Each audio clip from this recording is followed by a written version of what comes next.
The family promised they would protect the guests within the dreamscape, but I witnessed a group of organic life forms making their way to the theme park. And soon after, a rip tore through the sky, and black rain started leaking out of the void. The family needs to provide a reasonable explanation, or I'll take my loved ones and return to reality. I thought the dreamscape was supposed to be a paradise. If it's not, then there's no point staying here. It appears the good sir has seen many great events. And it's true that an uninvited guest has unexpectedly entered the dreamscape. However, their target is not the ordinary guests, but the ambassadors of the IPC. The family will certainly ensure that the safety of the guests is of the highest importance. Miss Robin, I know the Bloodhound family has already sealed off the theme park and has control over the situation, but it won't resolve the problem. The family can try their best to protect their reputation, but as a guest, I don't wish to gamble with my life. But as you can see, sir, no innocent bystanders were affected in this incident. Perhaps the dreamscape is not as perfect as promised, but there's no place safer than dreams under the family's rule. I believe you know this better than I do. If this incident happened in real life, how many people would be able to walk away from it? I could stay here, but keep in mind, guests come to Penacony to enjoy the dreamscapes. They do not wish to be entangled in a conflict between the family and the IPC, so let's not have any more unnecessary incidents. Of course. With the Charmony Festival about to commence, we will spare no effort in our preparations. Rest assured. To express our apologies, the family has arranged this gift for the guests. Thank you for understanding.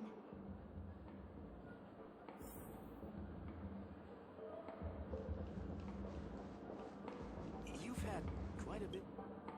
Hello. May I ask what happened here? Nothing to be worried about. There's been a small rehearsal mishap at Clock Studios theme park. Please stay calm. Hey, are you a fool? You don't even recognize Miss Robin? Who do you think you're talking to? I'm sorry. I've just been transferred to the Bloodhound family, and I'm still not too used to working on the streets. I didn't realize it was you. I'm so sorry. Hey, don't sweat it. You guys have a tough job. I know how it is. How's the situation looking? Oh, we've sealed off the theme park. Most guests are used to bizarre phenomena in the dreamscape, and so far, no threats have been detected. We can expect order to be restored soon. Rest assured, Miss Robin will intensify our patrols to ensure that no incidents occur. I trust you guys. But regarding what happened in the theme park, what do you hounds think about it? It's okay. Feel free to speak your mind. Well... Actually, I was there shortly after it happened. Is it true that the IPC's ambassadors came with ill intent? And that Galaxy Ranger who easily cut through the sky? Miss Robin, tell you the truth, everyone's been talking about it. The myriad factions on Penacony have already been causing unease for everyone. Thank you all for your loyalty towards the family. The planet of festivities has indeed run into some trouble. The representative from the IPC...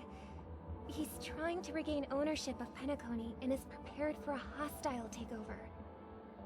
Of course, the family did not agree. The result of the failed negotiations is as you see it now. No wonder. So this is the main reason why the IPC staff are banned from entering the dreamscape. Did they apprehend the troublemaker in the end? Don't worry. Mr. Sunday is currently tracking his whereabouts, and I'll have something to show for it soon. However, given the situation, the IPC surely won't let this go easily. Therefore, we are relying on you hounds to maintain the order and stability of the dreamscape. Please be assured, Miss Robin, we take our orders seriously.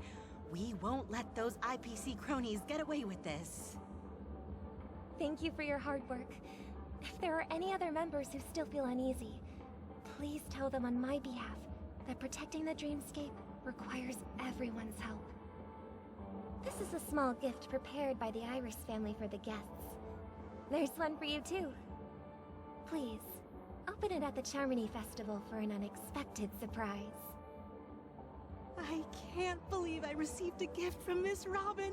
It feels like I'm dreaming. Wait, I am in a dream. If trouble comes knocking on our door, we're not afraid to go to war. Rest assured, the Dreamscape's peace will be protected by the Bloodhound family.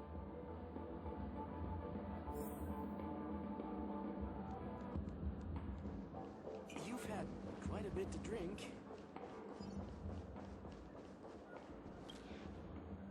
Miss Robin? That's the renowned cosmic superstar, Miss Robin! I didn't expect to meet a fan here. I'm honored. Welcome to Penacony, a world filled with wonderful dreams. I can't believe I'm actually meeting the real Robin! Shouldn't you be preparing for the Charmony Festival? Preparation is important, but the ceremony is fundamentally about sharing the Great One's harmony with everyone.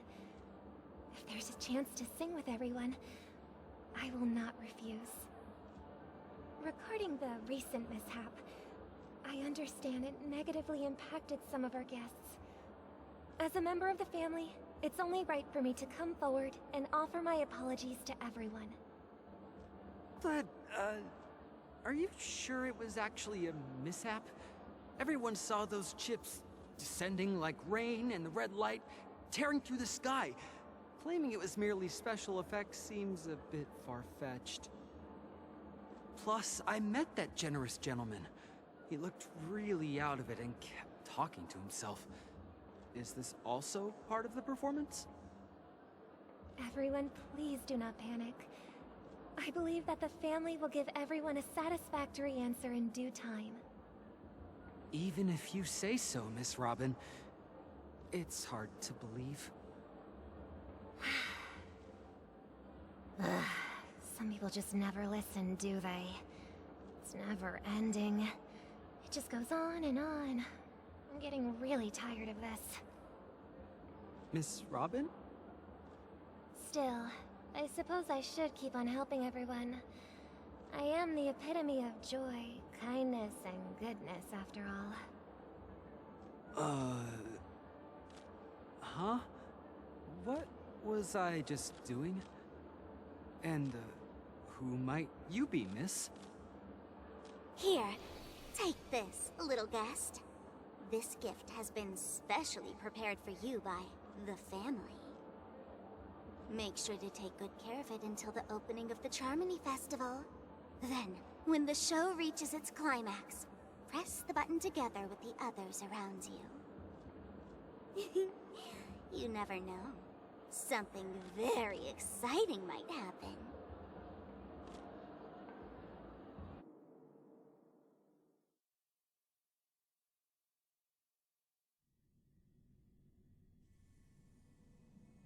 We're back to where it all began. You entered the golden hour from this place. And it is also from here where you will enter the true Penacony. It is a pleasure to journey alongside you once more. But it's time I laid bare the entire truth before you. As you might have heard, I also go by another name. Stellaron Hunter Sam. I'm fine. Sorry, I hope I haven't scared you. I know you have many questions.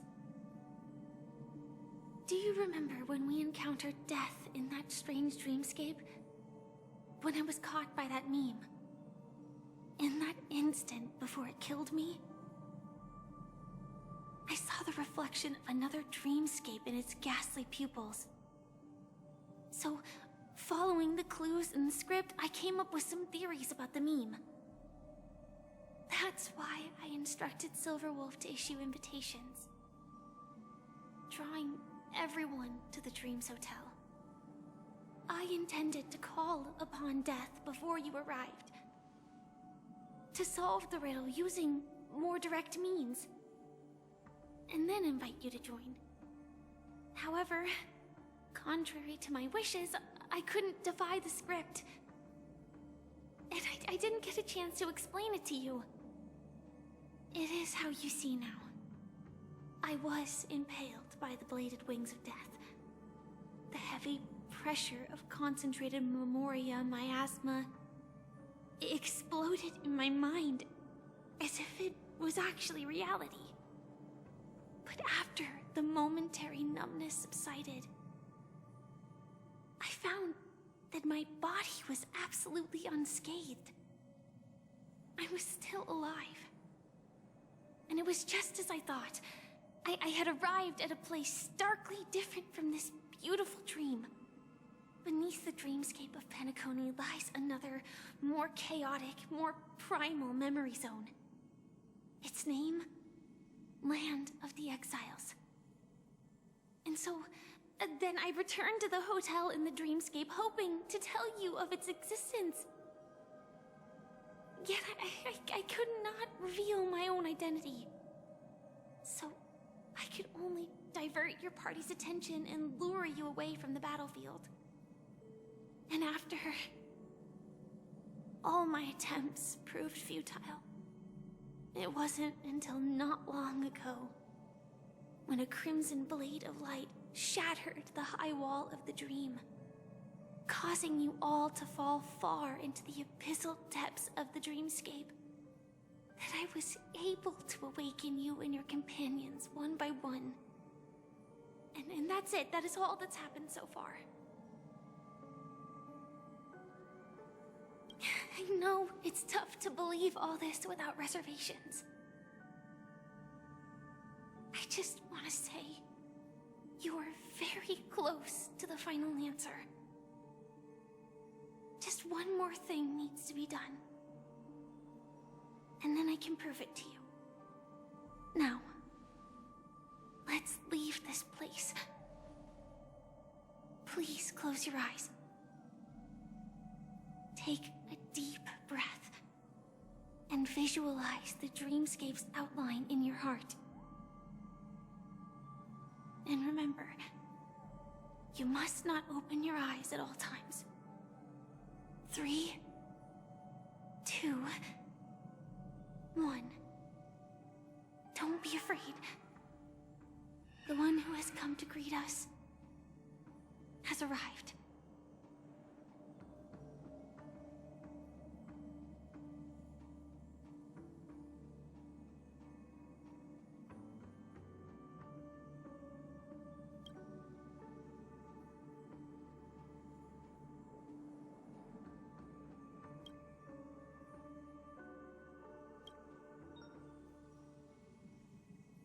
I never knew you could do this.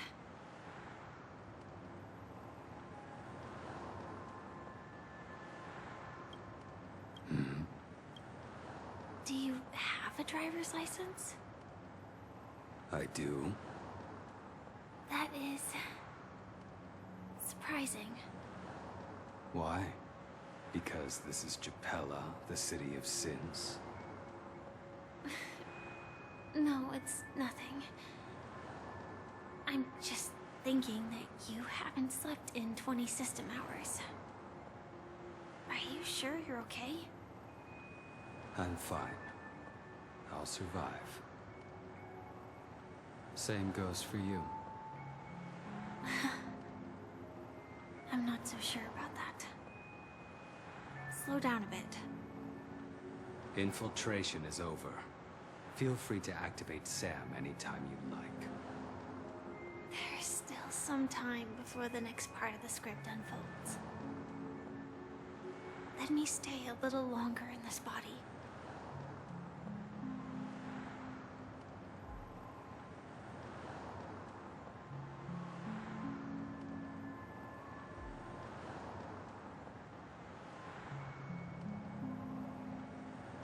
such a long tunnel. Didn't feel this long when I set off. In half a system hour, it will lead us to Kafka. And then comes the downfall of the Japella Brotherhood. Is that also part of the script? It's in your script too. Sorry. I didn't notice. Their destiny won't change just because of your selective ignorance. I told you before, it's a bad habit. What about you then? Is this the moment you finally find the death you've been looking for? As always, it's a blank slate. It's not on this planet. Why the sudden inquiry? Because I'm currently in a car with a sleep-deprived driver.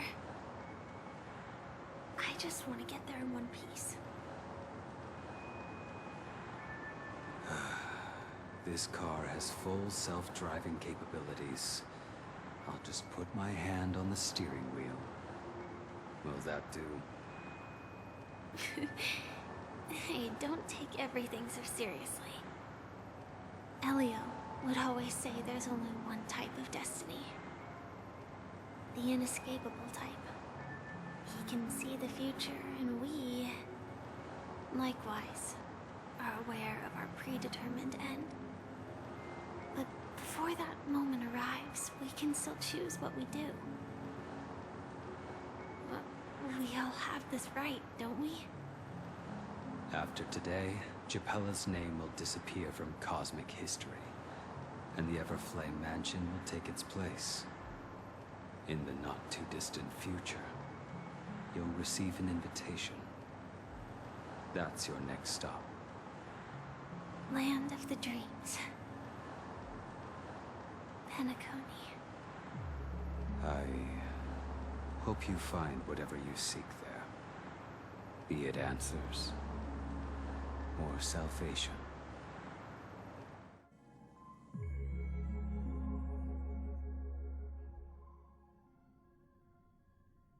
Yeah.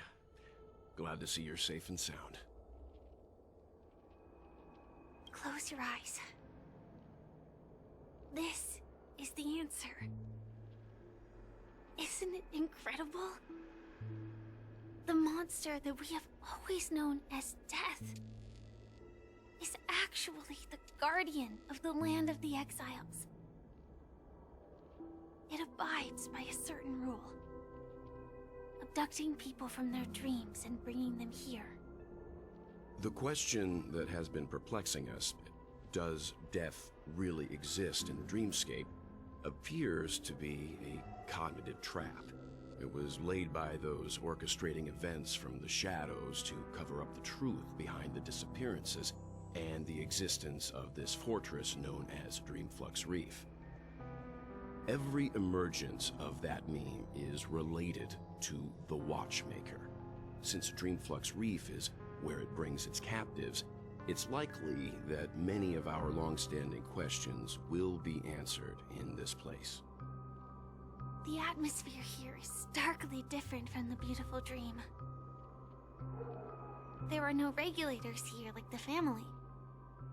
And they all look like they're mildly dazed. But from the whispers of the residents, they've heard a familiar name. Gallagher. It's that man again. Always in the right place at the right time. Though that does save us the trouble of looking for him. Himiko and March have already made a move. Get ready. We're about to set off. The real dreamscape. The land of the exiles. Before we go, should we speak to everyone first? Keep going straight down this alley and it'll lead to an elevator. It'll take us to the center of the land of the exiles.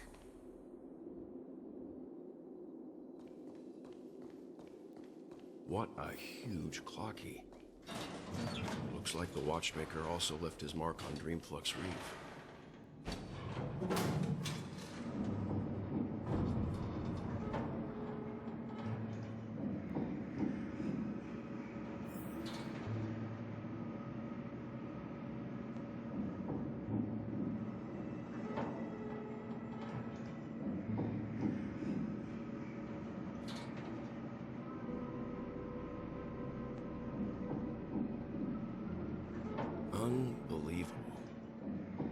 there's a settlement of this size within the dreamscape, and all beyond the family's reach.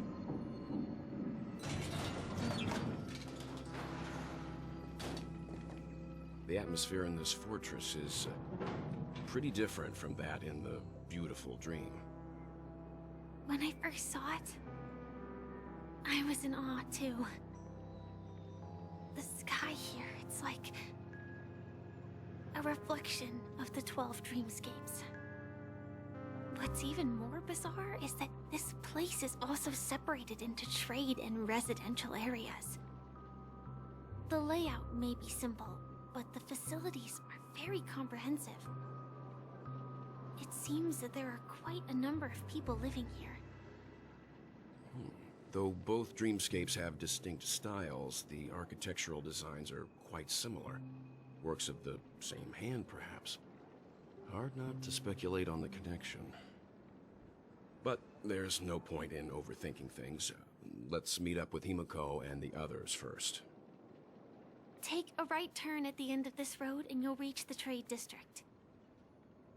There are more people there. And perhaps someone knows where she is. Not coming with us? The Astral Express likely needs room for some internal deliberation. In the meantime, I'll try and locate Gallagher. Sure. Let's reconnect later. Letting her go was the right decision. Further observations are needed before we decide whether to trust her. But first, there's someone I need to talk to. Let's go. I'm sure you've already noticed him.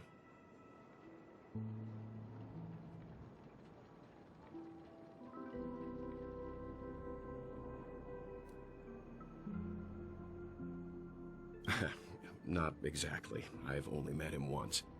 Look, over there. The Reverie Hotel's bellboy. How did he end up here? And right after Miss Acheron severed the beautiful dream. We'd better check, just to be sure. Perfect for me, and perfectly legal for me to stay in.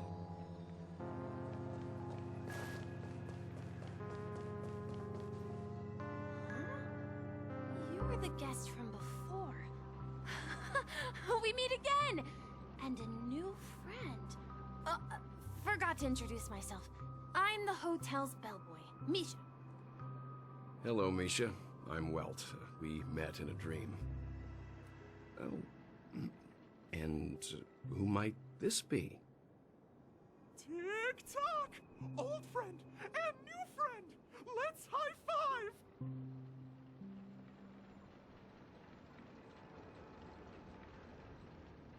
Your, memory zone meme?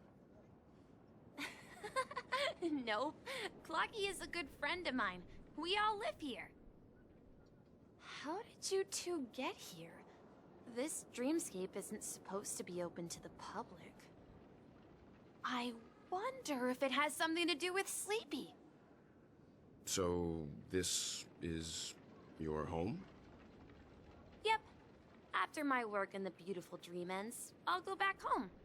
Commuting used to be more convenient, but ever since travel became cumbersome, Sleepy started ferrying people back and forth between the two dreamscapes. This Sleepy. Can you describe what it looks like? Sleepy is a memory zone meme. Looks fierce and has many eyes. But it's actually really well behaved. Gallagher's been taking care of it.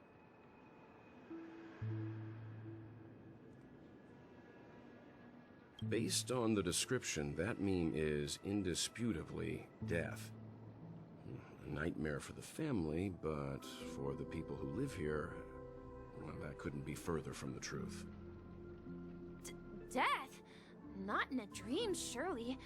Sleepy's just a little aggressive, and sometimes messes up by fetching the wrong guess. But it would never hurt anyone. I see. Has it brought back any guests recently, say, in the last day or two? We're currently investigating a missing person case that occurred within the beautiful dream. I see. Then you'll have to speak with Gallagher. But he's currently busy hosting a visitor from the Oak family and specifically asked not to be disturbed. Mr. Yang, the person you're looking for, is it Miss Robin? Just as I thought. Considering what happened with Miss Firefly, this doesn't come as a surprise. If you're looking for Miss Robin, I can lead the way. She told me that she'd be willing to meet with outside guests. If it's not too much trouble. Also, we're looking for our missing companions.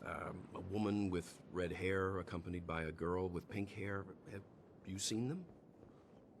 Oh, I haven't. But please, rest assured. Dreamflux Reef is a small place, and it's not as bustling as the beautiful Dream, but its safety is unmatched. How about this? Since it's your first time here in Dreamflux Reef, I'll be your guide and help you find your companions. And then we can all go visit Miss Robin together. She's gone to Mrs. Grace's to visit the children. She won't be leaving anytime soon, so there should be enough time. All right then, we'll follow your plan. Well, we now know the answer to both murder cases that have caused such commotion in Penacony. As for the intentions of the mastermind behind it all, we are still none the wiser.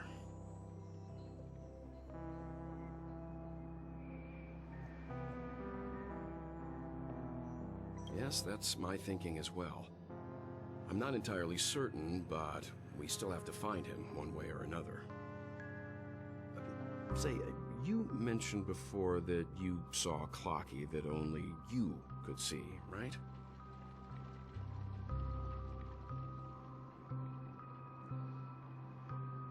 I can't shake off this strange feeling. Am I really still so young at heart? Forget it. It's not important. We'd better just follow Misha.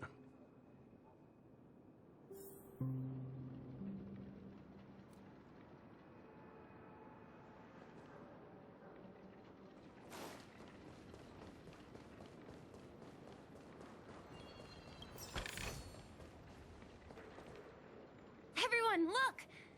From here, you can see the most spectacular view of Dreamflux Reef. A black hole? No. An accretion disk formed from consolidated memoria? Was Dreamflux Reef built on such unstable memoria?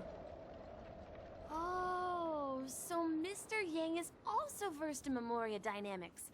I was just trying to figure out how to explain this huge hole to everyone. I bet you guys have a lot in common with Miss Kami.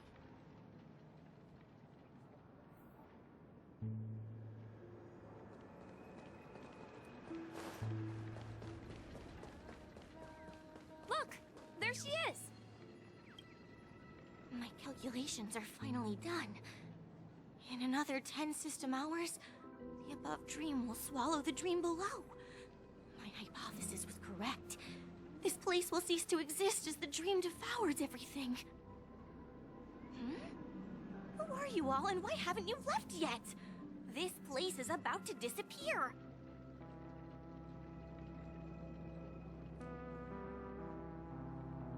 I'm Kami, a dreamscape surveyor specializing in memoria dynamics, and this is my life's work that I'm researching. See that huge gaping hole? It was just a narrow rift many years ago, but now it's grown into a giant hole. The surrounding memoria has been flowing towards the other end of the hole at a constant velocity, slowly but surely. But the scary part is, according to my calculations, the flow rate of memoria has recently changed, and it's faster than ever before. It's almost as if something is sucking it in from the other side. By constantly improving upon Madame Rosalina's memoria measurement method, I've finally obtained accurate results. After 10 system hours, the Dreamflux Reef will cease to exist. It will disintegrate like a melting glacier, and then fuse with the sweet dream fragments on that side of the void. please don't worry. This sort of thing has happened many times before. Miss Kami isn't a bad person. She's just a bit lost in her own world. She'll probably realize she's wrong soon enough. You don't say. There was something else that piqued my interest. Who is Madame Rosalina? Oh, do you know her too? Or are you also a fan of Memoria Dynamics? We're very interested in Madame Rosalina's achievements.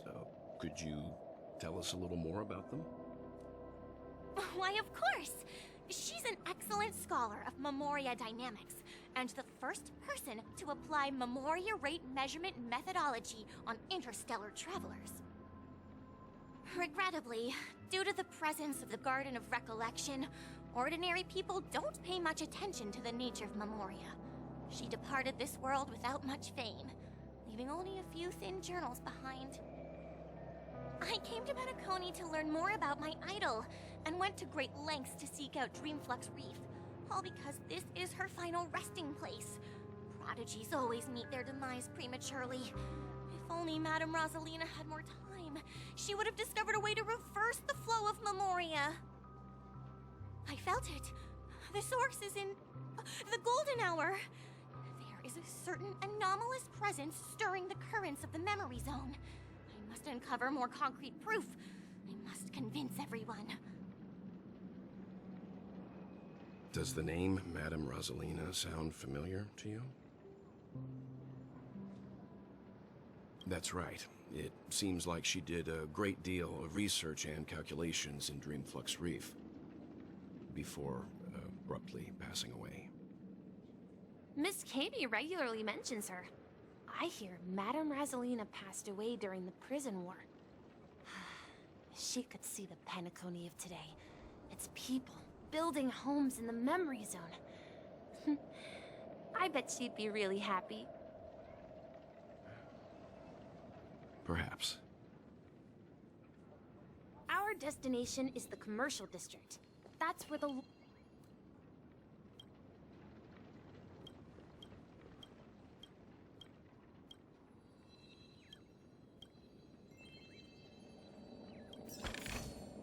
Is that all?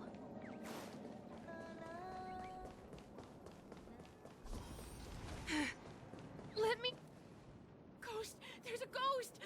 Don't come near me! Oh my. I'm human and so are you. Can you get a grip? Ah, there you are. I've been waiting for you two. Quickly, come help. I bumped into a member of the family on the way here.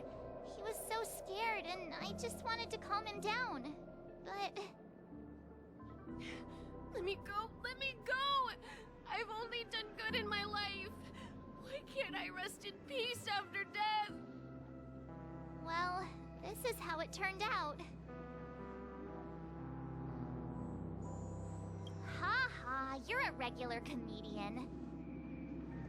He thinks he's dead. Although, when I first fell in, I also thought the same. Dear guest, this is not the afterlife. This is Dreamflux Reef. That's right. Did you hear that? Repeat after me. Dreamflux Reef. You're talking to someone invisible. If I'm not dead, what am I? I shouldn't have pushed my luck and tried sleeping in my dream. Curiosity kills the Papeshi.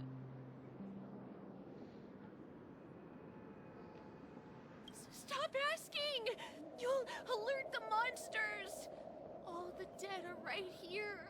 All of them! You're not talking about the memory zone meme, are you? Don't say that name! It's all your fault. They're coming!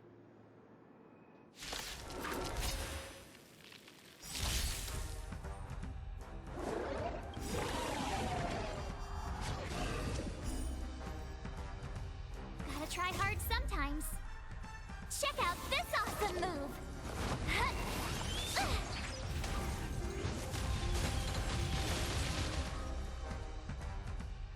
It's too late to repent.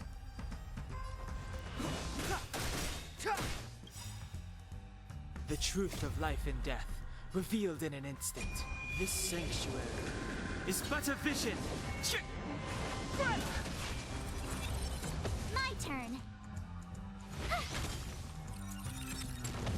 Let's make it quick.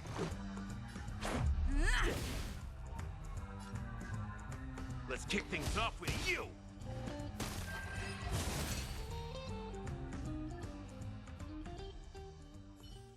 He passed out.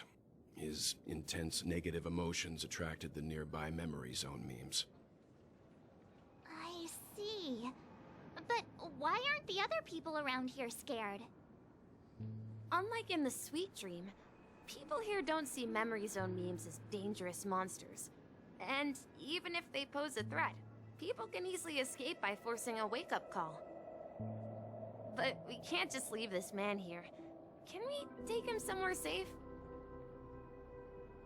We can ask Jessie for help. I've gotten to know many locals while waiting for you.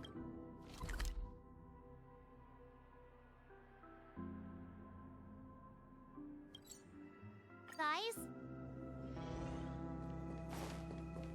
Everyone here is living a self-sufficient life. I don't know how to describe it, but this place feels like the real dreamscape.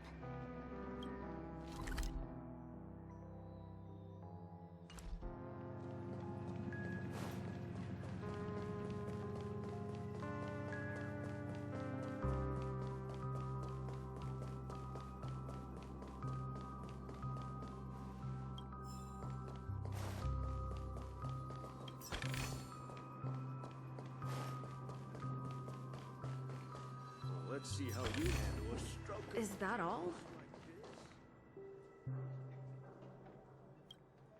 Evening, Jessie.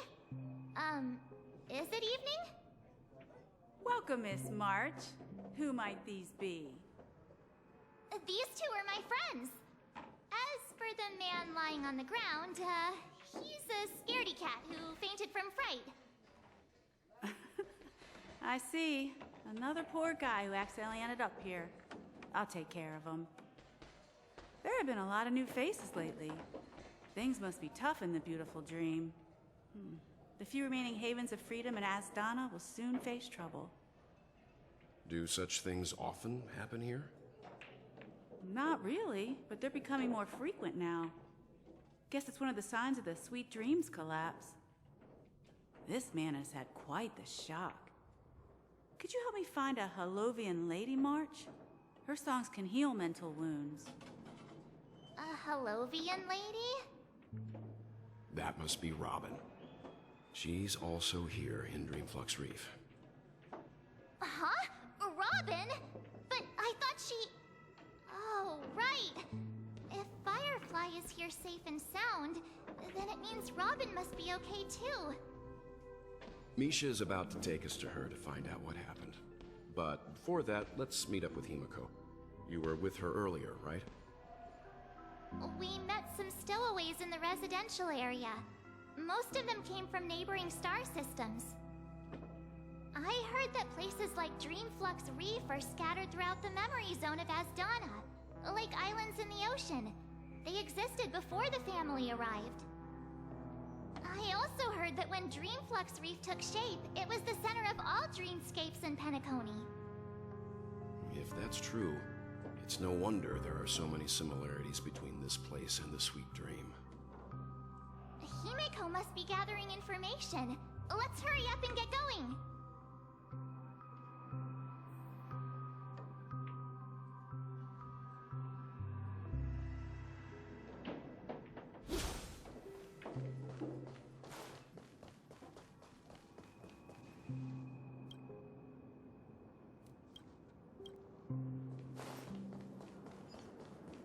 No!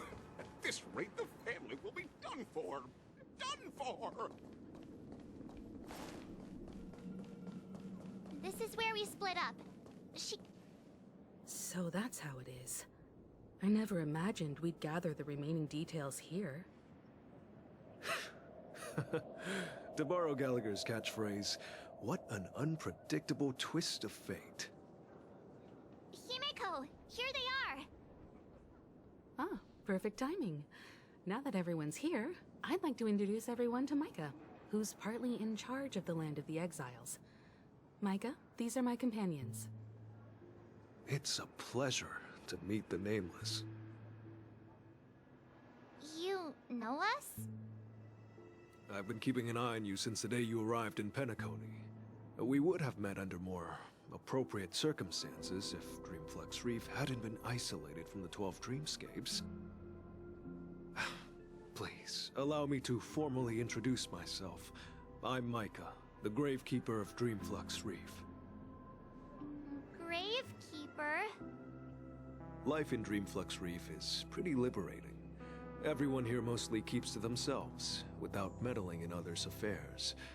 My daily task involves cleaning a few tombstones.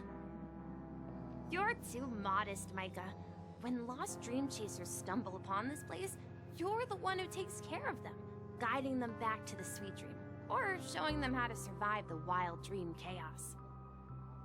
So, a guardian of sorts. Were you talking to me, Mr. Yang?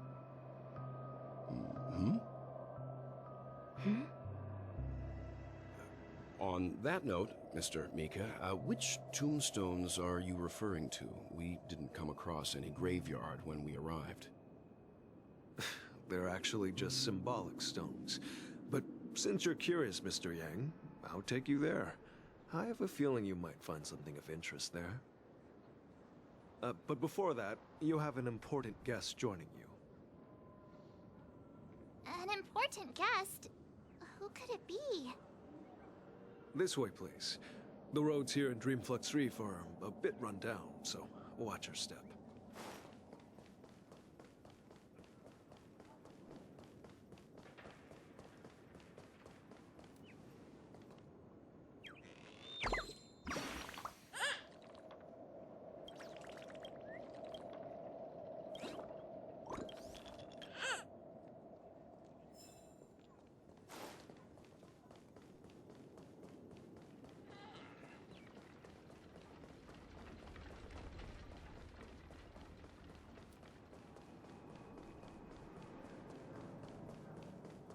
There she is.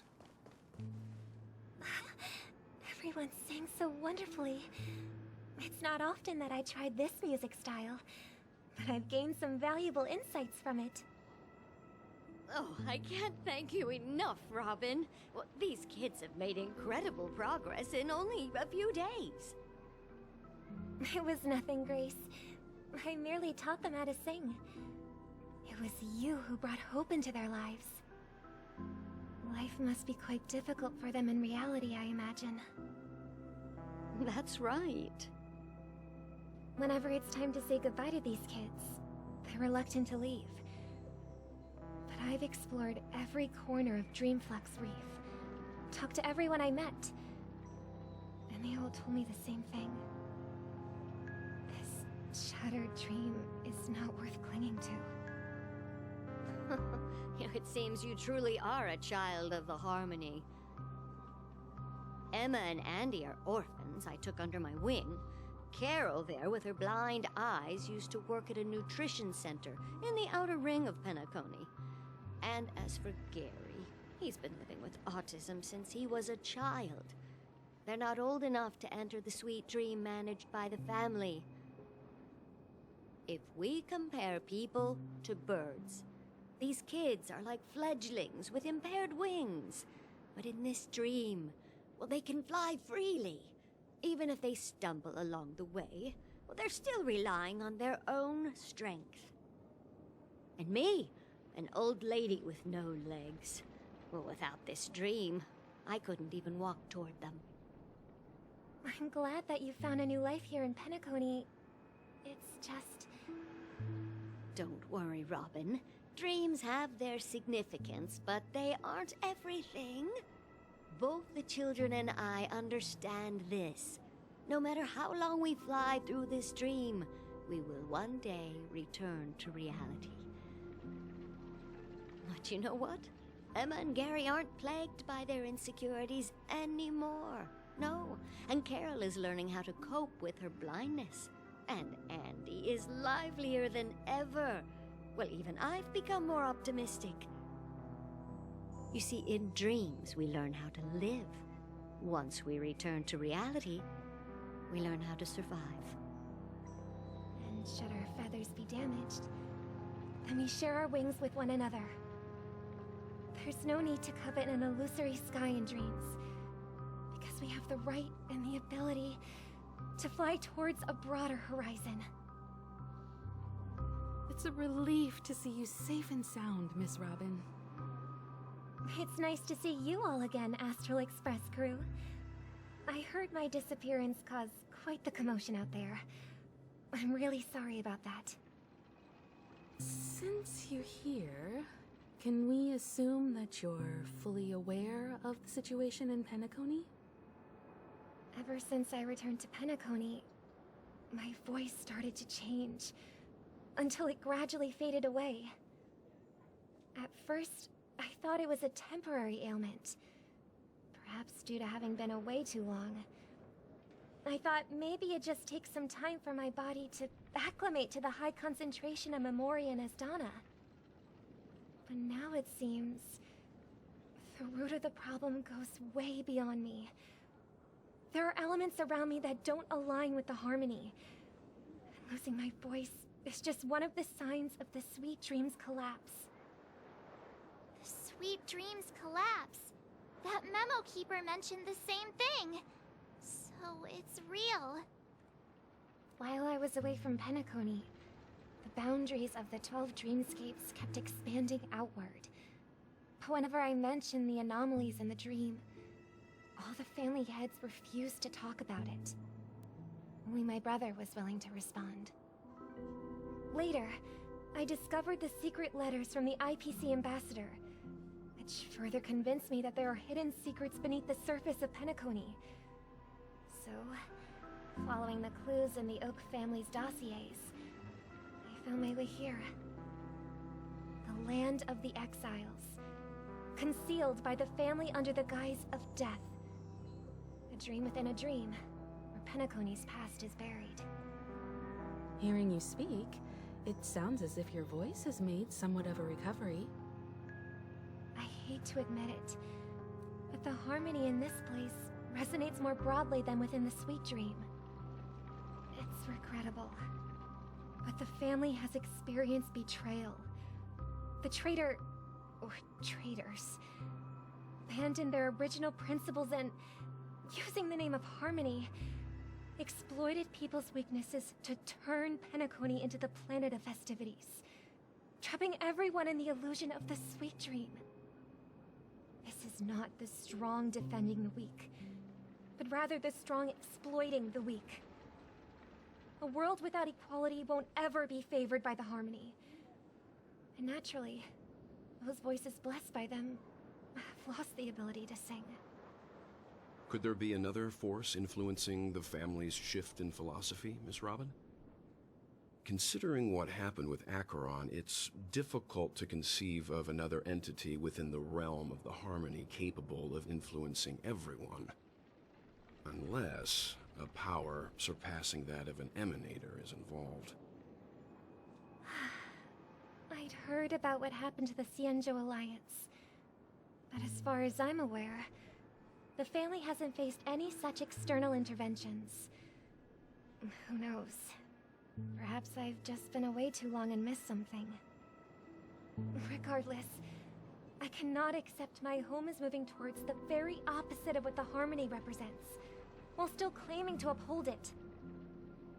I must uncover the reason why Mikhail cut ties with the family, and who exactly it was who betrayed us all. Do you remember our arrangement, Mr. Micah? Well, here's my answer. I've decided to forgo my role, and never step foot on the Charmony Festival stage again.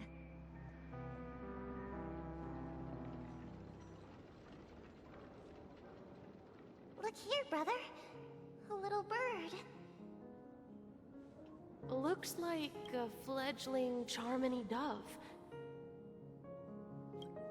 But Charmony doves don't live here. So, how did this little bird get here? Maybe its parents abandoned it? It looks weak and frail. Why don't we find something soft and make a nest for it? This place is too dangerous for a fledgling. Let's take it with us. We can put it on the wooden shelf in front of your window. Okay. A bird like that must have a beautiful singing voice. But where will it live? I'll ask the family head to build a cage for it. A cage? But then it won't have the freedom to fly, right? Let's see. What is it that has captured the attention of the two best interpreters of the Great One? To the point that they've forgotten how to enjoy their dessert. Oh, poor little thing. Doesn't look like it's doing well. Do you want to rescue it? I do. But I don't want to lock it up in a cage. Why? Even if it's small and not fully feathered, and can't sing, it didn't come into this world just to be locked up in a cage. Birds belong to the sky. That's quite the romantic idea. And what about you, a young scholar? Do you agree with your sister? I think she's right. But if we leave it out in the wild, it won't survive for more than a few days at best. Ah, I see. It seems our little scholar is still a bit unsure. Well, let me tell you youngsters a story. As you probably know, Charmony doves can fly through the air. When they fly really high, the friction caused by the flapping of their feathers against the atmosphere creates amazing lights, so that they look like shooting stars. We've seen this spectacle so many times that we think it's just something they can naturally do. But that's not the truth. Their radiant display is the result of countless struggles against nature over generations. Their ancestors were too weak to survive on the ground, so to escape predators, they started seeking new opportunities in the air. After countless attempts by many generations, one of them finally figured out how to fly. It soared into the sky and never looked back at the ground again. So, you mean birds aren't born to fly, but they find a way to do it through their determination, right? Well, that's an idealistic way of putting it. So, what are your thoughts, Sunday?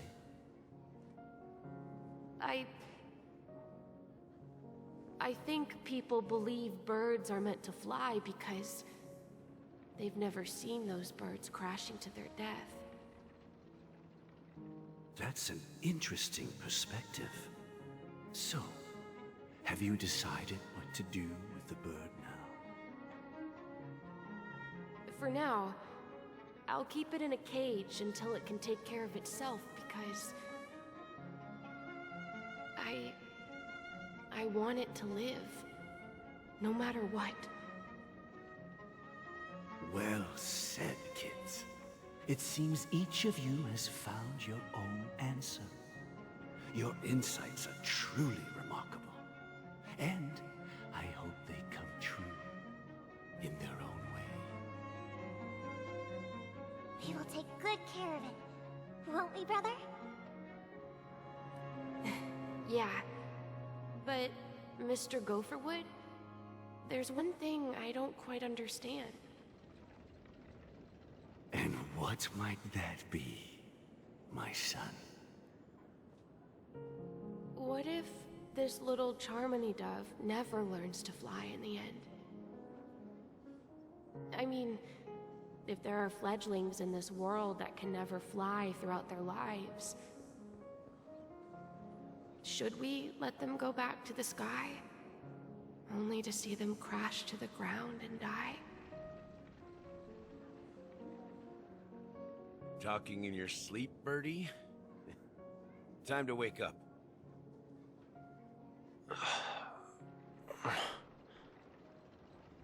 You look a little unsteady. Need a hand? I'm still alive? Yeah. Happy about that. Where is Robin? Tell me. Now. I knew that was going to be the first thing you'd ask. Don't worry, your sister is here, safe and sound. She's probably walking around the streets now. If I were you, I'd be more worried about myself. After all, right in front of you is the guy who just stabbed you in the chest with a dagger. If you wanted to kill me, you wouldn't give me the chance to speak. Just tell me your demands, lackey of the Watchmaker. So, you figured out who I am, huh? No wonder you had the guts to go against the Dream Master and the Four Families. Looks like I made the right choice. Choice? You are aware of my plan and see through my fictionology. Time is running out, so let's drop the charades. I'm suggesting we cooperate. Cooperate? What makes you think I'd cooperate with you? The fact that the famous Robin has chosen my side. Plus, some clues about a traitor and a bright future for Penacony. Any of that catch your interest? I find it hard to believe a man who's full of deception. Fine, you don't have to trust me. What you should trust is the sense of justice inside of you. Show me Robin first. All right, as you wish. Here she is. Huh? What's your trick this time? Just kidding. I mean, this lady will lead us to Robin, right? And the crew, too. There are too many people who you owe an explanation. That'd be great. Please follow me, Honorable Oak Family Head. Now, all the actors are on the stage.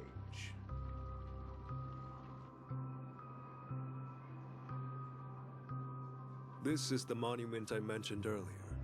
The names inscribed on it should be familiar to all of you. Rosalina and Tiernan. When Penacony was known as a frontier prison, it was the Trailblazers who connected it with the stars. They were the heroes who saved Asdana, and their names deserve to be immortalized, not just on this small stone tablet, but in the annals of history for all of time. However, today, the planet of festivities is nothing but sweet dreams. That heavy piece of history is all a distant memory. Just like that prison. If their names are inscribed here, then that means... According to Micah, they died long ago.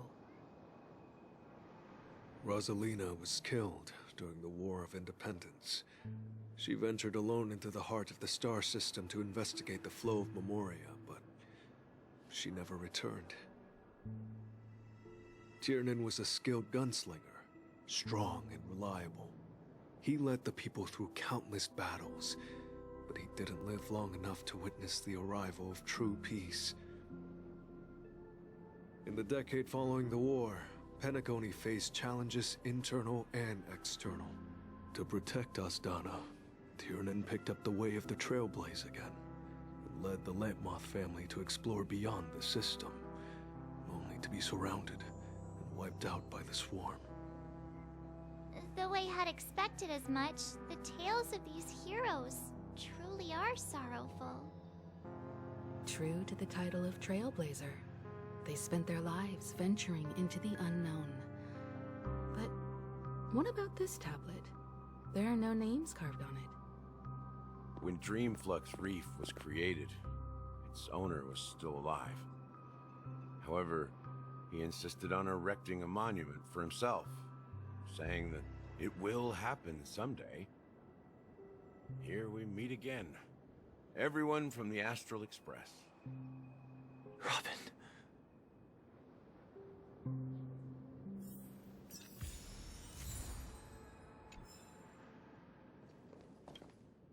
I promised to give the siblings some privacy, so let's talk about our business first. What do you say? That sounds sensible enough. Since you went through the trouble of gathering the family head, the crew, and the Stellaron hunters, I'm guessing you have something important to say, Mr. Gallagher? Oh? Is it that obvious? The look on your face is practically screaming, I'm the one behind all this. You're right, Mr. Yang. It is indeed time to come clean on everything. The siblings already know what they need to, and they've made their choice. But you, Nameless, arrived a bit late. So it's only fair that I answer your questions. Before we begin, let me reintroduce myself. I'm the founder of Dreamflux Reef, the deputy of the Watchmaker, and the one who sent out that invitation. As Gallagher, the history fictionologist, I humbly extend my greetings to you all. History fictionologist? So what, everything you told us was made up? Well, don't worry. Almost everything I shared was true. Well, except for the part about the family accepting me back. I double-checked with Micah, and everything he said about the family, the Watchmaker, and Mikhail is true. Thank you for your understanding. Now let's get down to business. I'm sure you're all wondering why I went through the trouble of setting up this battle for the legacy, inviting different factions, stirring up a ruckus all over Penacony. Well, it all boils down to something very familiar to all of you. The Stellaron. The Stellaron? But how is that possible? Penacony is a free-flowing interstellar hub. There are no signs of contamination whatsoever. You're totally correct. So, care to take a guess at what that means?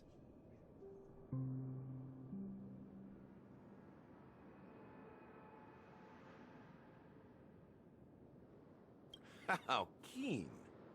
Well, what should I say? I expected nothing less from the person here who is the most familiar with Stellarons. The sweet dream doesn't come out of thin air. If you think of the memory zone as the sea, creating the land of the dreams is like filling that wild ocean with earth to make an island. To achieve this feat, without the help of an emanator of remembrance or enigmata, the only way is to use a Stellaron. And that's not something you can achieve with a simple wish. It requires vast quantities of knowledge, time, and manpower. I'm sure you get what I'm hinting at. In Azdana, the planet of festivities itself is a Stellaron disaster. The planet of festivities itself is a Stellaron disaster? It all started a long time ago. Back when the Watchmaker and his crew liberated the frontier prison. They faced countless challenges as they began building Penacony from the ground up. That's when the idea of using the Stellaron came into play. The Stellaron first entered the Azdana system during the war. The Nameless warned everyone against the folly of attempting to tamper with such a power, and most heeded their words. But there are always people in the shadows with ulterior motives. The turning point came after Tiernan's death. With two of the Nameless gone, the Watchmaker had to go to the front lines. It was at that moment his rivals saw an opportunity. By the time a representative from the Montour Systems family arrived at the Watchmaker's call, the Stellaron had already been activated and was seeping into the primordial synesthesia dreamscape. And I suppose the family happened to possess the knowledge to seal the Stellaron? Not just that. They knew far more about the Stellaron than the average person. They helped Mikhail swiftly quell the civil unrest and played a part in building Penacony under the disguise of the Harmony. Those 3 eras were known as the Age of Dreaming. The Watchmaker, who had been left in the dark, sent out invitations across the universe, spreading the hype around the land of the dreams. Then, how did they turn against each other? Remember the island in the ocean metaphor? The truth is, the Stellaron was never truly sealed. It existed in a different form within the dreamscape. Think about this. What would it cost to create and maintain such a lavish dreamland? It's people's lives.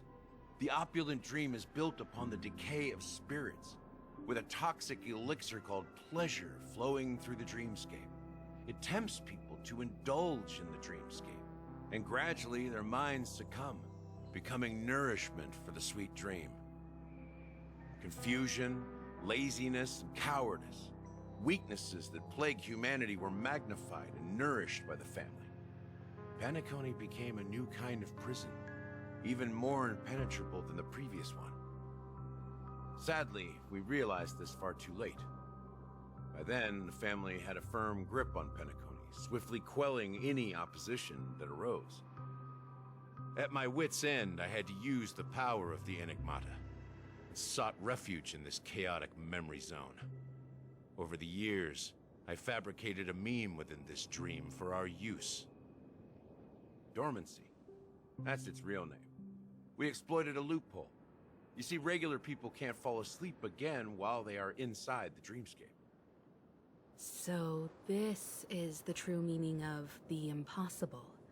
You sent out invitations in the Watchmaker's name to find forces capable of resolving the Stellaron disaster and draw them into Penacony to uncover the truth. It's not just that. Above all, I wanted to see what happens when the major factions engage in a struggle for the legacy. Since this is the Watchmaker's first announcement in decades, the traitor within the family is bound to reveal themselves. So, the legacy is just a facade.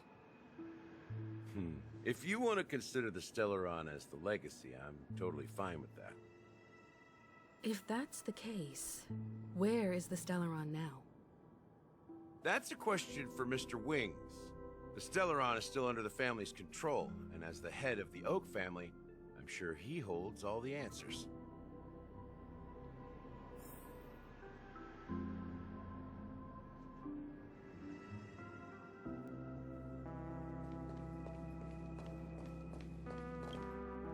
Are you done talking?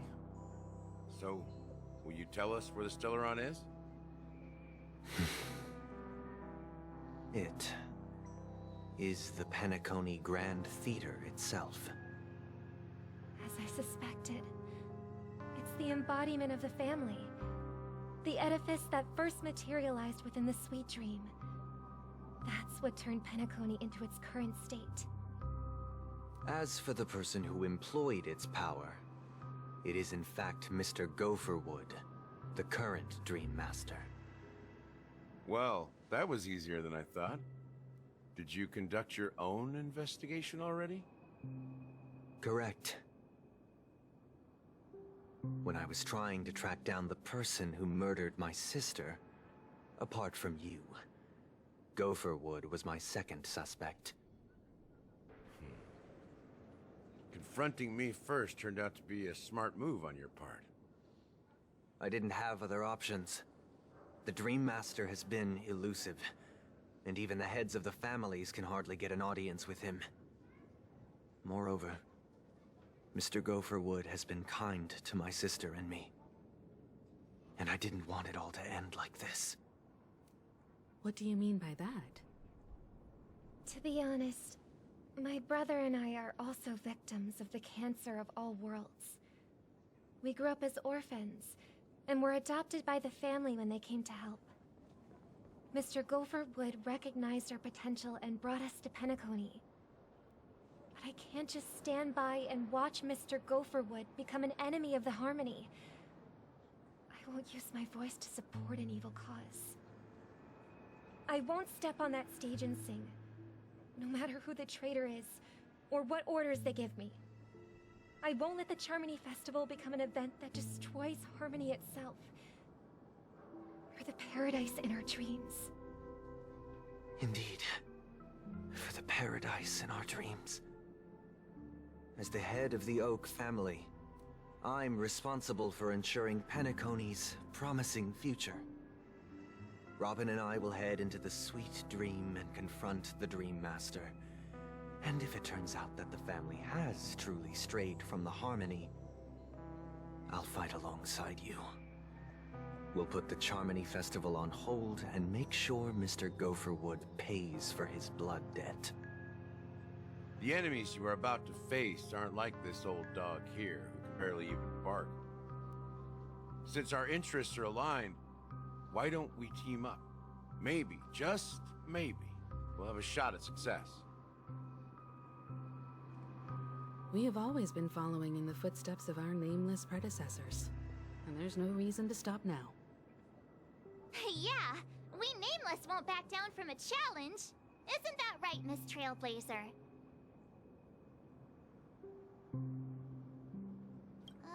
That line actually makes me a bit nervous. Rest assured, sitting on the sidelines isn't in our nature.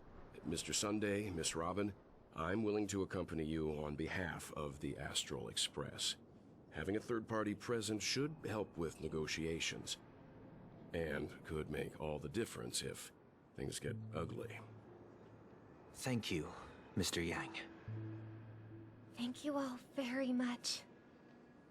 The Charmony Festival is about to start, and time is against us. We must hasten. Everyone, let's gather over here. We still need to make some preparations.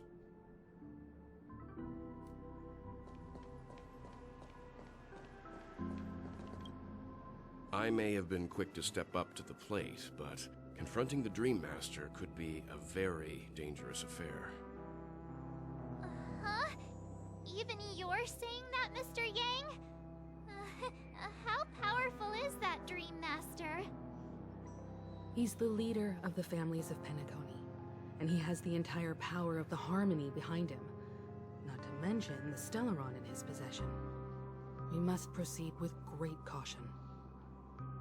Maybe you can just stay behind this time, Mr. Yang? No, that won't do. Even if we count Robin as an ally, something felt off about Mr. Sunday just now. Although, I can't quite put my finger on it.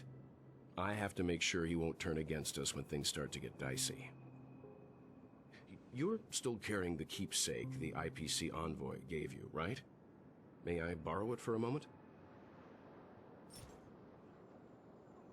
Huh. I knew it. As I suspected, this chip Aventurine gave to you is actually a miniature transmitter. If I'm right, he intends to use it to track your location or contact you when needed. As it so happens, this may actually be of some use in the current situation. Aventurine? Is he still alive? And what does he have to do with our mission to confront the Dream Master? Remember what I said earlier? Working with the IPC is a way to keep the family in check. If negotiations go south and the family show their true colors by going after the Stellaron, I'll use this transmitter to send a message to the IPC. It'll be just the opportunity the IPC ambassador was hoping for. The only question mark in all of this is Aventurine's current status. But the IPC is always listening, especially senior strategic investment department heads like him. Getting the message across shouldn't be a problem. Good luck to you, Welt. Well, you take care too. If anything goes wrong, don't worry about me. Just make sure to seal the Stellaron. Spoken like a true hero. Even if the Dream Master is innocent, the family's corruption runs deep. I won't make the same mistake Mikhail did. Let's wish him the best of luck. Don't you have something else to tell us, Gallagher? Why would you say so? Before we departed, the conductor asked us to inquire about the 3 nameless in Penacony. We've already collected intel about Rosalina and Tiernan, so the only one left is legwork. If I'm not mistaken, we've already met him somewhere, haven't we? It's not enough to say meet, but the answer is pretty obvious. After all, I've hinted at it in quite an evident way. I've been watching over you ever since I received the reply from the Astral Express, and I've seen the great effort you all put into linking different realms together across the cosmos. And now, after getting this far all in one piece, you have truly proven yourselves. Miss Himiko, were you the one who repaired the Express and got it sailing through the cosmos again? Yes.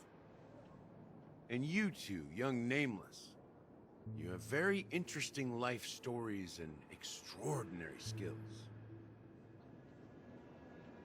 I don't know much about my life story, but I do have extraordinary skills.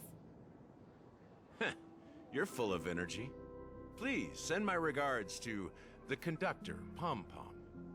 Please let them know that their friend has fond memories of his time aboard the Express, which he reminisces on every time he has a good drink. As for the last Nameless, he embarked, disembarked, and embarked again, traveling in a great circle, ending up back where he started. On his deathbed, he told me to find the Astral Express and deliver an invitation to the future Nameless. He left behind a special gift, a true legacy.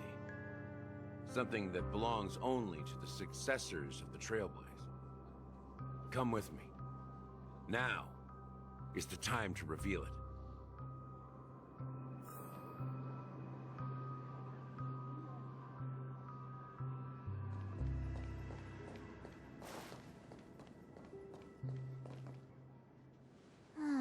Back here again. Sometimes I feel like you're still alive, old friend. Like you've still got so much to say and do. I've kept my promise and brought the future Trailblazers you've waited so long for.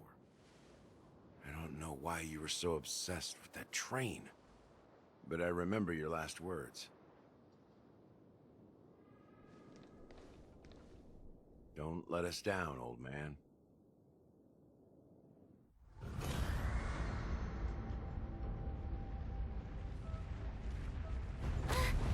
What's happening?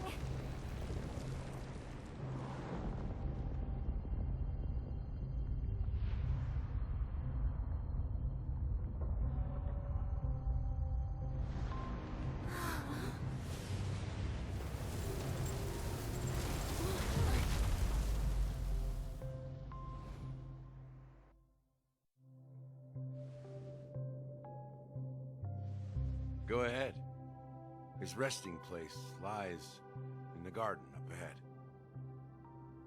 The first and last Nameless of Penacony. Mikhail Char Legward, the Watchmaker.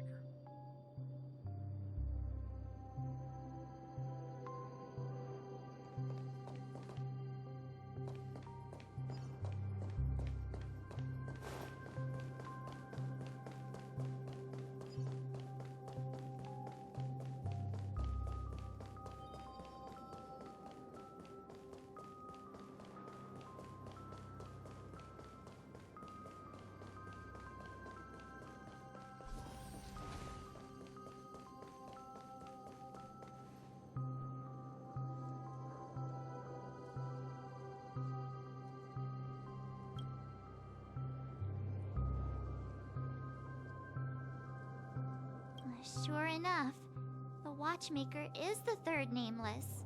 Even I could guess that one. The legacy he left behind was a dream bubble. I believe inside that bubble, there's something that holds meaning only for the nameless. After all, when I checked its contents, I found nothing inside. Maybe some Trailblaze runes? Even more enigmatic than me. Well, let's have a look.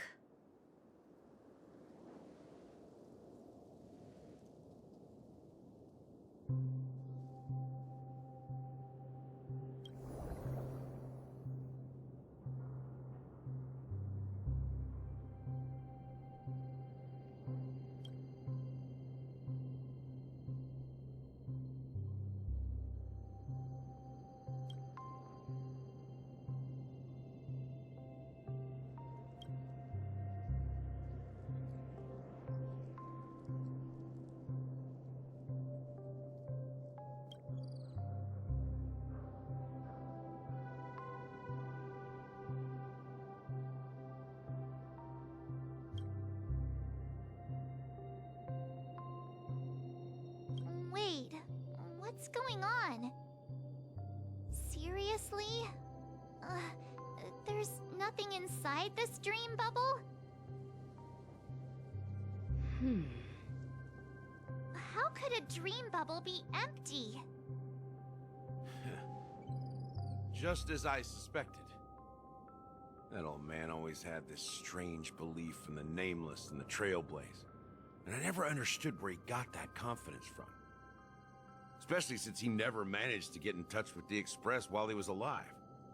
I could never figure out what was going on in that old man's head. But this empty dream bubble is so typical of him. He was always full of weird fantasies and incomprehensible romanticism. That mischievous old man. Well, I didn't expect him to leave anything concrete behind anyway. Don't think that's the case, Gallagher. I'm sure Mikhail has left us the most precious thing of all. Don't start getting all philosophical on me, all right? Just as Mikhail believes in the nameless of the future, we unconditionally believe in the nameless of the past. How could they leave with regrets for the future when they were ready to dedicate their lives to the land they loved? There must be something contained in this dream bubble. It's just we haven't figured it out yet. You also have faith in the Watchmaker, don't you, Gallagher? Well, I'm a follower of the Enigmata. My philosophy forbids me to have faith in anything. That's why I understand what faith means in the path of Trailblaze. And I also want to know what he left behind. I'll leave it to you guys then. Can I borrow your pet? I need to make a trip back to Golden Hour and check something at the Dreamscape sales store. It's for Mikhail, and for the future of Penacony.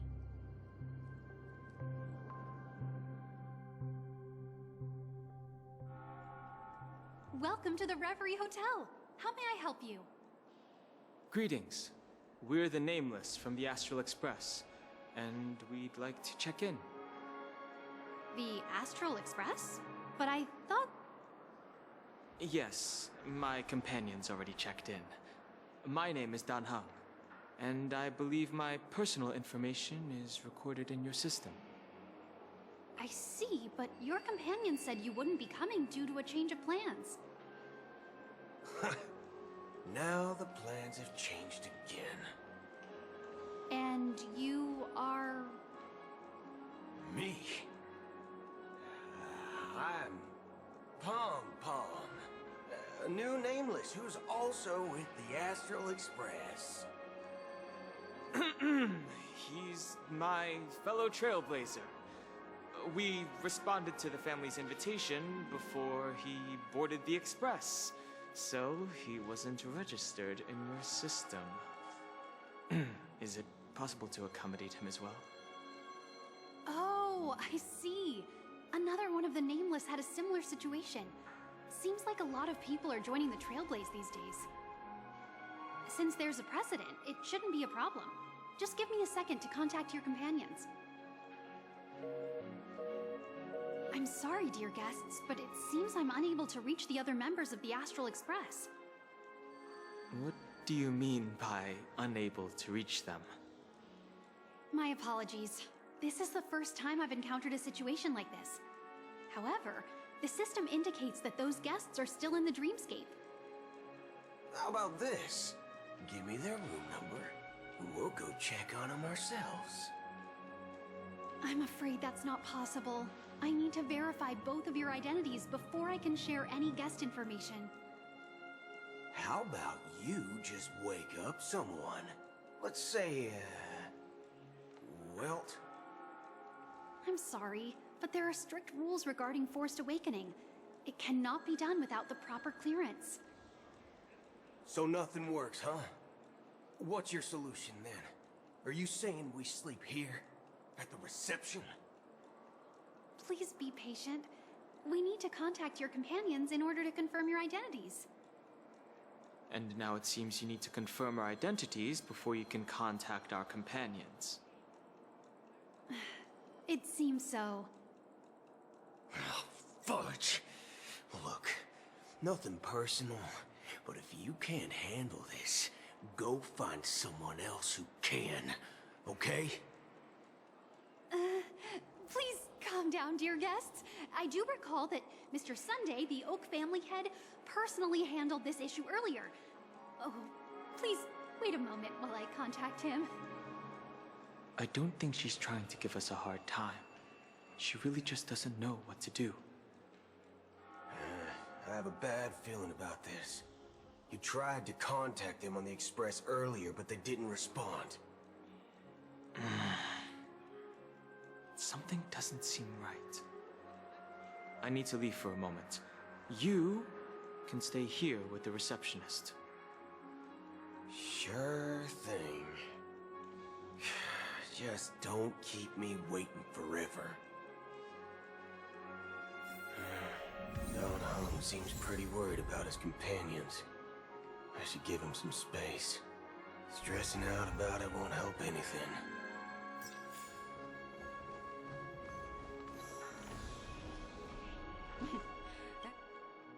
The Charmony Festival is about to start! I'm so excited! Hey! You guys here for the Charmony Festival too? Well, I didn't come all the way here specially for the festival. Honestly, I don't really even know what it's about. But I heard it's a lot of fun! Well, back in my homeworld, Anaria, we have festivals like that all the time. My dad threw me a birthday party one time that was just as extravagant as the Charmony Festival. Oh, come on! The Charmony Festival is a once-in-an-Amber-era event! How can a birthday party compare? Well, you never know, right? Maybe on her world, birthdays only happen once in Amber Era. Anyway, let's forget about that. Have you heard about the, unsettling things happening in the dreamscape? Unsettling things? What could possibly go wrong?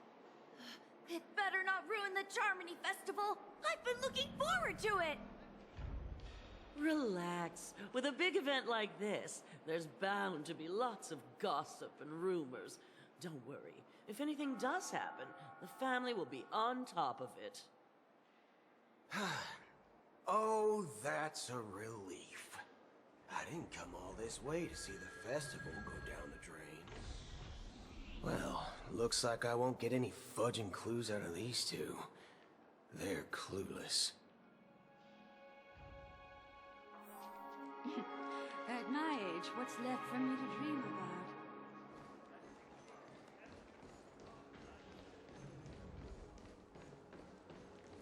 Face recognition. Greetings. I'm Cody of the Bloodhound family, head of security for the hotel.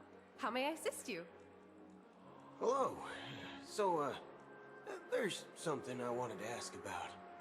I've been hearing some unsettling rumors about certain incidents that might affect the Charmony Festival. Do you think there's anything to be worried about? I traveled all the way from the Hayai Federation, and I don't want my trip to be ruined. What do you mean? Wait, you haven't heard? I'm not sure where you heard those rumors, but they're completely baseless. I can assure you, as a representative of the Bloodhound family, that everything is going smoothly for the Charmony Festival. At present, all of the families are focused on making sure the festival starts on time. Even the Dream Master himself has arrived. So don't worry, your trip won't be in vain. Ah, that's a relief to hear.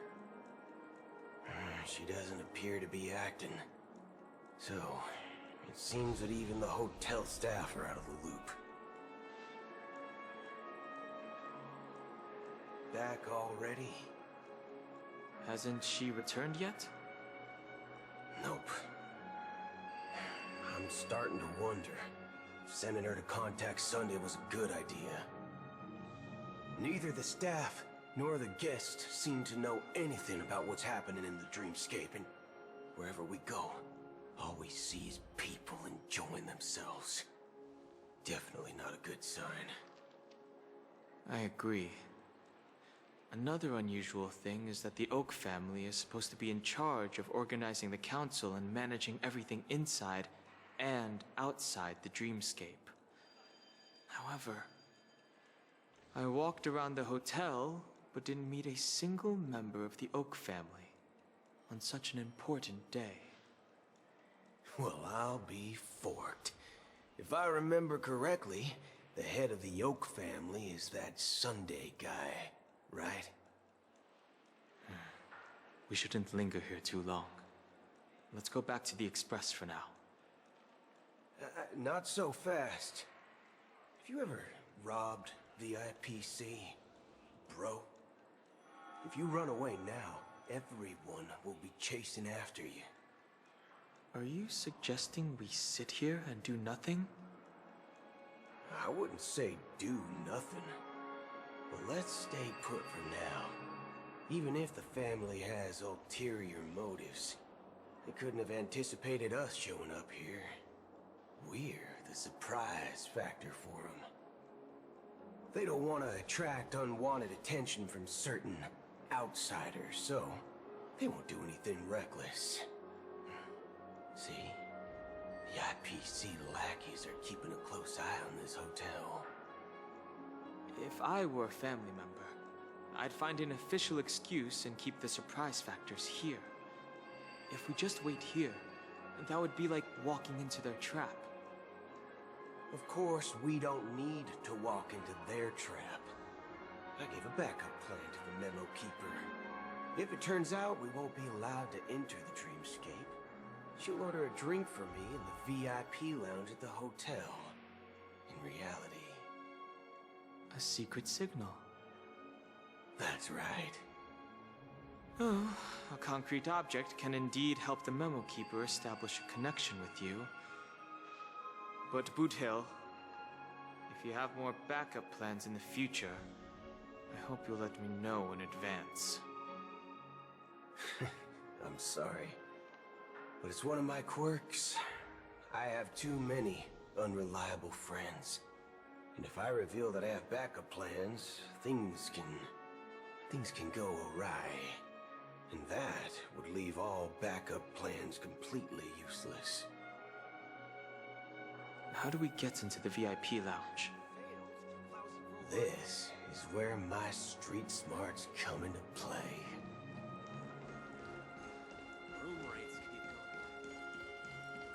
My phone clearly shows that there can actually be a stay on credit. You're the lobby manager, right? Yes, I am. How may I assist you? We're the Nameless from the Astral Express. We wanted to check in, but There's something wrong with your system. The lady at the front desk said she would contact the manager, but now she's nowhere to be found. Now, we've been waiting here forever, without any food or water. What the fork, man? Is this how the family treats its guests? Is this your idea of street smarts? Starting an altercation? It's called standing up for your rights. I apologize for the inconvenience. Please wait while we try to contact Mr. Sunday. I'll arrange 2 premium seats in the VIP lounge so you can rest there while you wait. See? Just like that. Just don't call yourself nameless next time. Wow, this bar's something else. Certainly worthy of the planet of festivities. One peach soul glad? Shaken? No. Good evening, gentlemen. Hey, I have an order for a bottle of Donna's White Oak. Can you help us find it? Has Donna's White Oak? I think there might be a misunderstanding. We don't serve that here. Oh, no way. Are you sure you're not mistaken? If someone had reserved such a beverage, I would definitely remember it. It sells for hundreds of thousands of credits per bottle, after all. I couldn't afford to cover for such an item if it were broken or lost. That's strange. Well, could it be that the memo keeper couldn't afford it? Then what should we do now? Oh, no need to rush. Well, let's grab some drinks first. Maybe I arrived too early and he hasn't come yet. Now, let's see what kind of juice malts you all have here. Well, give me a glass of Hingham Valley, 40 years. I'll have it neat. No ice. Wow, that's the most expensive one on the list. You have a taste for the finer things. It's on the house, anyway. What can I get for you? Anything you recommend is fine. Then I would recommend today's special, Glass Village. It's classic Soul Glad mixed with Laboom juice. It's refreshing and suits your cool demeanor. Just 1 minute. Ah, this flavor. Dynamite barbecue with rocket fuel. Ooh, it really hits the spot. Truly the finest sherry cask-aged malt juice in the cosmos. Dynamite barbecue with rocket fuel. Is that really something that humans enjoy? Hey, this guy doesn't know anything at all. As long as you're satisfied, dear guests, please enjoy. Let's give the memo keeper another half-system hour. If she doesn't show up, we'll need to come up with a new plan. In the meantime, let's take stock of the situation. What do you think? The situation is unclear. Something must have happened on the planet of festivities, but the public is unaware of it. Someone in a position of power within the family must be covering it up. It's unusual for the followers of the Harmony to invite other factions, let alone the IPC and the Masked Fools. If what you said about the Emanator of the Nihility is true, the situation in Penacony is a little complicated, to say the least. Actually, there's something else I'm concerned about. Regarding Acheron. As you know, the faction that follows the path of the Hunt are some of the most dangerous folks in the cosmos to mess with. Who in their right mind would impersonate the Xianzhou Alliance or the Galaxy Rangers? It's like asking for a death wish. Isn't there a saying among the Xianzhou people that The Rainbow Sect lets their lugs arrow do all the beating. Talking. Do all the talking. Well, you know what I mean. Even though the Galaxy Rangers have been out of sight for years, we've been keeping an eye on this region. Even the dumbest criminals know better than to mess with the Annihilation Gang, much less the Rangers. But that Acheron lady, she doesn't seem like a lunatic at all. On the contrary, she's highly logical and organized. She knows exactly when to hold back and when to strike without mercy. And you believe that someone like her would have an ulterior motive for impersonating a Galaxy Ranger? I'm not entirely sure, but I do have my suspicions. Maybe she knows a Galaxy Ranger, or perhaps she's trying to lure us out for some reason, which I can't figure out. Anyway, what worries me more are the anomalies within the family. They've summoned followers from various paths for the festival. No matter how generous the family might be, this move seems highly unusual. Unless the invitations weren't sent by them. If that's the case, it's even more intriguing that the family insists on organizing the Charmony Festival, despite the chaos. Maybe it's Shipei the Harmony pulling the strings. You find it beyond human understanding because it wasn't arranged by humans at all. People do stupid things out of irrational impulses. They abandon their principles when self-interest is involved. They believe in things they know they shouldn't, and fudge, they even break their own rules. But Eons don't. They stick to their determined path and never turn back, even if they reach a dead end. You think Shipei's will is behind all this? It may not necessarily be Shipei. There's definitely some higher entity involved. I know it may sound pessimistic, but if human free will were reliable, why would we even need Galaxy Rangers? It's much simpler when you boil it down to the eons and paths. Like how Lon always follows the path of the hunt, or how the Express stays true to the Trailblaze despite Akavili's disappearance. But in my opinion, Akavili's fall holds significance for the Nameless. Oh, so you're saying the Nameless now have to take responsibility for their own choices because their absolutely right leader is gone? Exactly. I believe the purpose of the journey isn't just about following a path that's always considered absolutely right. It's more about doing your best to choose the right path for yourself among countless possibilities, even with limited insight and judgment. I don't know what you've been through, but I agree that people must take responsibility for their choices, because no one else can do it for them. That's why the Galaxy Rangers need to uncover the imposter and figure out her true intentions. Just in case. I have a backup plan if the Memo Keeper doesn't show up. This is my final backup plan. I promise. You sure have a lot of cards up your sleeve. Well, going back to my old career would make things a lot easier. By the way, when you were walking around the hotel, did you happen to see any important-looking guests? What's your plan?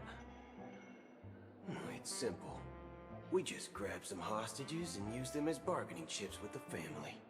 Or maybe we can even take their identities. No need for that. We'll return to the Express now. Wait. Are you getting scared? Draw your weapon. Let's make a big scene. Are you leaving, esteemed guests? Would you like to cancel that as Donna's White Oak you just ordered?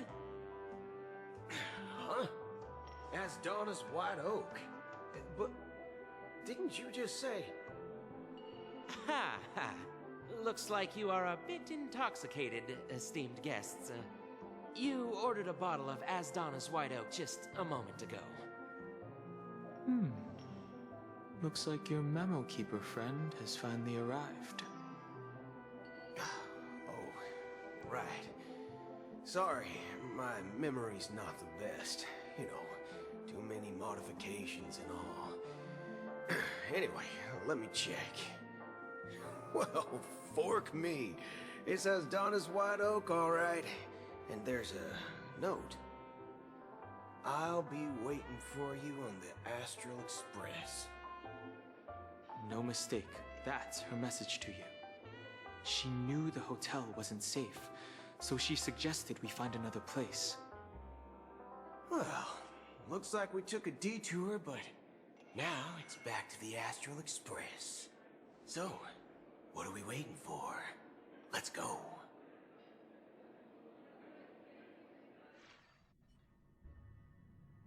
You're back? 2 guests just boarded saying they were looking for Boot Hill, so I told them to wait in the parlor car. Oh, just in time. 2 guests? She's one of them. Look, we welcome all passengers on the Astral Express, but sneaking in like that? You have no regard for etiquette. My apologies, conductor. It was an oversight on my part. I assumed you were already acquainted with the garden. Given the chaotic situation in Penacony, the Nameless are the only ones we can truly trust right now. You are the memo keeper. Pleased to meet you, Dan Hung. I've seen you in others' memories. And as for Boot Hill, this is our first face-to-face meeting. I hope you enjoyed that bottle of Astana's White Oak. You sure have a refined taste. Finally, Memo Keeper. Well, let's cut to the chase. Spill everything you know. That's precisely what I intend to do. But before that, please allow me to introduce myself. My name is Black Swan, and I serve the Garden of Recollection as a memo keeper. As for Acheron's story, I'm sure she knows it better than I do. Greetings. I'm Acheron. What? You Garden of Recollection shirtbag! You betrayed me! I apologize, but she did that at my request. Due to certain reasons, I have been exiled by the family. Thankfully, this memo keeper came to my aid and helped me escape their surveillance unnoticed. To be honest, it was more like stalking than helping. And the process was far from unnoticed. But we did escape. I asked her to guide me to a place beyond the family's reach and to contact a few trustworthy individuals. Namely, all of you. Trustworthy? Son of a nice lady. You think I'm dumb or something? How about this? I'll put a few bullet holes in your head and see what secrets spill out. Then, we can talk about trust. It doesn't have to be like that. I'm willing to answer all your questions, but not right now. If my cover hadn't been blown, we might have had more time, but at the moment, we don't have any other options. No other options? What do you mean? This is the only way I can ensure everyone's safety. I kindly request an immediate warp jump out of the Astana star system.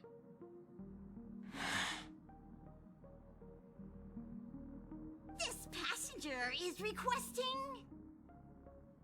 As far as I can tell, she's not a threat, and seems to be telling the truth.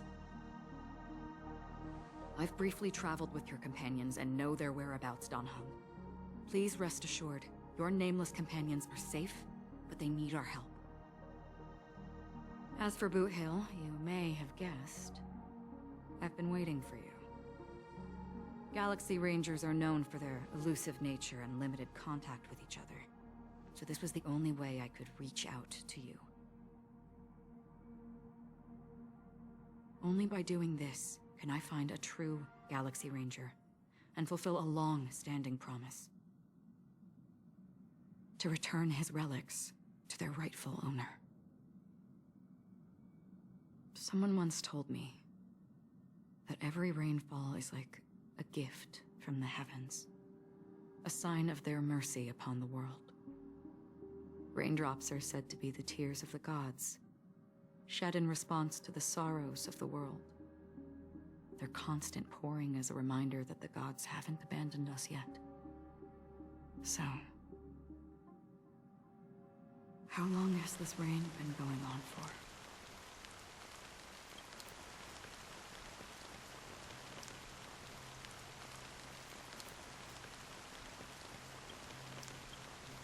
I used to believe, just like you, that it would eventually stop. Years and decades passed. And in the end,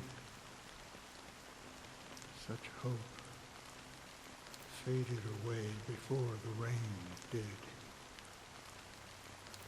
Looks like the God you mentioned doesn't exist after all.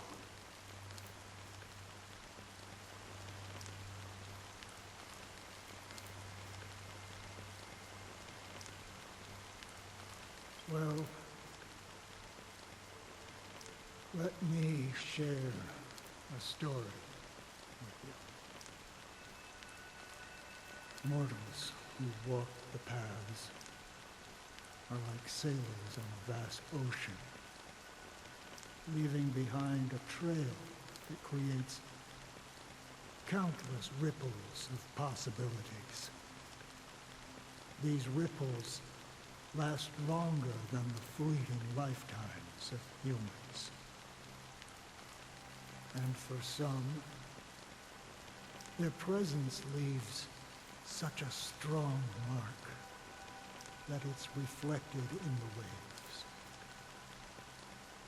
Like those shadows on the ocean. Sin-thirsters, the obsessions of the Pathstriders. They emerge from the depths of IX, seeing themselves as masters of their own destiny, unknowingly repeating the actions of their past lives. They emerge from the nihility and head toward it, leading purposeless lives. However, these hollow phantoms, they were once my dear companions. A group of Galaxy Rangers. Are you watching over them? Watching over them? No. I'm guiding them toward transcendence. It was a brutal war. A crusade that shook the universe. The universe witnessed the fall of Zulo, the Lord Ravager, but it came at a price. A price so hefty that only those who were there still remember. The unwavering determination of the Hunt followers persists even in death. So someone must guide these lost souls to their life beyond. They were heroes in their time, and they shouldn't be reduced to mere puppets of nihility. As for me, I've suffered too many losses on that battlefield to advance any further. And that makes me the most fitting person to carry out this task. But you know, these sin thirsters, they're not who they used to be. Does this seem pointless to you? Well, some tasks have to be done, even if they are pointless.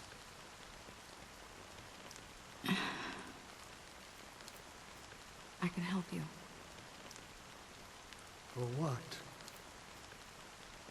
For the meaning of the nihility. That's what I've been seeking. I see. After all, this realm is off limits to ordinary souls, right? Thank you, stranger. I wish that you find what you seek. Before we part ways, I have one more question. It is true that their actions and even their entire lives may seem pointless from our perspective. But if, and it's just an if this is what the departed ones expected, should we try to change it? A good question, and a profound one. I don't know the answer. What I do know is that one day I too will pass away. I hope that when that day comes, someone will stand at my grave and place a bouquet of flowers.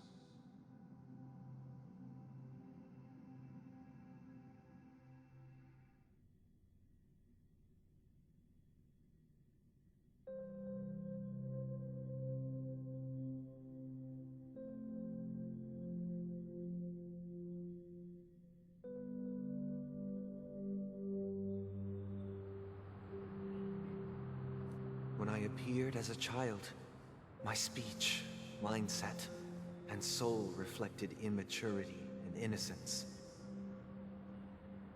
As I grew into adulthood, I left behind my childlike side.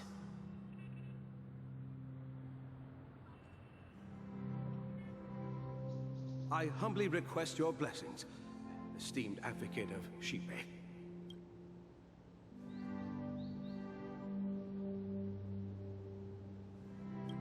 Come to me, my kinship. I have sought their presence with us. As you wish. I have faithfully served the Alfalfa family for nearly a decade, promoting the path of the harmony to the best of my ability. However, I made a mistake yesterday. While I was preparing dinner for the family head, I accidentally dropped a prepared dish on the floor. Out of laziness, I lied and claimed that everything was ready. Although the head has dismissed me as punishment, it has been tough to sleep with the guilt still gnawing at me, as I worried that the seeds of evilness may have taken root in my soul. So, I confess to you now, to seek atonement for my sins. Do you sincerely repent and vow to change your ways? Yes. Have you examined your soul and confessed all your sins? Oh, yes. Are you willing to accept the process of atonement? Yes. Very well. Show your dedication and goodwill to the family, and you shall be reinstated among them. Now, please, leave in peace. Oh, praise Shipe. And thank you, esteemed advocate. Next, please step forward. I wholeheartedly confess to you. Please, pardon my sins.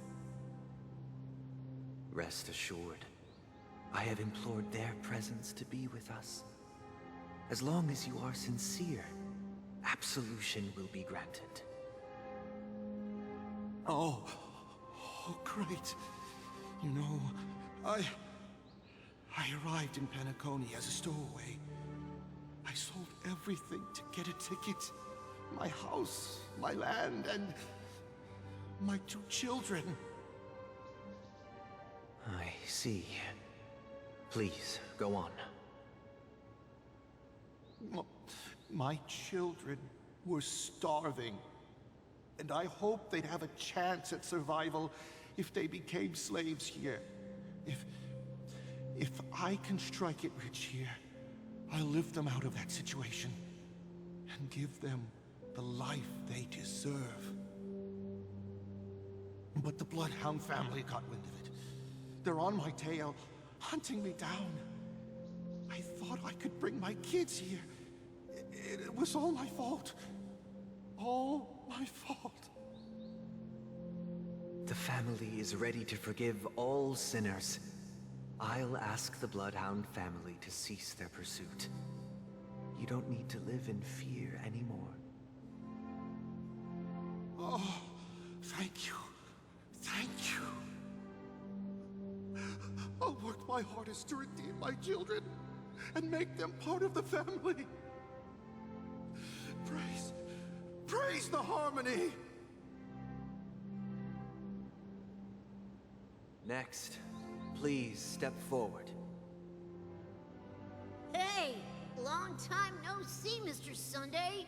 The most esteemed individual in Penacony, and the next leader of the Oak family, right?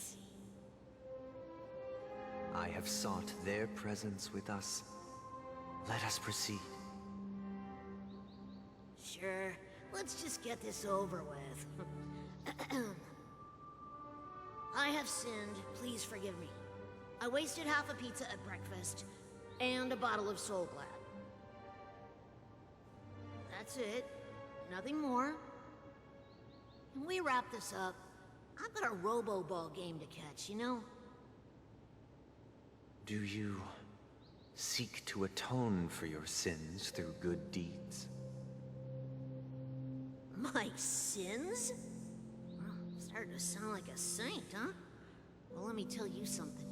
Neither the family nor you have the right to judge me. You think nobody knows what your precious family has done? About the watchmaker? Huh? Don't kid yourself, Featherbrain. Those dream chasers might be fooled by your act, but don't fool yourself. Before you start spouting off your holy verses, answer me this. Where does the power of the Oak family come from? And your power? What makes you think you can sit there, all high and mighty, looking down on everyone else? Well, I've spent enough time in confession today to enter the Harmony's paradise, right? Then I'll take my leave. Good luck with your election, and, don't make me regret my investments in you.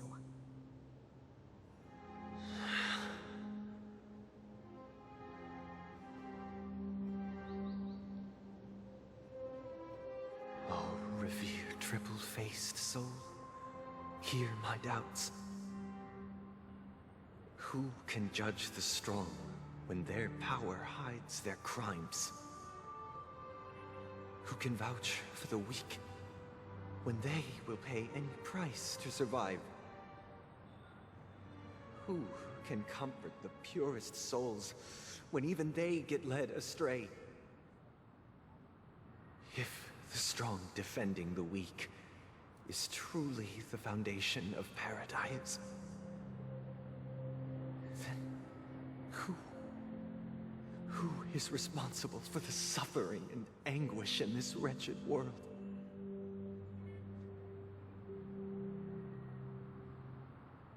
Brother? Brother?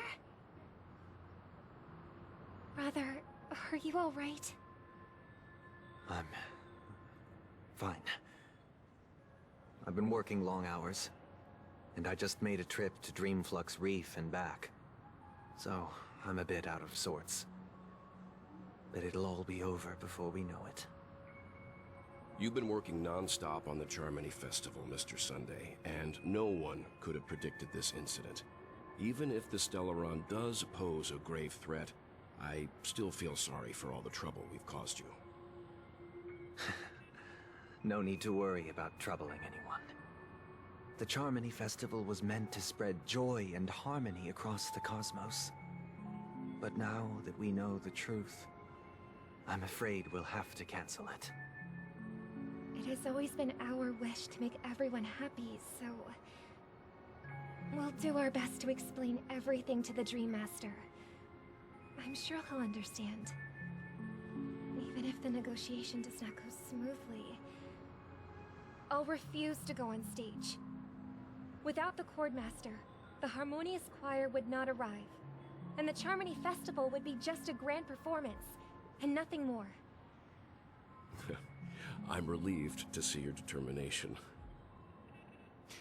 You know, since arriving in Penacony, we haven't had any contact with this Dream Master himself.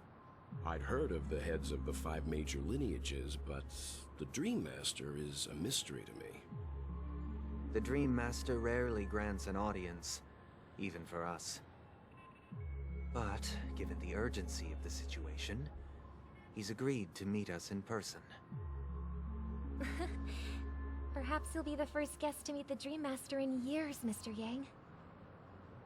Let's hope we can reach a consensus that satisfies everyone. Indeed. Let us hope so. It's about time. We'll have to get ready for the meeting.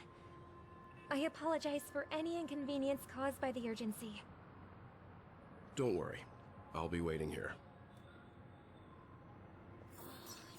Dear, it's Mr. Sunday! Hey, come over here! Looks like someone needs help. Let's go check it out. Mr. Sunday. Hey there! Okay, see the moon in the sky? It's about the size of the cap on my Soul Glad bottle. If I just reached out my hand, I could grab the moon, couldn't I? The moon? You mean the Grand Theater? Yeah. Look at me. I've been away from home for too long. I must be missing that moon. But it's no big deal. The Grand Theater here looks much better than the moon back home. It's just magnificent. They told me not to sell everything I had just to come to Penacony. How short-sighted. Selling everything you had? Why would you go to such lengths? Why? Can't you see? Life back home is miserable. It's not really living at all. It's better to be here at Penacony. No pain, no worries about tomorrow, just sweet dreams. You can do whatever you want. That's what I call living. Yeah, now this is the life. Is this truly living? Huh? What did you say, young lady? I didn't quite catch that. Oh, it's nothing, sir. You see, the traffic on Glock's Avenue can be dangerous. How about I ask a Bloodhound family member to escort you to Ideen Park over there, so you can continue enjoying your sweet dream? Oh, yeah, that's a great idea. Wow, no wonder you were the leader of this sweet dream. You're totally a lifesaver. See you around, Mr. Sunday, and it was nice chatting with you.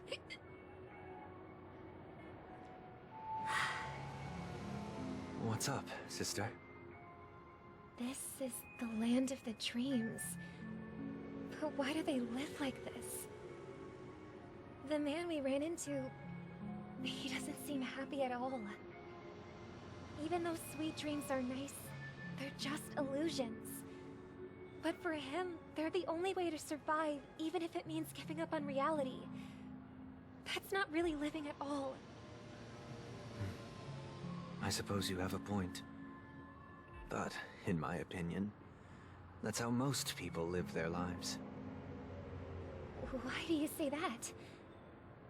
You think that man is not actually living, but that's not quite accurate. Even without Penacony, people create their own illusions called self-value.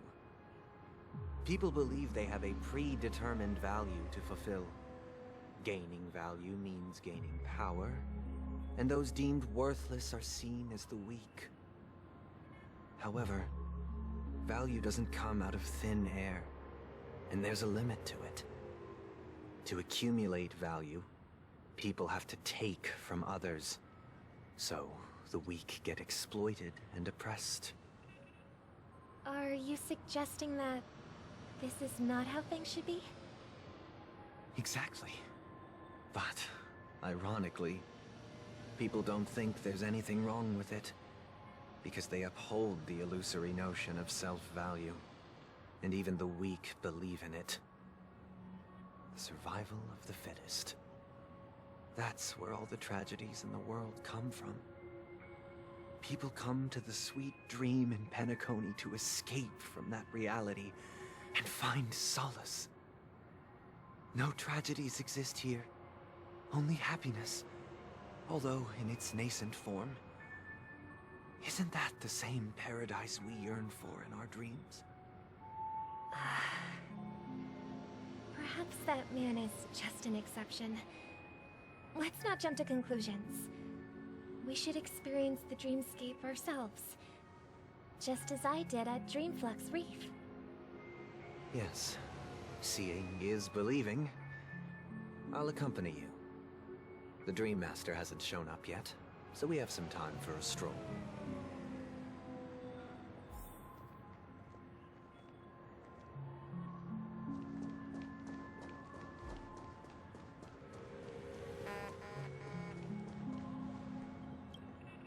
Glad to meet you again, Robin.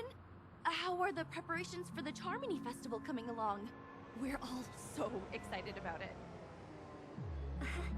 It's going smoothly. Thanks for making the trip to join the festival. You're too kind, Robin. It's a pleasure to have guests from all over the universe celebrating day and night. I can't stand being lonely or bored, so this jubilant dreamscape is perfect for me. But if this went on forever, would it get boring too? Nah, not at all. Who would get tired of having so much fun? Every day, you get to wear fancy clothes, explore all sorts of dream bubbles, indulge in delicious food without gaining weight, and you never get old or sick. As long as you can afford a room, this place is the ultimate paradise.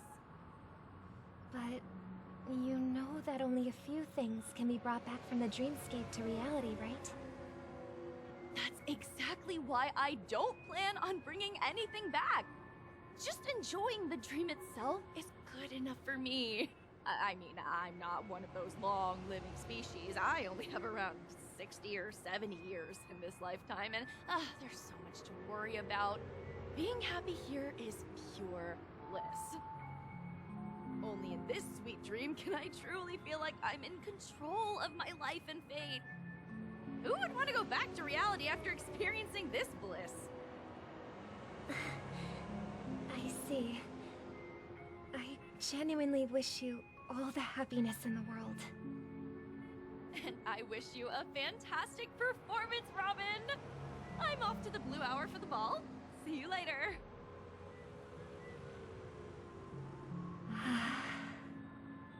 Seems like that guest's perspective didn't resonate with you either.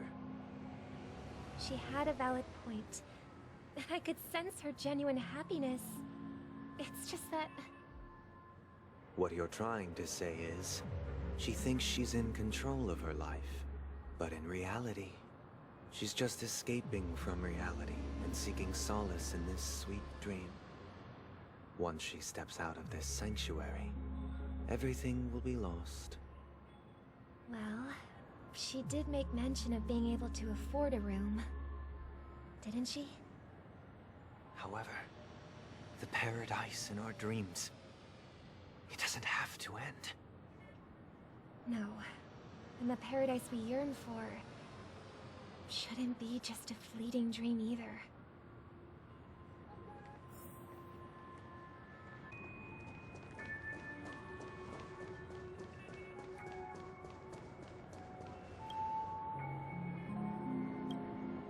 The scenery in this dreamscape is truly breathtaking, isn't it?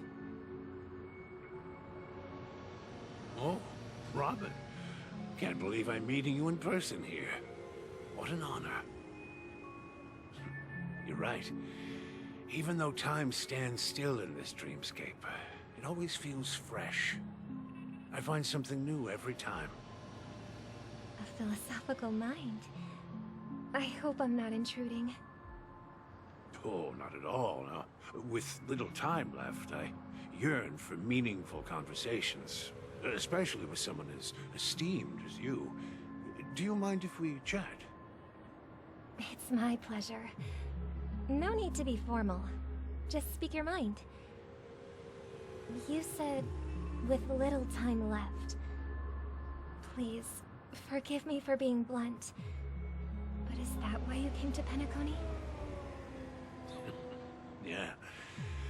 I was part of a war, and while escaping from the Sarkosian mothership, I got exposed to some radioactive materials. And then, all my comrades died, and my hometown was wiped out by neutron bombardments. I couldn't bear to live with everything I knew gone. That's when I heard about a possible solution here, so I came. How heart-wrenching. I hope the family has been able to help you. They have, and I'm truly grateful for that. They provided me with a comfortable room, the most advanced life support devices in the cosmos, and a stellar team of caregivers. My physical body is now in the dream pool, sustained by life support. The me you see here is whole, rational, and no different from any other person. But I can't say the same for the me in the hotel room. My true appearance? Huh? I hope you never have to witness it, Robin. So, you'll be living forever in this dreamscape, right? Just being able to live at all is good enough for me. Whether it's in this dreamscape or not, well, I don't really have much say in the matter. My world has been torn apart, and my life could end any second. So, even if this whole place is an illusion, it's still my paradise, and I'll treasure every moment I spend here. Now I envy those everlasting things. That old man's story. It's so tragic. Fortunately, this sweet dream gives him joyful memories to hold on to for the rest of his life. That's precisely why this sweet dream in Penacony exists. However, even this sweet dream has its limitations. While it provides solace to the disillusioned, it can't completely eliminate pain in reality. There will be a way out. Penacony is already on the right track.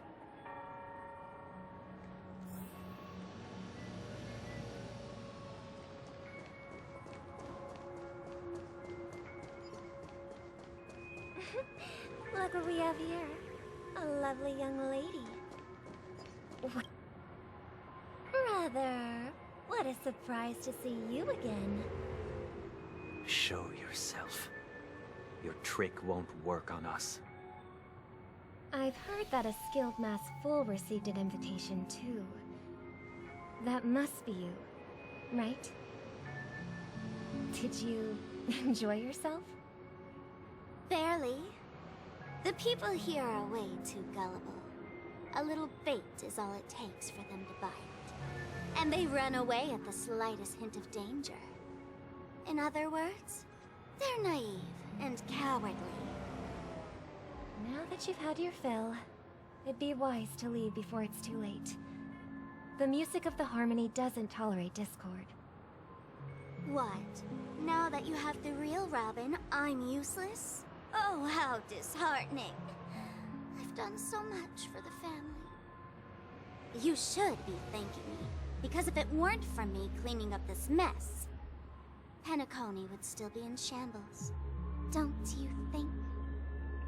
That was a personal request from the head of the Iris family, and it has nothing to do with us. Step aside and stop causing trouble for the Charmony Festival. The Charmony Festival? You think you can scare me?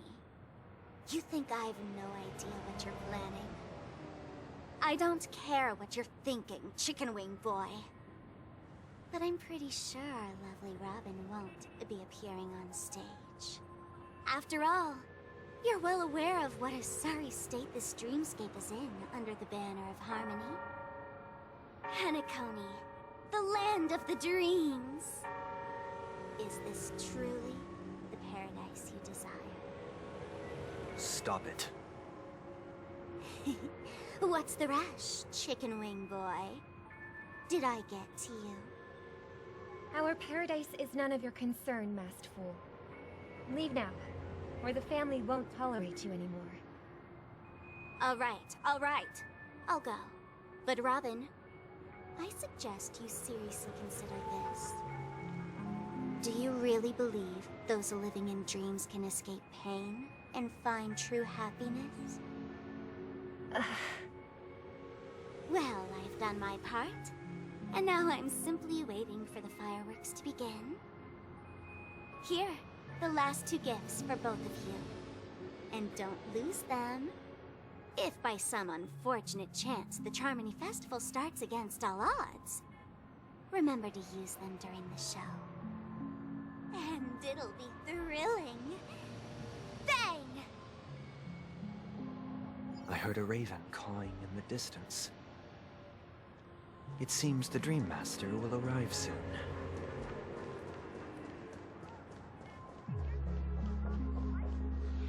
Let's wait here for the Dream Master to arrive. Okay. By the way, brother, I heard you no longer have a sweet tooth. Back when we were kids, you used to steal my desserts. Seems like a lot has changed during my absence. What exactly happened? Well, someone has to stay awake even in this sweet dream. But that someone doesn't have to be you, or anyone in particular. You're carrying too much on your shoulders, brother. The paradise in our dreams. It shouldn't be like this. Penacony is nothing more than a dream. It can't erase the worries and pain of reality, or bring true happiness. It only offers an escape from reality. Nothing more. Remember the old man we met earlier? Without this dream, he might have completely lost himself. That might be true, but even without Penacony, he could have chosen another path. As far as I know, the Intelligentsia Guild has been promoting their rehabilitation techniques for a long time now. That path may have been more ordinary and challenging, but now he's in a comatose state. And this sweet dream has become sort of end-of-life care. His fate is sealed. Is Penacony granting these people a future? Or is it taking it away from them? Well, don't forget this. Not everyone really has a future. The future for humanity is like the sky for birds. People mistakenly believe that flight is inherent to birds because they've never witnessed those birds crashing to their death. Do you remember how we took in that little Charmony dove when we were young? Yeah. We took care of it. Provided food and water, groomed its feathers. And later, when I decided to leave Penacony, I opened the cage and set it free. Well, I didn't mention what happened to it in my letters because I didn't want to upset you. Shortly after you left, it crashed to its death right in front of your window. I had surmised as much. I knew you wouldn't have avoided mentioning the bird for no reason.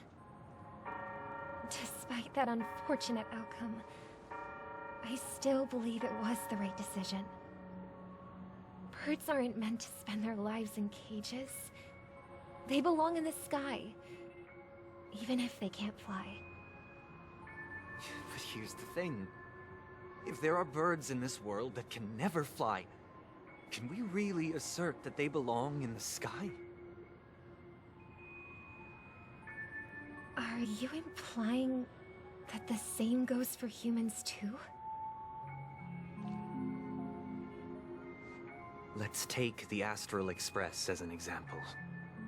The Nameless made tremendous efforts to bridge worlds, gaining fame across the universe. However, only a few extraordinary individuals can endure such a perilous journey. That's because the pursuit of the Trailblaze exceeds the capabilities of ordinary humans. Otherwise, why would this path be filled with broken rails, an abandoned express, and even a fallen Eon? That's just sophistry. If that were true, then only the powerful would have the right to determine the future. Unfortunately, that's exactly what happens. Another name for the future is self-value. While this world has its fair share of heroes who inspire people and garner admiration for their heroic deeds, the majority of ordinary people will never become heroes in their lifetime. Some are born weak and vulnerable. Some find themselves trapped in unfortunate circumstances. Some fall victim to malice and cowardice. When it comes to survival, everyone is equal. And the weak can only watch as their value gets constantly diminished by external forces. That's why we should care for the weak and support them as if their suffering were our own. That's what the Odes of Harmony have always taught us. While the Harmony holds noble aspirations, the strong will always be strong, and the weak will always be weak. Even in this carefree dream. Human nature contains greatness, but it also harbors inherent weaknesses that can't be eradicated. In the end, if people can't even secure their own survival, they won't care about the illusory future of equality. As long as the law of survival of the fittest prevails, there will always be fledglings crashing to their death. But if people don't live for the future, do they merely exist for survival? If even you, my brother, don't believe that the Harmony will save the weak, then which Eon can make our dreams come true?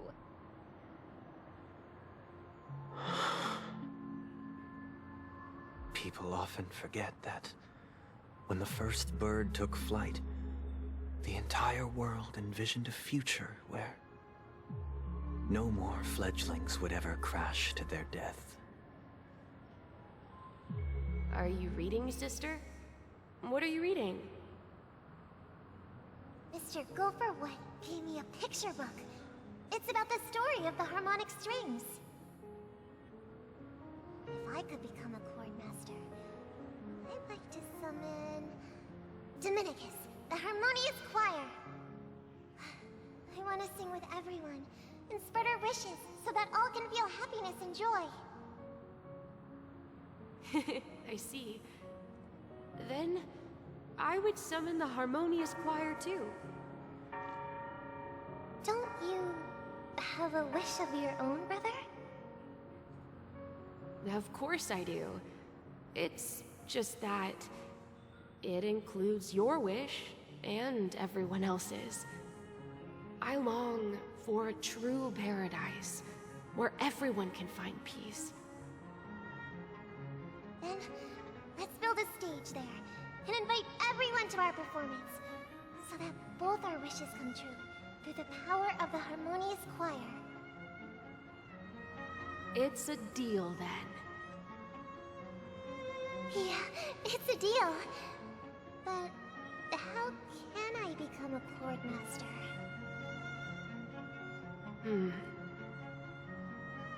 Maybe you'll have to become a star first.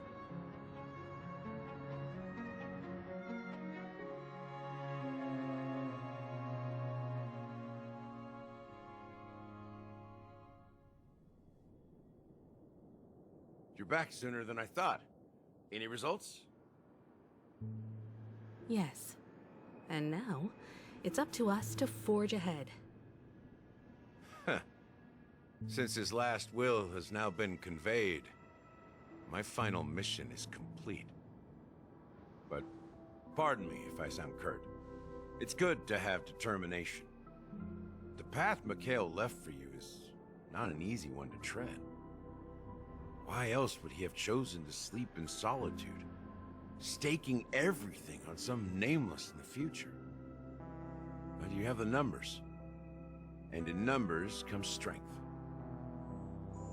So that might just delay your inevitable a little more.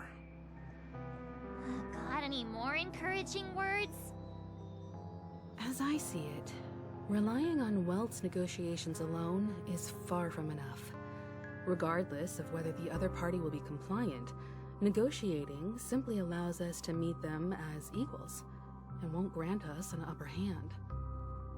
Penacony is our rival's home turf, and we already have very few chips left to play with. Rather than idly sit around while the family's got us blocked off, an offensive approach might be a wiser course of action. We're more familiar with the Stellaron's properties than most, and since it's the key to stabilizing the sweet dream, it's vital to the family's interests. By attacking their core interests, they're bound to retaliate hastily. And as the saying goes, haste makes waste. That's right. As long as we pose a threat to the Stellaron, either with words or otherwise, we have a chance at gaining the upper hand.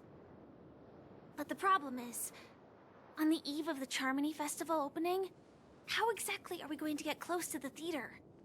Family security will be airtight, and if we brute force it, even if we succeed, it's too risky.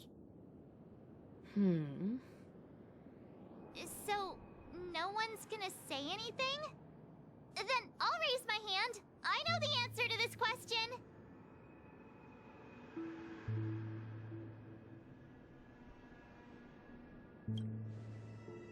What's that supposed to mean? You'd better believe it. So, I heard that before the Charmony Festival begins, there'll be a pageant to kick off the festival. It's called the Soulglad TM Festivity Auditions, or something, and it's going to be held in the moment of Scorch Sand. As long as we clinch the top spot, we'll be able to attain the title of Festive Superstar, and be able to personally bask in the graces of Miss Robin. Not that that's important. What's crucial is that we can enter the Grand Theater before the audience arrives. So, how do we go about participating in these festivity auditions? I've already procured special invite tickets from Miss Robin's fan club. To tell you the truth, I had been preparing to join the auditions all along, but now it looks like even if I scrape through, I probably still won't have the chance to shake Miss Robin's hand. So they're still running this thing, huh? It was originally just a publicity stunt, set up by Mikhail to drum up attention.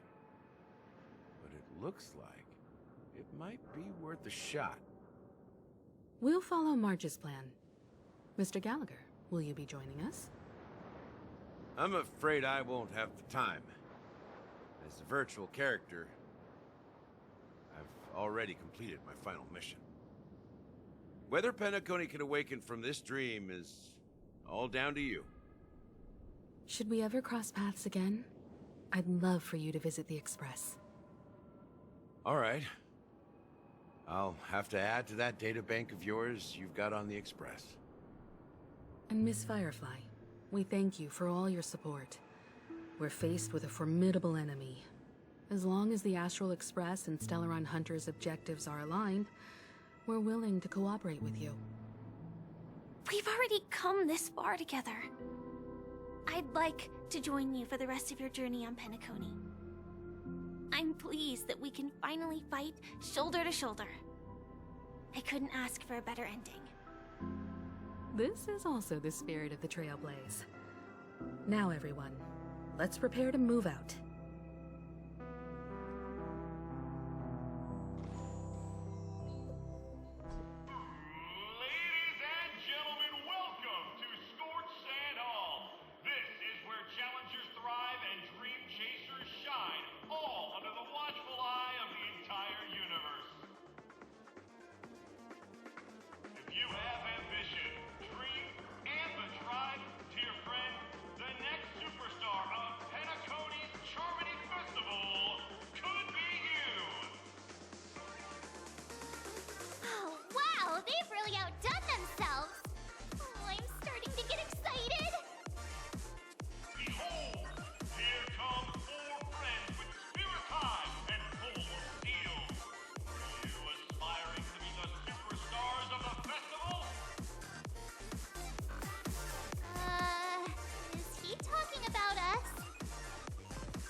Excuse me, you four. What are you hoping to get out of all this? As the last group of contestants, how confident are you in overcoming all of the challenges? Would you be open to a brief exclusive interview with us? It'll be quick. Your journey is long and fraught with peril, yet under a sky blanketed by banners, you vie for the crown. The sword and rose! Protect the beauty! The beauty, the beauty! Magnificent and majestic! A knight's head is hard as steel. Brotherland's focus is stubborn as a heel. We don't all have to be winners, but if we don't have fun, we'd all be sinners. People are pouring in.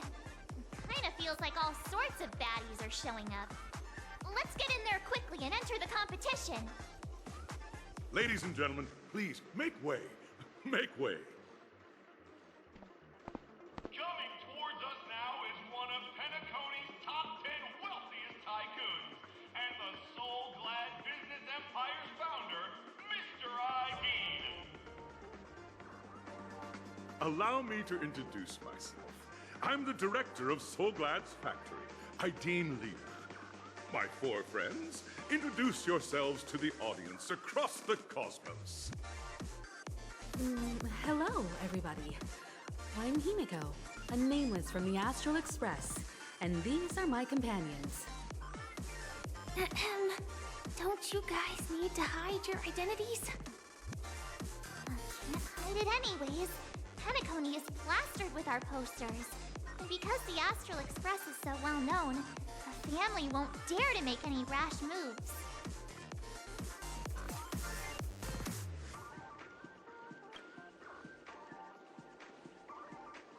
Hello, everyone! I'm March 7th. I'm an ordinary girl who loves adventures. Hello, everyone. I'm Firefly.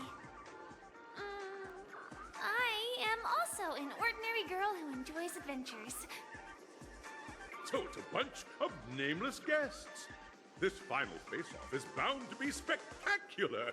Time is precious. My four friends, come with me. Grab a bottle of Soul Glad and make your dreams a blast.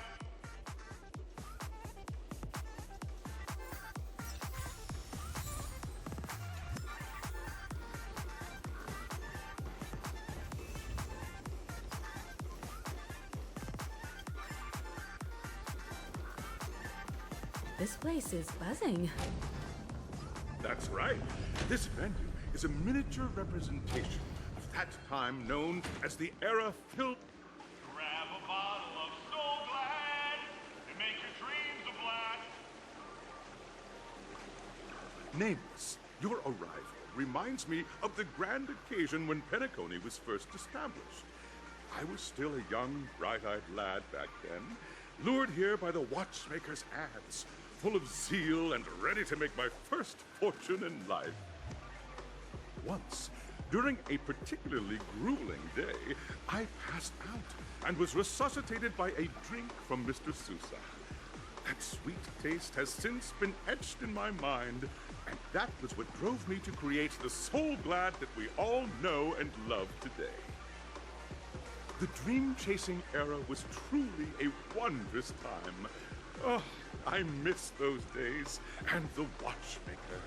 Scorched Sand Hall is my homage to that time of boundless possibilities.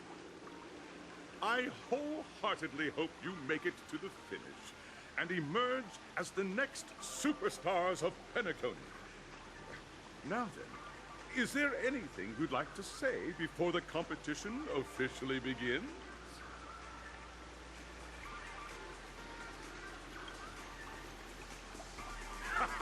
That's the trailblazing spirit. How about you, Miss March? Hello, everyone! Next up, get ready for the Mega March 7th Adventure, where I'm going to break the speed run world record! Trailblazing into the uncharted and challenging the limits. That's Miss March 7th for you. How about Miss Firefly? I hope that by the end of this journey, everyone will have achieved the outcome that they hoped for. Ah, a wonderful wish! Miss Himiko, what are you expecting from your team? Safety first, everyone. Simple words, but full of warmth. Waiting for you are 3 stages, each connected to that era. The first 2 stages offer 2 distinct paths to choose from, with unique challenges on each route. And in the last stage, you will face off against a champion who has defended the title to this very day. A beloved contender whose noble virtues are unrivaled. Those are the rules. Simple. Everyone clear? Now, I hereby announce that the 33rd Scorched Sand Festival of the 20th season, sponsored by Soul Glad Enterprises, has started.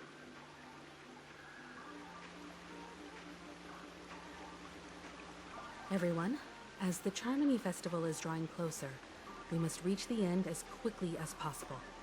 Factoring in efficiency and safety, splitting up into 2 groups is the best choice. March and I haven't known Miss Firefly for too long and aren't overly familiar with her. It'd probably be better if the 2 of you paired up. Fine by me. Let's do it. All right.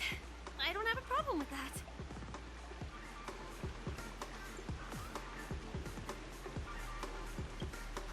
We'll split into the assigned groups then. Let's not waste time.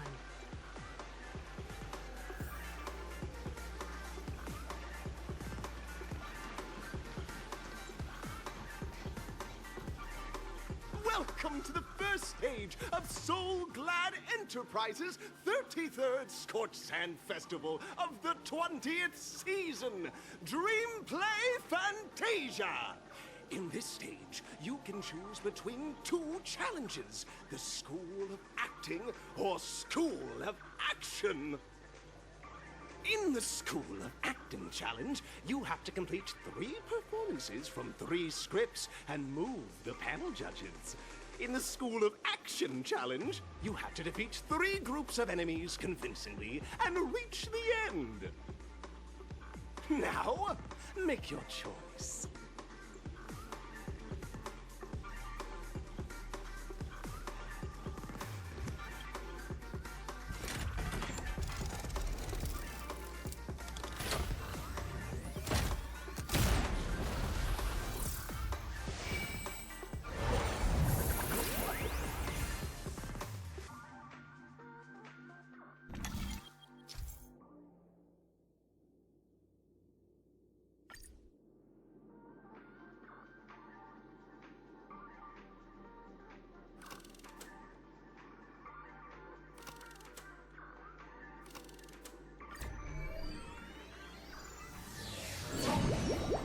Stage of dreams for those who dare to dream.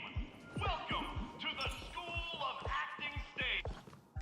Competitors, allow me to introduce the rules of this challenge to you. There are 3 stages up ahead. On each, you will find an outline of a script. These 3 scripts were written by the legendary filmmaker, The Watchmaker, and depict various stories from Penacony's era of pioneering. Your task is to bring those moments to life, find the right words, and act convincingly to make the judges feel the script's intended emotions.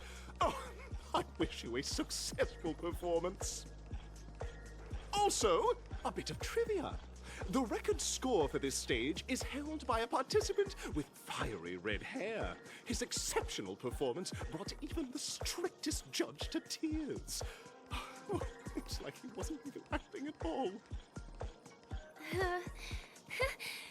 We are running out of time, so let's get this over with quickly.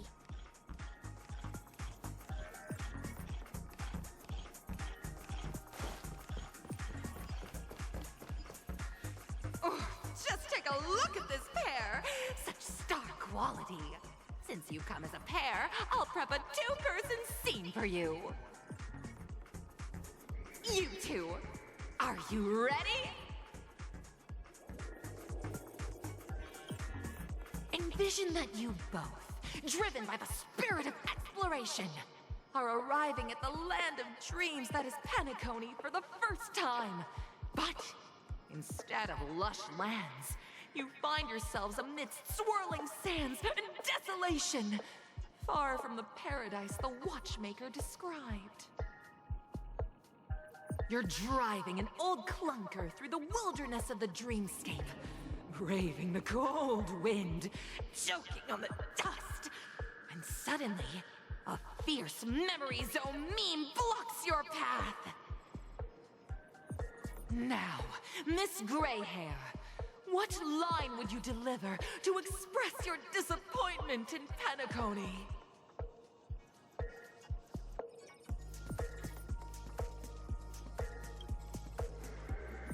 Very good! Now, though you're disappointed, your screen partner is conversely very enthusiastic. Now, young lady, you will say... This is great! I love living on the wild side! Very good! Very intense! And then, we cut to the story's next scene. You find a job mending the rails, but the days are long, and your endurance can't keep up, and you finally collapse in the endless expanse of desert! Suddenly, sweet rain falls from the sky, wetting your lips and rousing your spirits! Now, Miss Greyhair, what line will best express your surprise at this moment?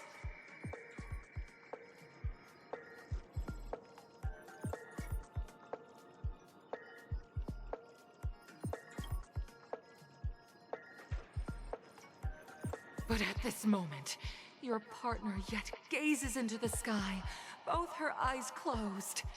The raindrops fall, blurring her vision, and she tragically says... Perhaps we were never meant to succeed. Right? Fantastic! Both of you have an incredibly solid foundation in dialogue delivery. However, lines aren't everything in a performance. Please continue this story on the second stage. Up next, you'll be challenged with a body language test. I hope these tests won't take too long.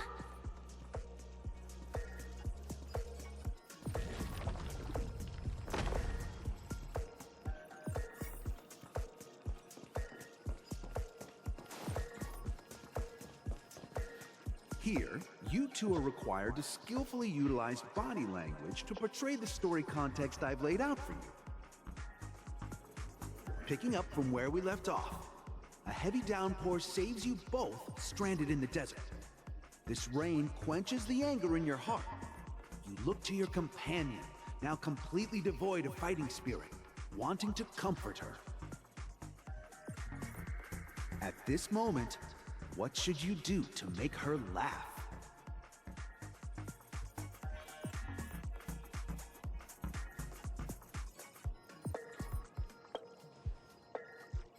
The test now is about body language. I don't think dialogue is allowed here.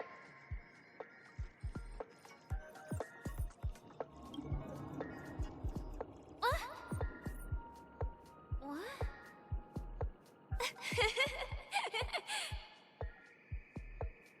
Right answer! Your companion sees you rolling about in the sand and thinks about the arduous obstacles along this journey. She can't help but let loose a laugh, rekindling hope in her heart. And so this girl... I'm... gonna get back on my feet and keep moving forward. A tug at the heartstrings! The story continues to develop. The heavy rain leads you both to sense a business opportunity. So you start venturing into the umbrella industry. But just as the business begins to pick up, competitors start flooding the market with low-priced goods, squeezing your market share. You have no choice. The goods you stockpiled at high prices have to be sold at a loss. This is a pretty self-destructive move, which drives your business to the brink of bankruptcy. At this moment, what would you, who refuses to admit defeat, decide to do?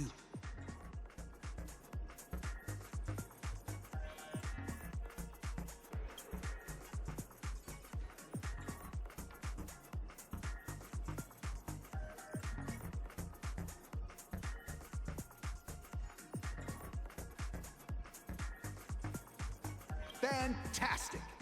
But it's a pity your friend does not agree. Seeing that you're up to your eyeballs in debt, she sees nothing but despair in her future. And then... I leave Penacony in utter disappointment. Is that okay? Of course! Absolutely! I was this close to tears! Both of you possess exceptional acting talent! However, the true test is yet to come. You're about to encounter the harshest judge this show has ever seen. You'll need to rely on perfect performances if you want to win them over.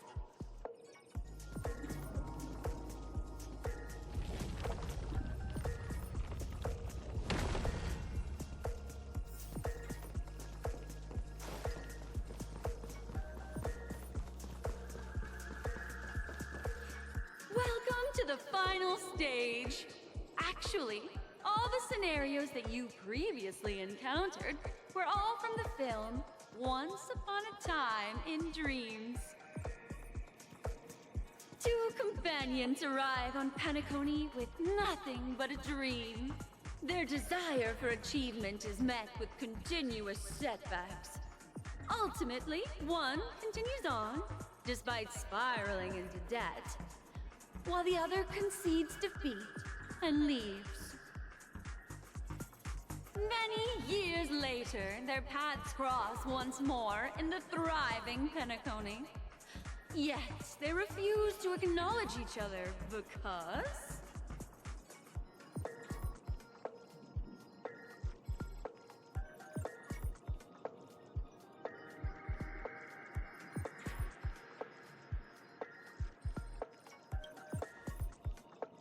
Against the backdrop of a revitalized Penacony, the joy of reunion mixes with the sorrow of past separation, the awkwardness of being strangers, and the shyness of a long-awaited encounter, all converging at this very moment.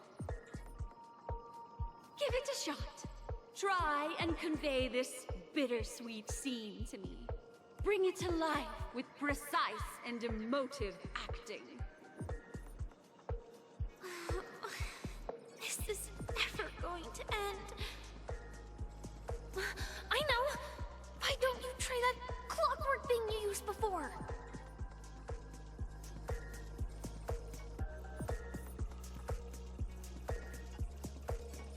Your performance is far from satisfactory.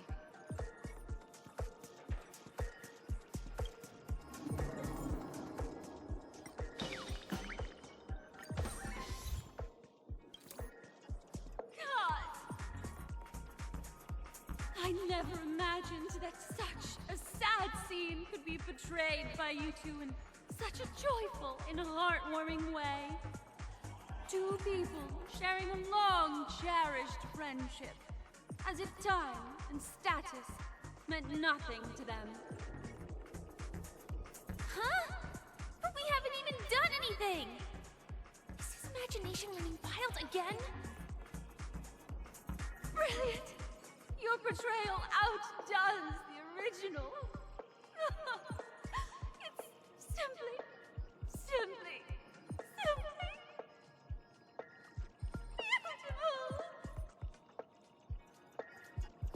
We have passed the test. We ought to hurry up. The Stellaron is at stake.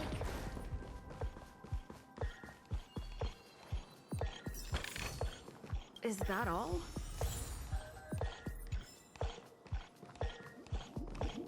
Congrats to both of you for clearing the stage, but more importantly, are you having fun? Fun is more important than success. Look at the time! You finished much faster than that red-haired contestant did. That red-haired contestant. Who is that exactly? You'll find out eventually, but only if you clear the next test first. Welcome to the second stage of the 33rd Scorched Sand Festival in the 20th season, sponsored by Soul Glad Enterprises. Gunfire time! You have the option to choose gunfire and undergo Brother Hanu's trial, or time, where you'll face Clucky's trial. And now, make your choice!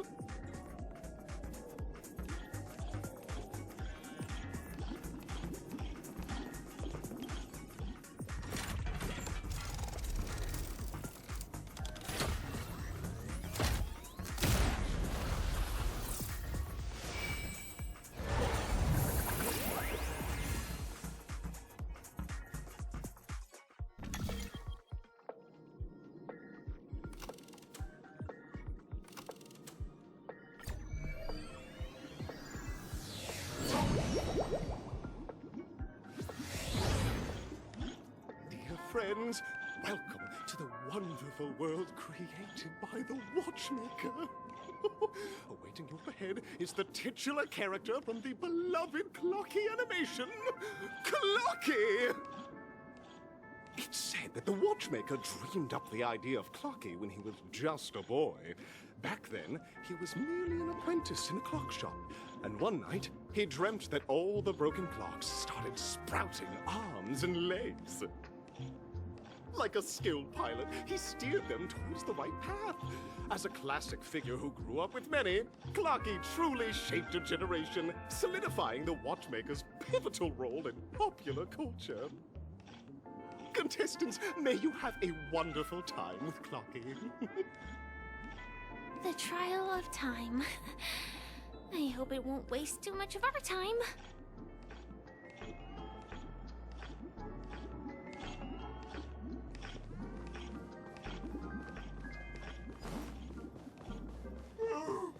Am I just a failed experiment? Am I just a failed experiment? I'm just an expendable failure of a clock, aren't I?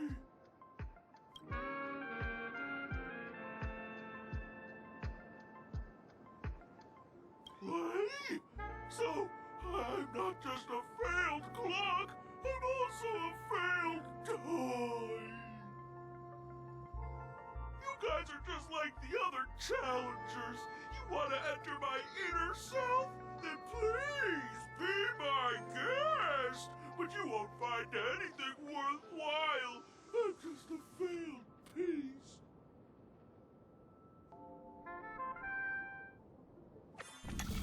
See? I'm just empty inside. Tick-tock! It's time for me to make an appearance! Clocky?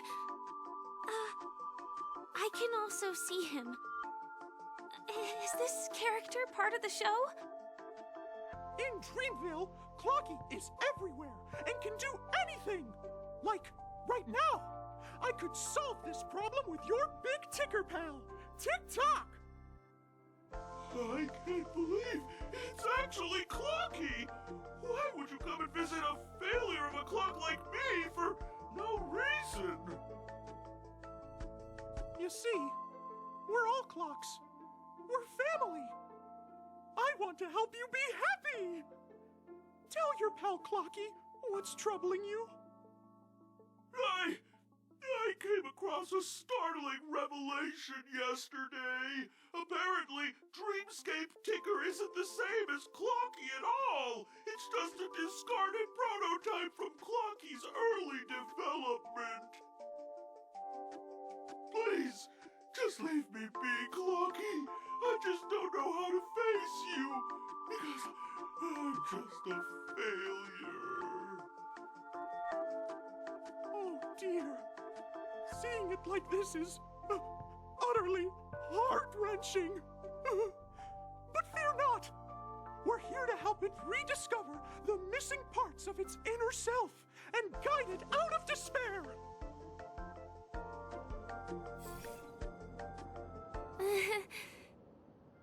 I guess even troop members can experience existential crises.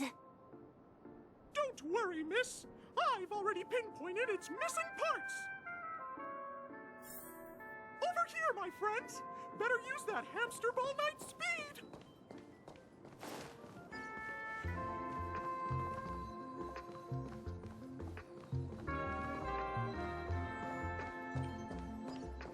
This must be one of the missing parts that Big Ticker needs. That we're here. There's a missing part on the opposite side. But how do we get over there? There's also a dream side left here by a dream weaver. We're running out of time. We'll have to use it if necessary.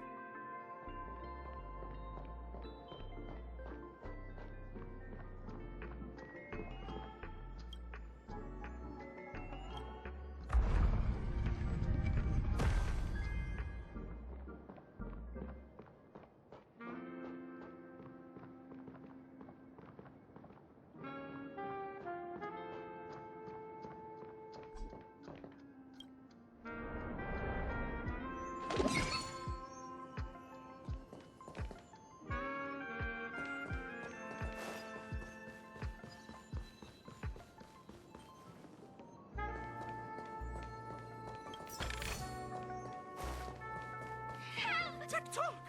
Do I hear... Tweet! Help, help, help! Tweet! This man's body is boiling hot! Tweet! Is anyone there? Tweet!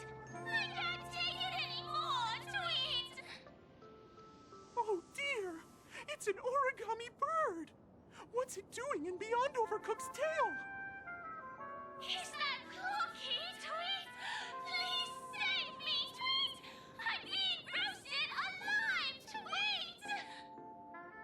A roasted bird? Oh, this is horrible! Let's save it, quickly!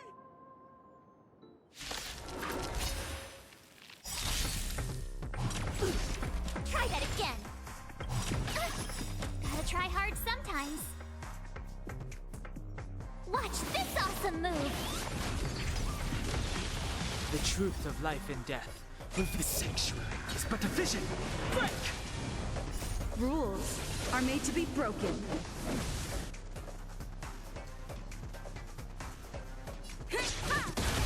Move carefully.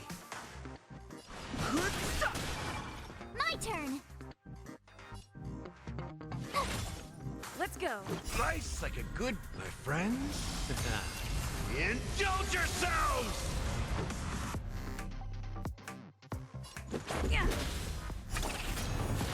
Step up, let's see ya. It ain't over. Fighting is meaningless.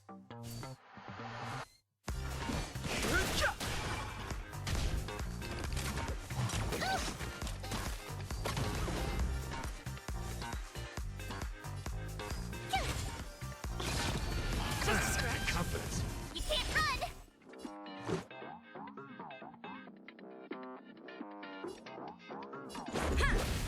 In the mood for another beating?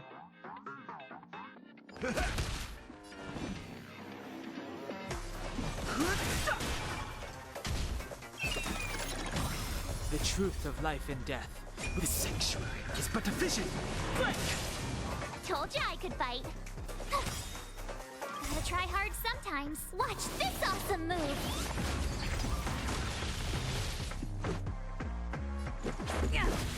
Step up, let's see ya.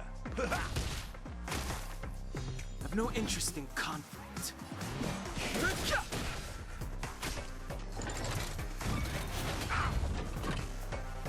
It's more than that. Tough luck running into me! Rules are made to be broken. Nice like a good brew, my friends. Indulge yourselves!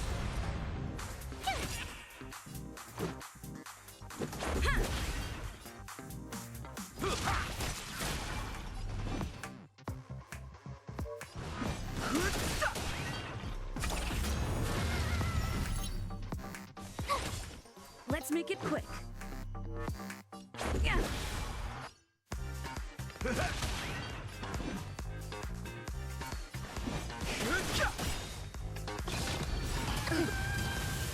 The truth of life and death. The sanctuary is but a vision. Break! Let's go.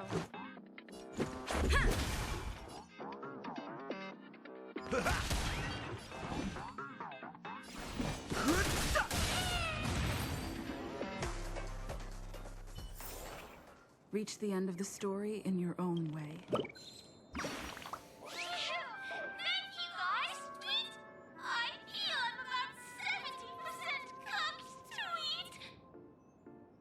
Thank goodness you're okay! But why did you burrow yourself into that fella's tail? Because that fella stole one of Mr. Big Ticker's pots, Tweet! I wanted to help retrieve it, but I accidentally got myself stuck in the oven, Tweet! Go ahead and get it, but be careful! It's hot, Tweet! An inner self fragment belonging to the Sweet Dreams troupe? This is just too surreal.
Is that all?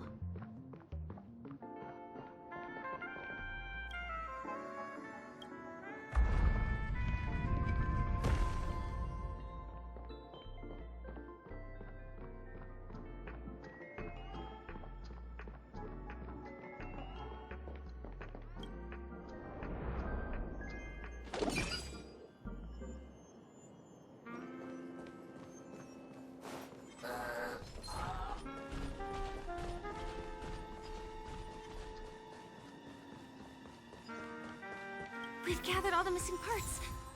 Let's hurry back. We don't want to keep Big Ticker waiting.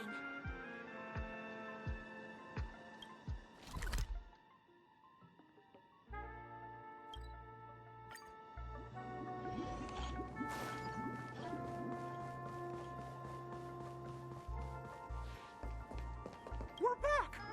As long as you have these, you'll be able to find closure. Tick-tock!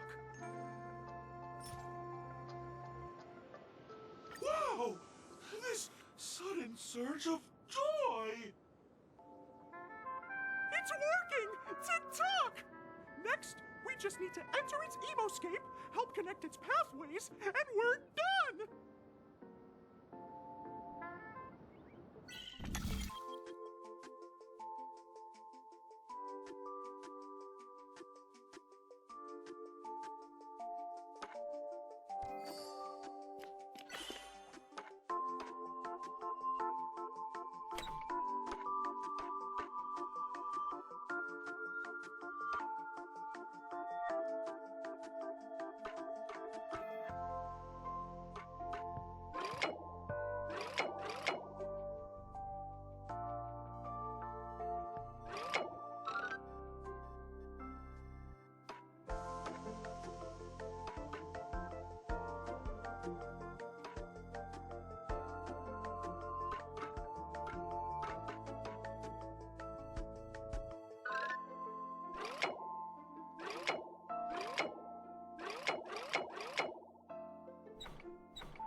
Oh, dear! What's going on in here? Your inner self is a mess! I'm not qualified to be the real Clocky! Just give up, Clocky! No! This is unacceptable! You have to face your fears!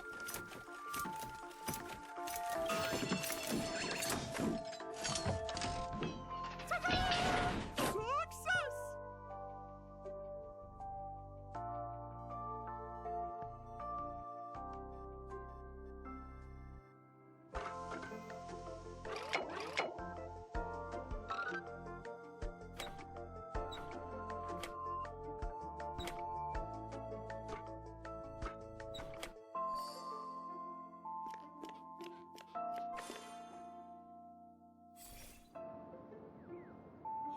Thank you, Clocky. If not for you, I'd never be able to connect with people like this. You helped me find myself again. No problem at all. As the guardian of Dreamville, it's what I'm here for. Tick-tock! Oh, my friends, you still have other important things to do, right? Go forth, my friends.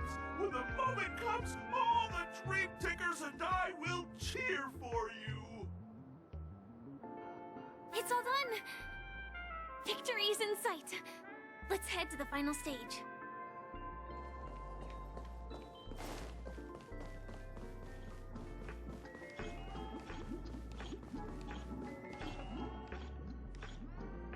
Congratulations to both of you! Oh, you've overcome all obstacles and proven yourselves. But, unfortunately, there is only one who can be Penacony's festive superstar. In the final stage, you will face the defending champion. If you fail, you will lose the opportunity to become the festive superstar. Welcome to the 33rd Scorched Sand Festival's third stage in the 20th season, sponsored by Soul Glad Enterprises' Superstar Showdown.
I just saw someone. Someone... Please wait! My beautiful ladies. By the glorious light of beauty! I never thought I would see you again. In such turbulent times, your kind faces are as spring's gentle breeze, bringing solace to my scorched heart. Are you... a Knight of Beauty?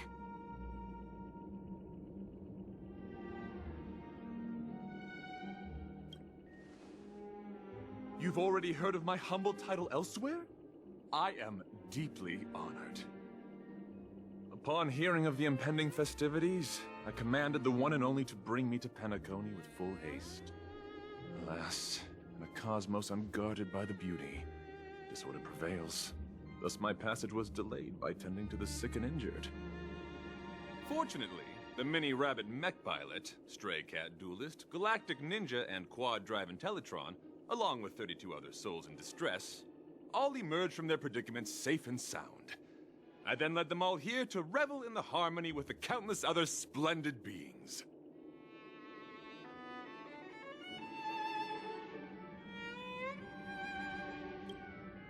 I do not deserve such praise. Unfortunately, that dashing IPC ambassador, whose radiance matches that of a beautiful peacock, remains in a woeful state. Ugh, how I wish he too could partake in this splendid occasion. Okay, let's get back to business.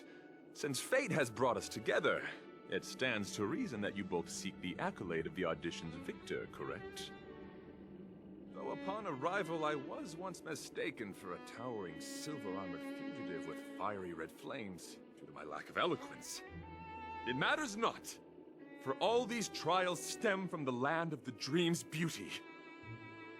What matters is that I now stand before you. Our paths have crossed. I, Argenti of the Knights of Beauty, am humbly requesting a battle with you both, in the name of the Code of Chivalry.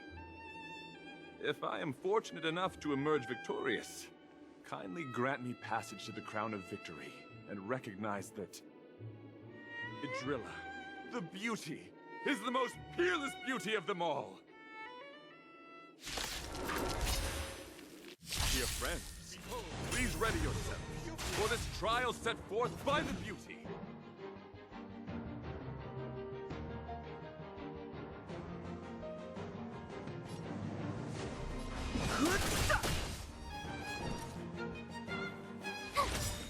Let's make it quick. We'll try hard sometime. Watch this awesome move!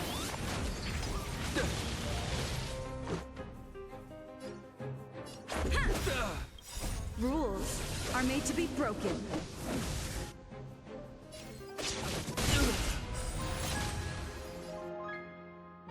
The flesh lens Nice like a good, my friends. Indulge yourselves! Put forth all your might. Try that again! Rise to the No challenge. interesting conflict.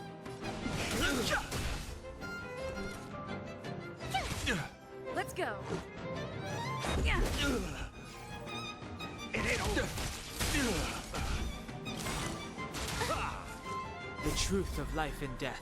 The sanctuary is but a vision. Let the flesh wound confess. My turn! The flesh wound. Bear witness to it. I've no interest in conflict.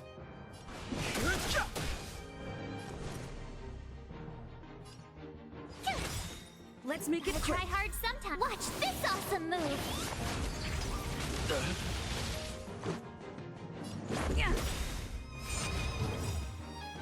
Rules are made to be broken.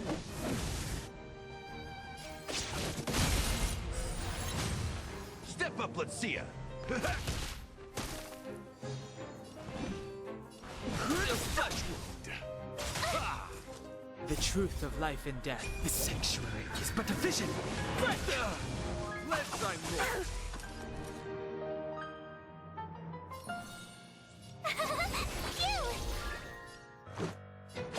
The flesh wound. In the mood for another. Rise to the challenge. Try that again! Put forth all your might. You can't run! Your convictions, friends, are indeed on. It's a pity. The laurels of victory belong to a driller.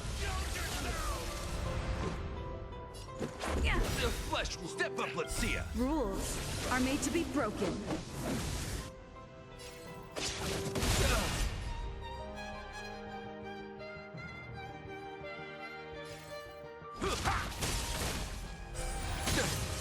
Fighting is meaningless.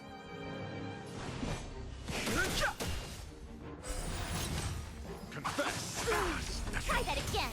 Put forth all your might. Just a scratch. Gotta try hard sometimes. Watch this awesome move! Here!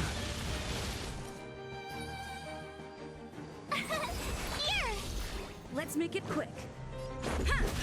I've no interest in conflict. The truth of life and death, the sanctuary, is but a vision. The flesh wound. You can't run! Put forth all your might. Try that again! Rise to the challenge. Fighting is meaningless. Rules are made to be broken.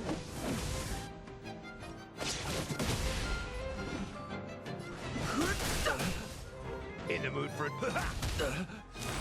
Bear witness. You're fighting a gentleman. I've no interest in conflict. My turn! Let's go.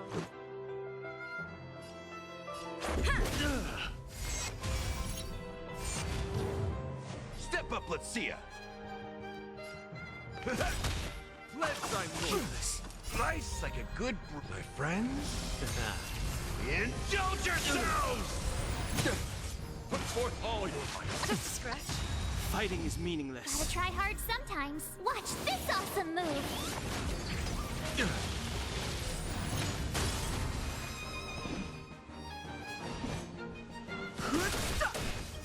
The truth of life and death, the sanctuary, is but a vision. Break! Tough luck running into me! In the mood for another. Yeah, I like that confidence. Put forth all your might.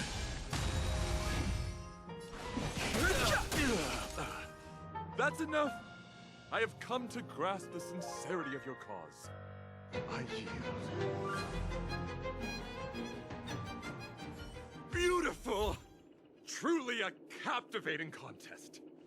It is through you that I realized to uphold the honor of a driller, I must further hone my skills. What a beautiful lesson indeed! Go forth, my dear friend. Beautiful miss. The audition's crown is yours to claim. I shall remain here, gazing from afar as you bask in the limelight, joining the audience in offering you the most heartfelt cheers and applause. We don't have much time. May fate allow us to meet again, Knight of Beauty. In that case, let's make our way to the end. Penacony's really thronging with talent.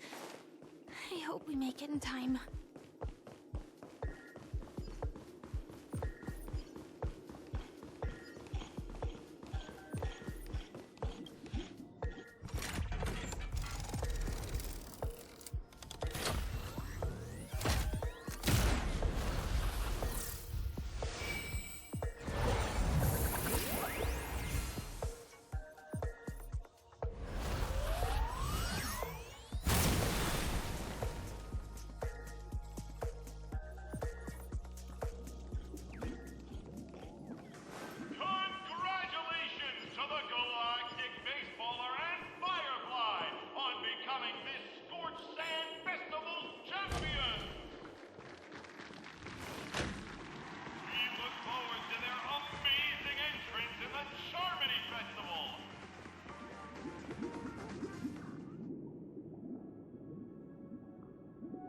Congratulations to the both of you on becoming the festive superstars of this year's Charmony Festival. before entering the Grand Theater. I, on behalf of the organizers, extend my sincere congratulations to you, wishing you joy under their radiance.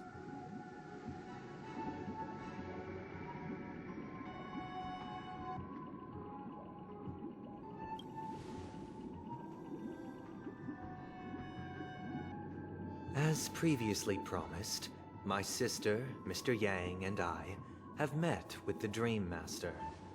We delved into the truth about Penacony and its Stellaron, and have come to a consensus. Both I and the Oak family cannot acquiesce to your request. Just as expected. We acknowledge the perspective of you, Nameless. Penacony does require change, but not as you propose. The planet of festivities cannot and will not revert to a place characterized by chaos, disorder, or anarchy. Through your journey of overcoming obstacles, you must have glimpsed the essence of that era. The vulnerable ruthlessly eliminated, equality non-existent, common folk living precarious lives, eking out a dreary existence. Ultimately, only heroes like yourselves manage to achieve success. But I would dare ask, if you did not possess the special status of having a Stellaron, and you were but an anonymous and frail member among the masses, which Penacony would you prefer? A dystopia for the survival of the fittest, or a sweet dream paradise for all?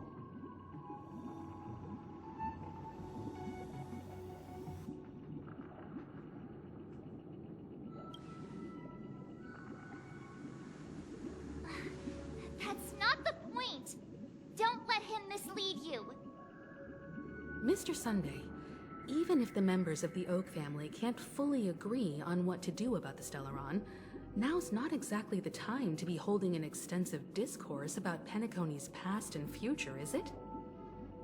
The Stellaron issue concerns the life and death of everyone on Penacony. If anyone has a better suggestion, the crew is more than willing to listen. Also, it'd be best to tell us the ins and outs of that meeting.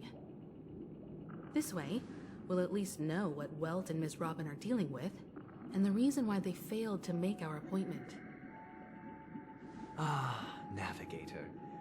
That is precisely my intention. With all present, let's begin by discussing the details of that meeting.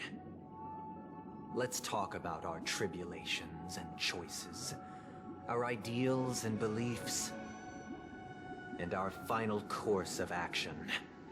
The only path to take.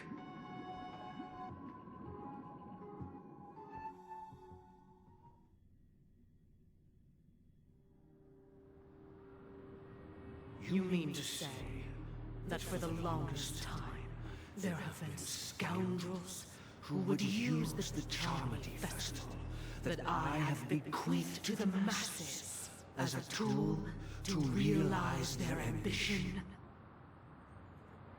Indeed, Dream Master. Once the Charmony Festival begins, the Stellaron's powers, along with the song, will be broadcast across the entire planet of Penacony.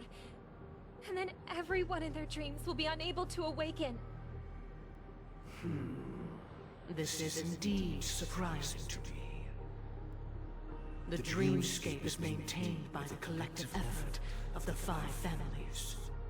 If someone were to use the Charmony Festival to recklessly disseminate the power of the Stellaron, this individual must hold a position of great authority. Do you have any suspects?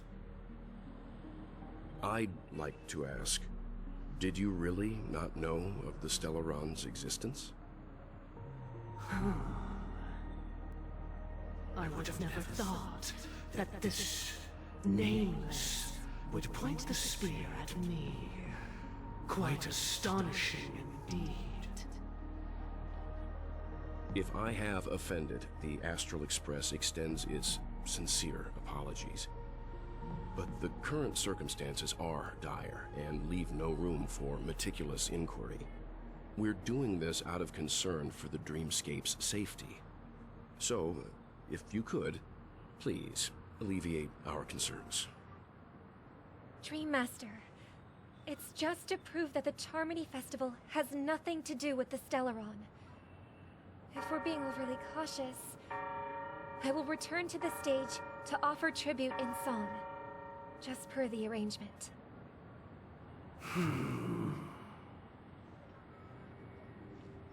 Sunday, Robin. I've watched you two grow up, and know your dispositions like the back of my hand.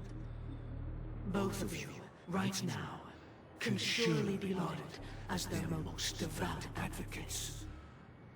I already know your resolve. The magnitude of this matter is enormous, and cannot be taken lightly.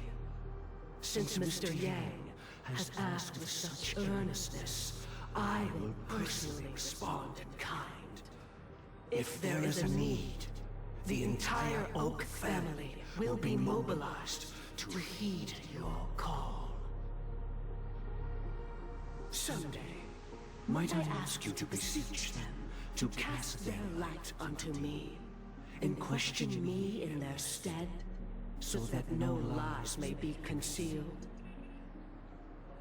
I will do as you command. Robin, could I entrust you to be present as a witness, to document the truth, and to proclaim my innocence, so that all slander may be utterly dispelled?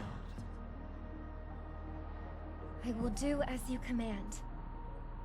May thy will be carried out on earth, just as it is in the heavens. Oh, triple-faced soul, please sear his tongue and palms with a hot iron, so that he will not be able to fabricate lies and make false vows. Let us begin. There is nothing else to prepare. Understood.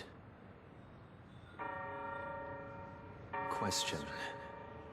Have you devoted your life to your god, never worshipping other gods? Naturally. Do you love your god as you do yourself, always heeding their admonishments? Naturally. Have you strayed from the path expected by your god, betraying their name? Never. Have you ever been inordinate with your asks of your god, coveting more than the foundation of the creation itself? Never. Then, a final question. Do you swear to fulfill all vows, past, present, and future? With the Eon as my witness, if I do not deliver on my words, or if I renege on my vows, may I be cursed in accordance with divine law. They have seen your faith, and have endorsed your faith. With this, it can be evidenced... Just a moment. What is it, Mr. Yang? I have another question I hope to have answered. To my understanding, the family's harmony and prosperity have never relied on so-called divine laws. The god you both mentioned, are they truly Shipe? Mr. Yang should know that those belonging to the family toil together as if they were kin, embracing solidarity and unity under their light. All duplicity is laid bare before the harmony. Such a delicate and complex symphony. Which other god could perfectly harmonize this, if not for the Great One, Shibe? Perfectly harmonize. Therein lies the problem. It isn't an outsider lurking in the shadows who changed the harmony, but a dissonance that has surreptitiously emerged from within this very symphony itself. In the distant past, there existed an Eon. With one flick of the wrist, they crafted the laws of the cosmos.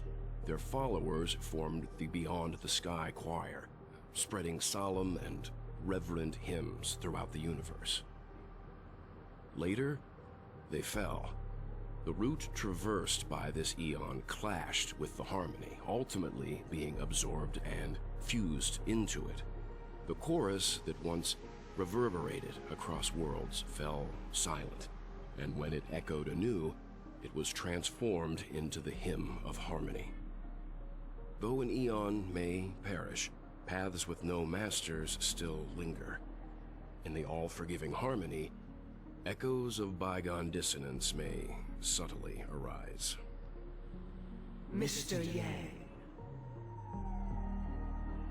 Being overly astute can be a detriment. Especially when you find yourself alone and without allies. So this is how it is. For the sake of our grand cause someday, please afford these two an opportunity to rest. What?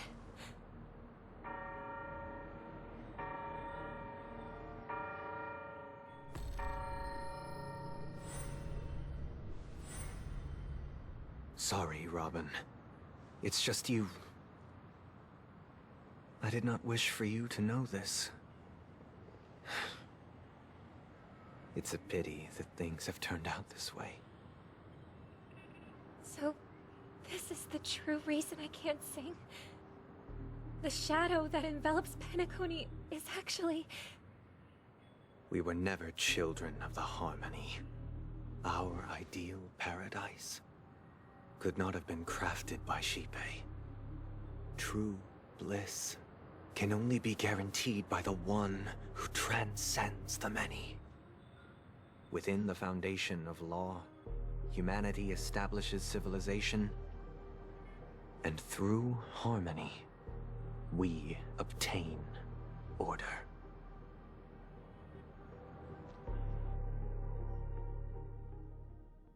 Unbelievable. To think that there would be remnants of the Order on Penacony.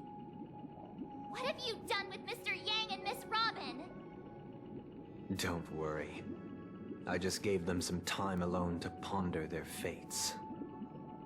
You should know that these actions make you an enemy of the Astral Express. Should we need to stand against the Nameless, it would only be myself and the Oak family involved. But we haven't reached that point yet, have we? Your efforts for the justice of Penacony are evident to everyone, and have been widely observed.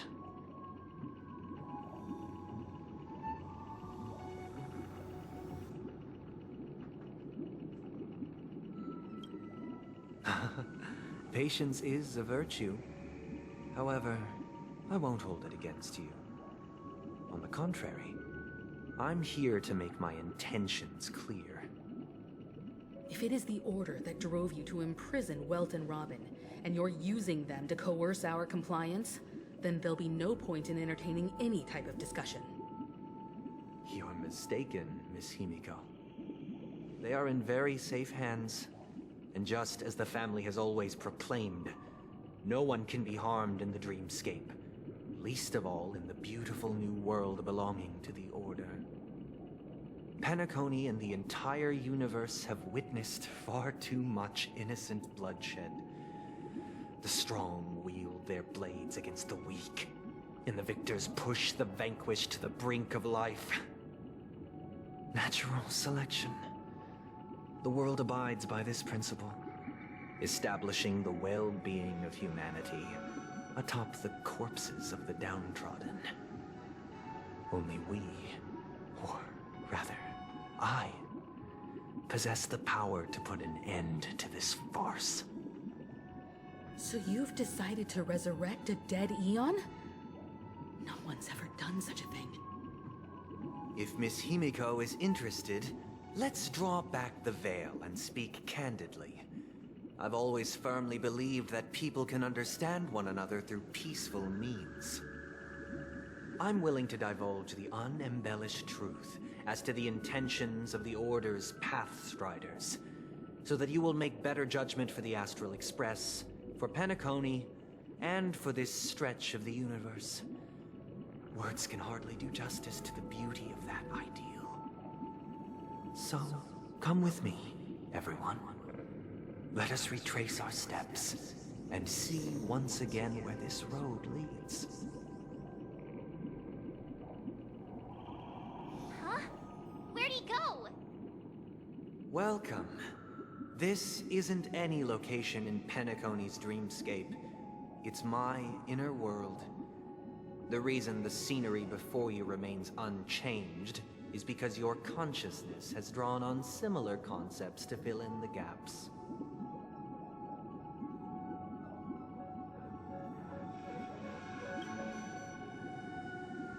That means... Did you do the same to Welt? It's a tuning process. Stronger in effect and more draining on the mind. The gray-haired guest has experienced it before, so she should understand what it entails. Tuning allows you to intuitively grasp my feelings, which also means that I cannot hide anything from you. Now, everyone, please look at the huge screen. The road we once took begins here.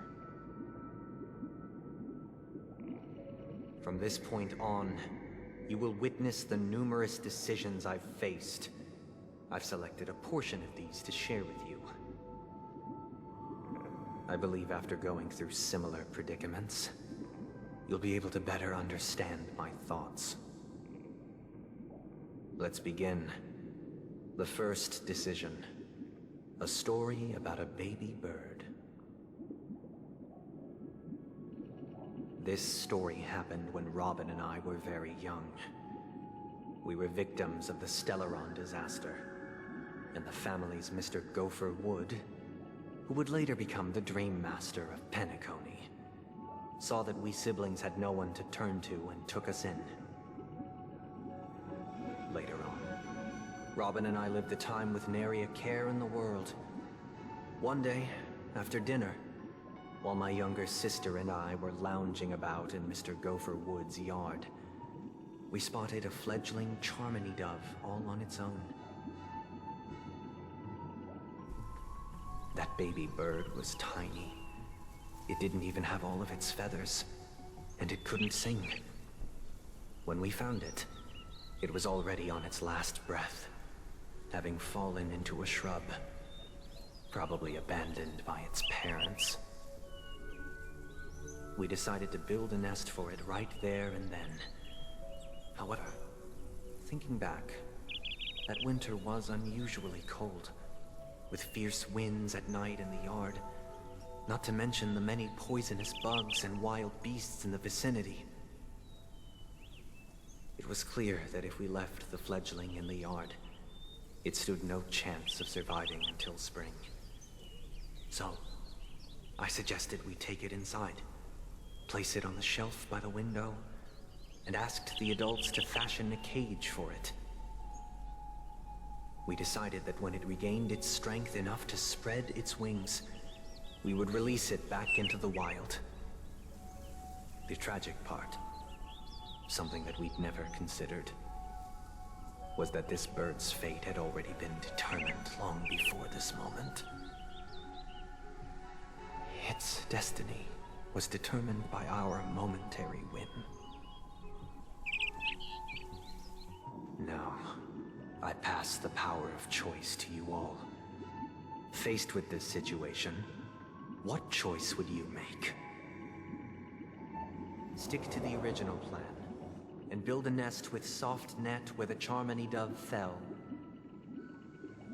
Or build a cage for it, and feed it, giving it the utmost care from within the warmth of a home. I eagerly await your answer.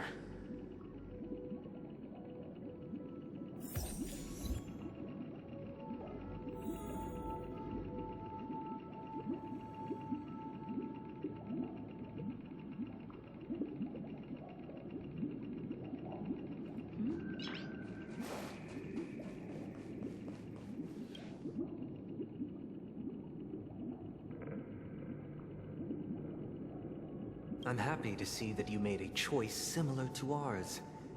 If your mind is made up, let me reveal the outcome of this choice. We passionately nursed it back to health, preparing only the best food for it every day. We even preened its feathers. Later, on the day that Robin left Penacony, we opened the cage door and let it fly back into the sky. I watched it for a long while by the window, probably about 3 or so days. In those 3 long days, the little Charmony dove tried again and again to spread its wings to fly into the sky, but fell to the ground, only to keep trying. Finally, on the 137th attempt, it succeeded. But its attempt did not go perfectly. After flying unsteadily for a while, it fell to the ground, unable to grasp the direction of the air currents. The fall shattered its wings. It writhed helplessly in my embrace. But it was all for naught, finally succumbing to a painful demise.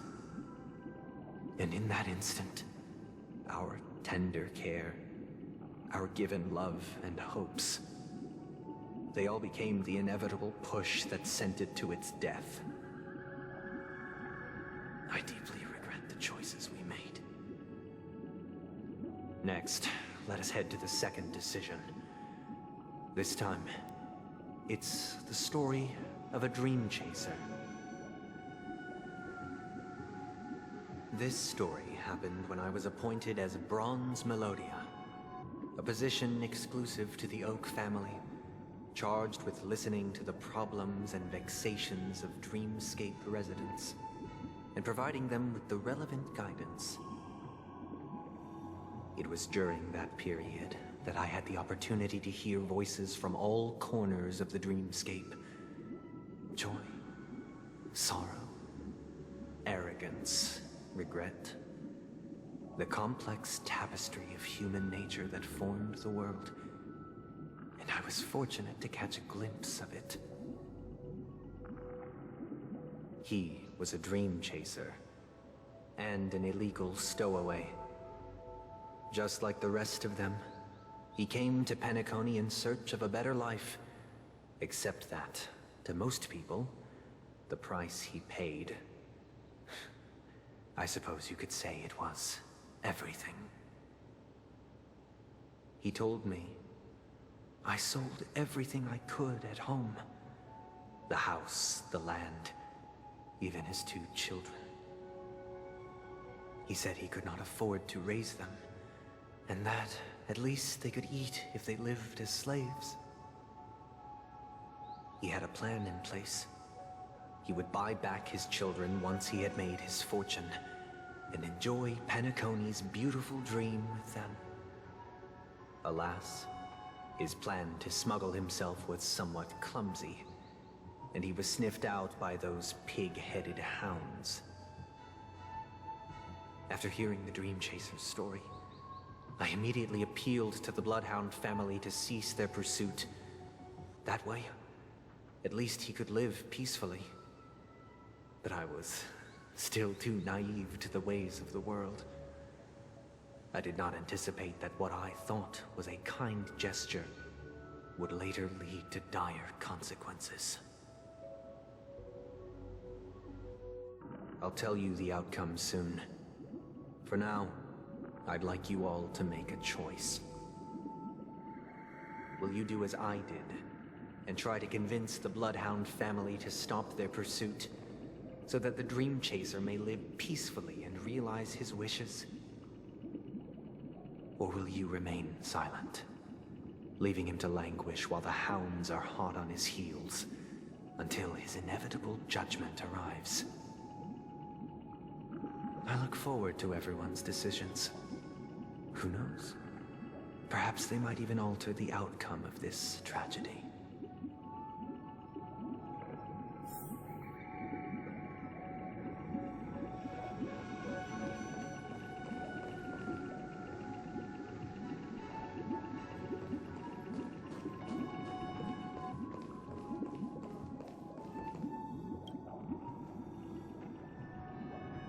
It seems you, like me, are pondering whether a different choice could have led to a better outcome.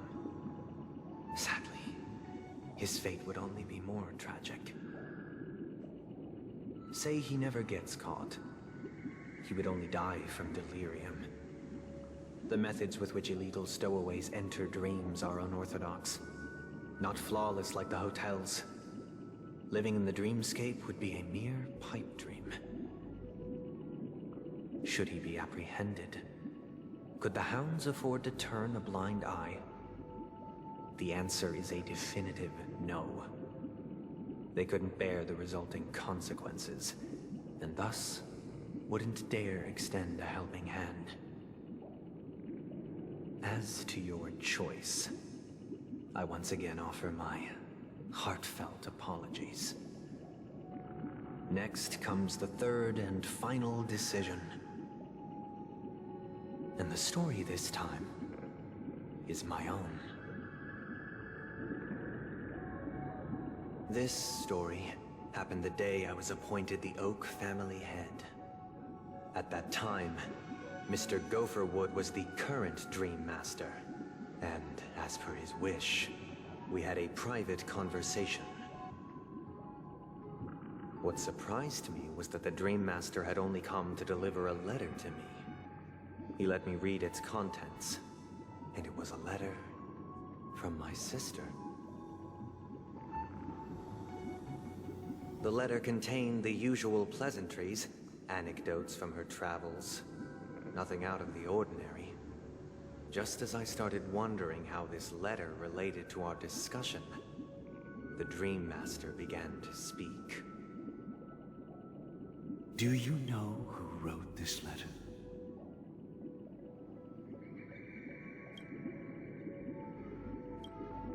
My sister, of course. But why would you personally visit me to hand me a letter from my sister containing mere trivialities? To help you grasp the full scope of this issue. Do you know where Robin is at this moment? From what the letter indicates, she must be in Caspelina 8, correct? She's touring there right now. Correct. Has she mentioned anything about a stray bullet? A stray bullet? What?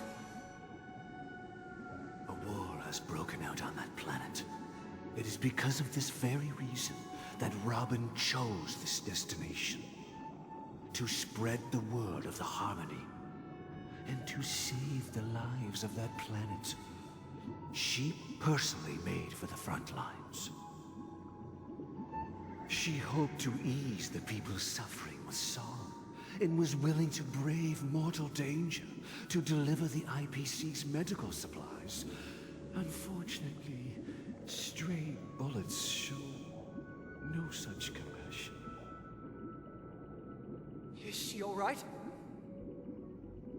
If the operation was successful, she should probably be recovering in the field hospital. By the eon above, the bullet struck her neck directly, yet possibly as a reward for her consistent deeds of harmony, it didn't hit any vital arteries. Once you've attended to your outstanding tasks, it'd be advisable to write her back as soon as possible. Those damned savages! I'll pack my bags right away. My gratitude for bringing this to my attention, Mr. Gopherwood. Now you understand why she always wears such elaborate neck ornaments, don't you? How could this happen? Miss Robin. It's all in the past, so please don't worry. I share this in the meager hope that you will understand the Harmony's limitations and predicament. As grandiose as the strong defending the weak sounds, many times, it is nothing more than wishful thinking.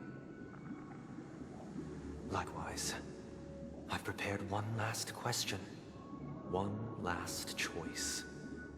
But rest assured, this choice will not have any grave consequences.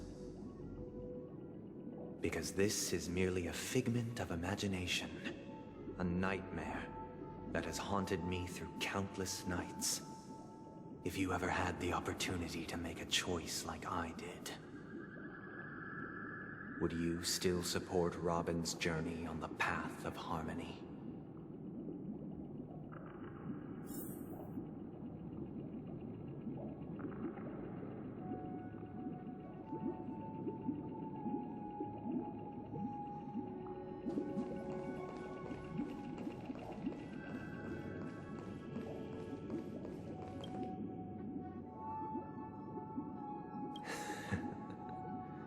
I see.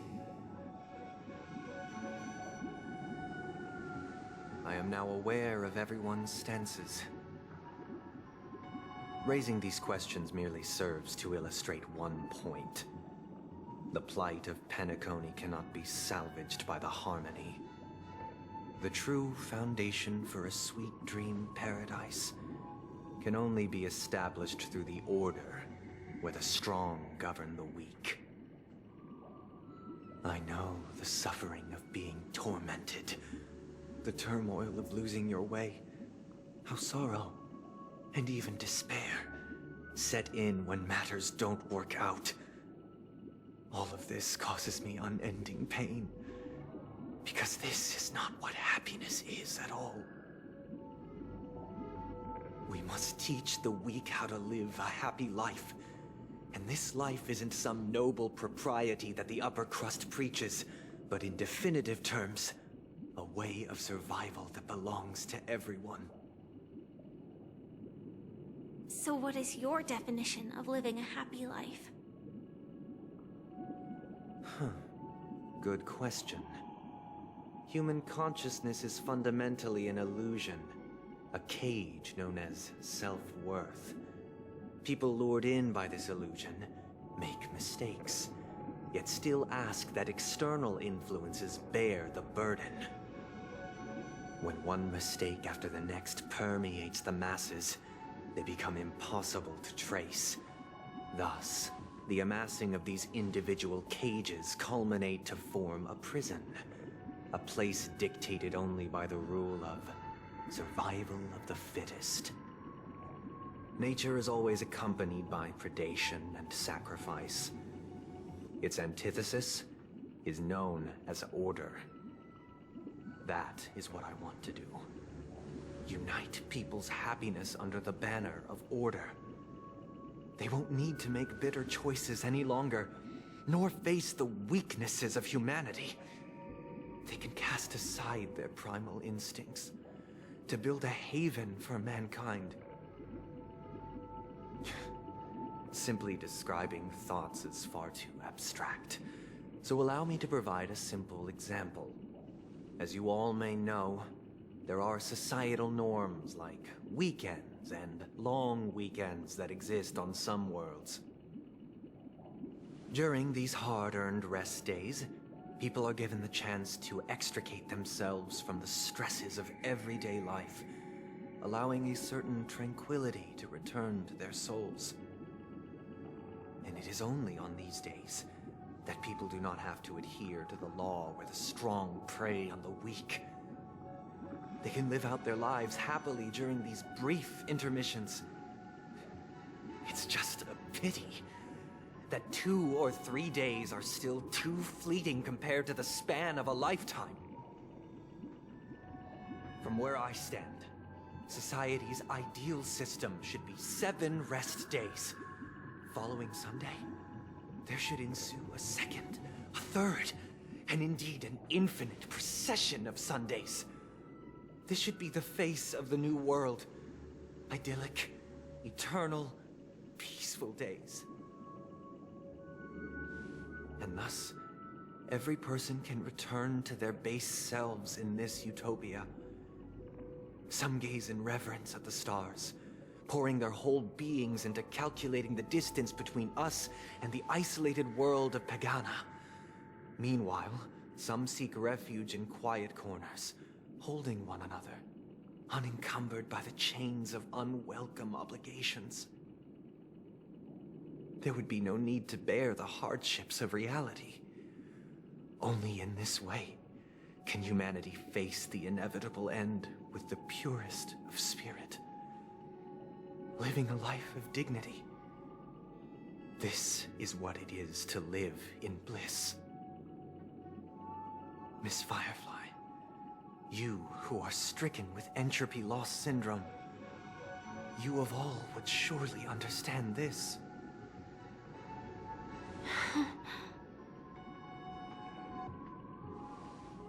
It sounds like a flawless theory.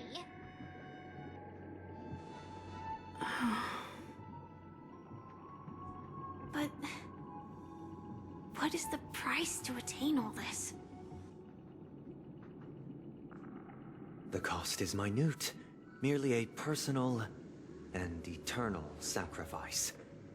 If this paradise is to be maintained for everyone, someone must remain trapped in solitary awakening until the end of the cosmos. Awakening.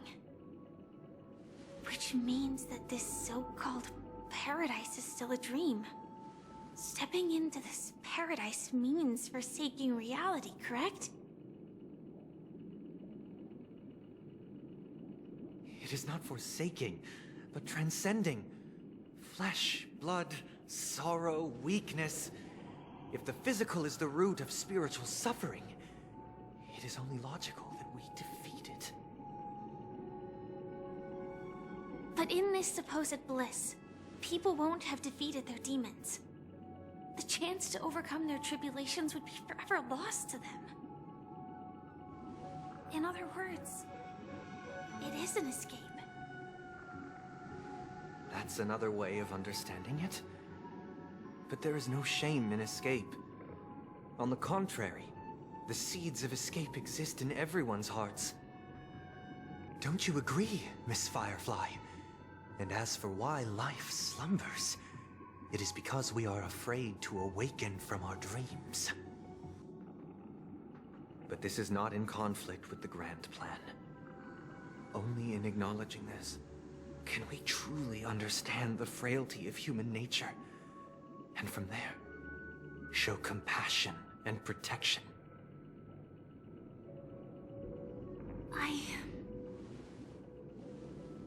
I admit that you are a born leader. Your perspective on humanity brims with pessimism. Yet you express compassion for all, even when your heart pities them. But unlike you, I live for the self. From my perspective, individuals making choices for themselves is their birthright. The want to escape may be innate in the weak. But whether they are weak or not, it is not up to another to decide. Perhaps in your mind, you also view me as weak?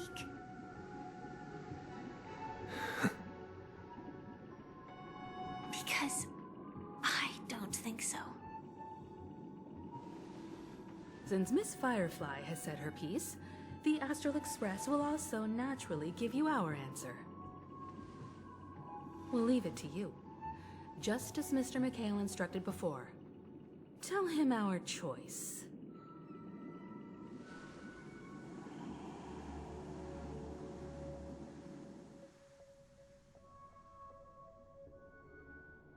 What is this place?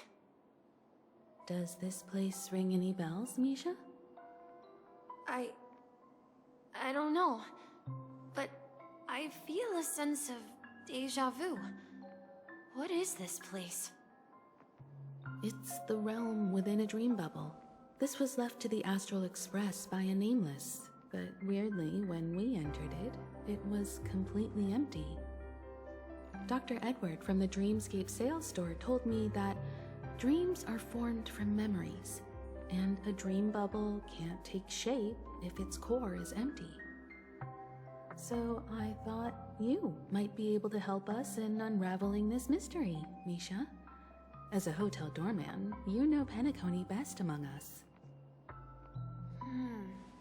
I don't know much about dream bubbles, but if you want to figure out what this mansion is, I'll do my best. I'm counting on you then. Himeko, I still don't get it. Why were you so sure that Misha had a connection with this dream bubble? I wasn't sure. It was just a hunch. But since Misha feels familiar with this place, my hunch might be correct.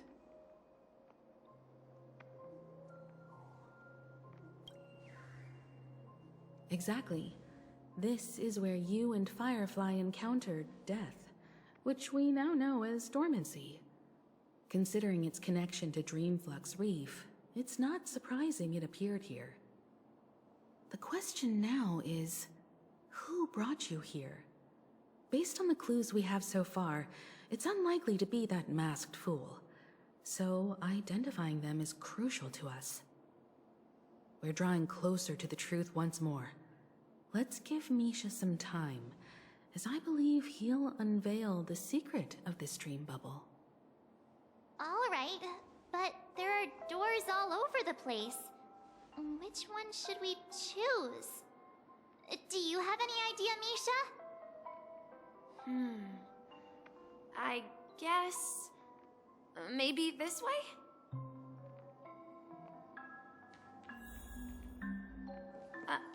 I'm not entirely sure, but... let's give it a try. Wait, you managed to choose... Weird. This place is quite different from the hotel. But I feel like I've been here before, and even lived here for a while. If I remember correctly, there should be a fireplace down that hallway. Clocky and I used to sit by the fire, listening to the crackling of firewood. And the room on the other side was the toy room. I loved spreading out all the toys from the box on the floor and making up stories for each of them. Hold on. This doesn't make sense. Didn't I grow up in Dreamflux Reef? So, what is this place? This could be a case of amnesia. Don't worry, Misha. It's common for everyone to forget certain aspects of the past. Those memories haven't vanished. They're just lying in the depths of your mind. We can surely get them back. Since this place seems familiar to you, why don't we explore a few more rooms and see if you can recall anything more? Yeah, then let's check out the rooms I just mentioned.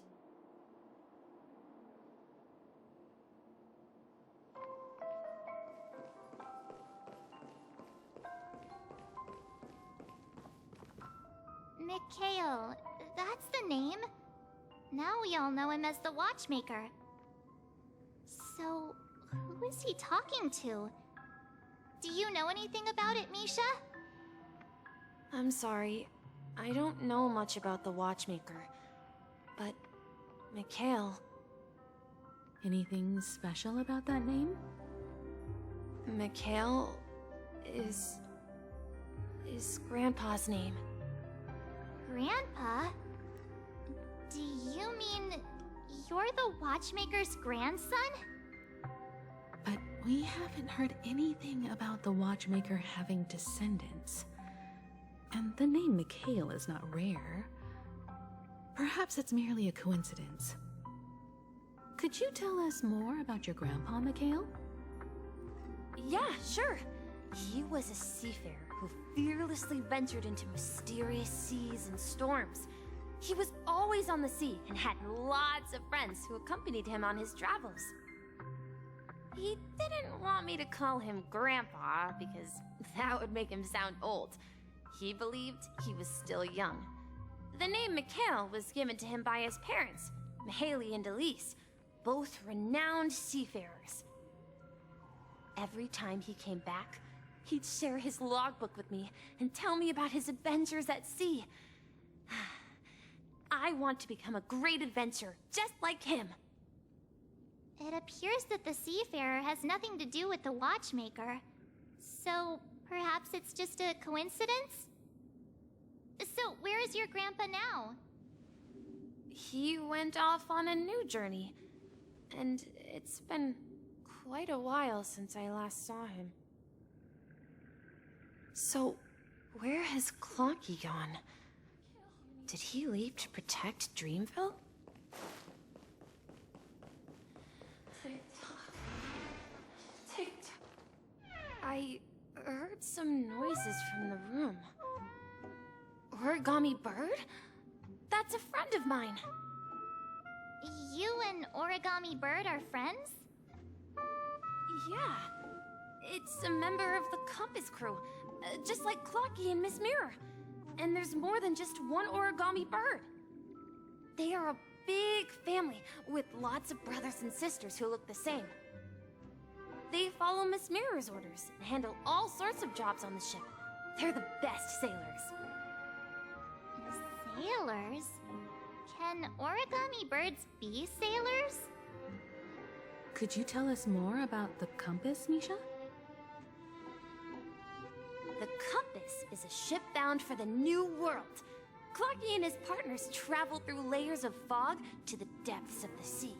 Whenever there is danger, Clocky will use a compass and guide the ship in the right direction. That's a great story.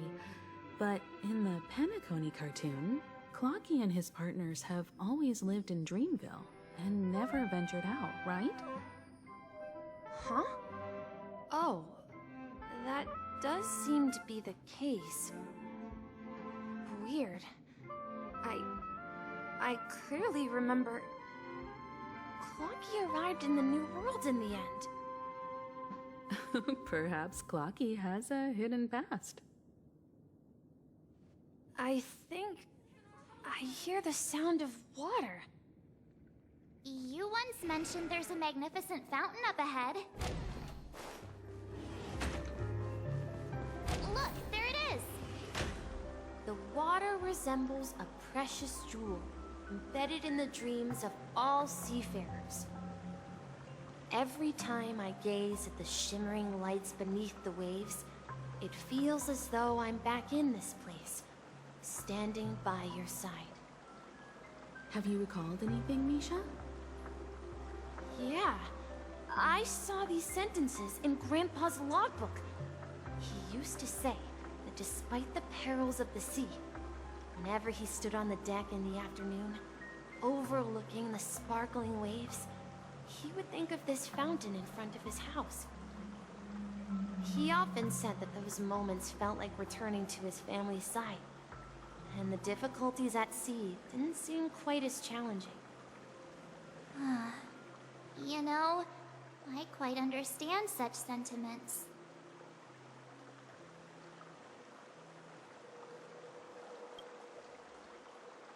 I'm not an elder. I was just being a bit sentimental. Perhaps every adventurer far from home carries a fountain within their soul. Even though the other side of the sea remains shrouded in the unknown, the fountain in front of his house serves as a compass, leading him back to his cherished ones. Yeah. While Grandpa was at home, we would stand by the fountain and place the compass, a toy boat that I made, into the pool. Back then, I would ask him when I could go on adventures like him, and he would always laugh and say I was still too young. It seems this Mikhail is truly a seafarer and has nothing to do with the watchmaker. Yeah. Based on Misha's recollections, the scenes in the dream bubble appear to be his childhood memories. But this raises more questions. According to Misha, he was clearly born on an oceanic planet and led an ordinary life, with no connection to Penacony at all. Could this be some sort of metaphor? Perhaps the sea refers to the memory zone. I'm sorry. I don't know, but my memories keep pouring out uncontrollably, like water flowing from a fountain. Perhaps I'll remember more things if we go further. Share your burden. We're going to the opposite side, right? No, we should turn left here. Uh-huh. Something feels different about this place. Up ahead is Grandpa's study.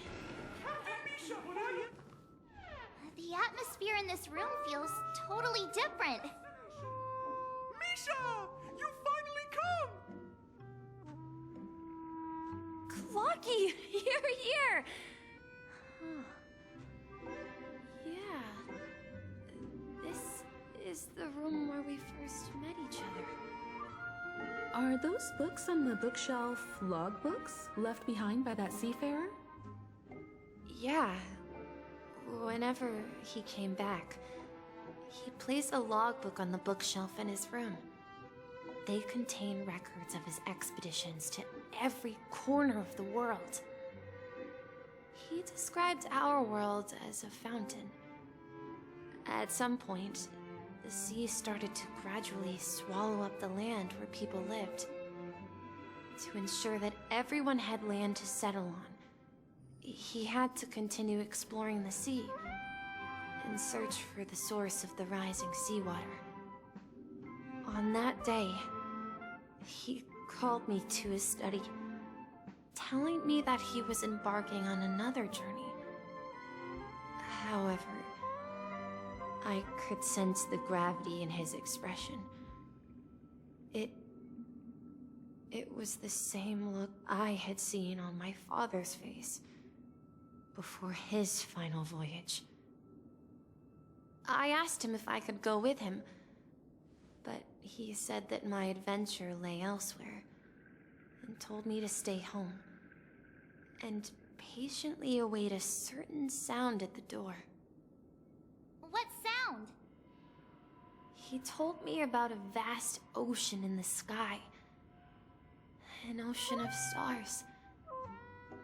He spoke of a train that transports children with a desire to venture far away, traversing the sea of stars without ever stopping. He said that he knew the crew on the train, and that he had asked them to take me along. He said the journey I had always dreamed of would start there. A train? Could it be? It's the Astral Express. I remember now. Grandpa's friends are a group of nameless who came to this world to resolve a disaster caused by a star. Then, he gave his pocket watch to me. It was his cherished treasure, appearing in every one of his adventure tales. He explained that difficult times were ahead, but assured me that the watch would guide me. He said, as long as I kept moving forward, I'd eventually reach my desired destination. And then, was as if I heard the distant sound of a train whistle echoing throughout the room. Exactly, Misha! And then we followed that whistle, didn't we? Yeah. I think I can still find the way we took back then.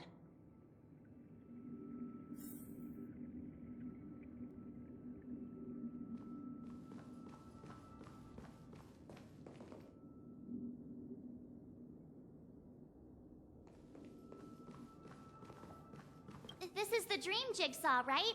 So we're supposed to find the exit. But where can we Do you remember? You said you obtained a mysterious shard when you stumbled into this place. Hey, the shape seems to match. So this shard is also connected to Misha? Looks like we're just one step from revealing the truth. Let's get to the other side and investigate.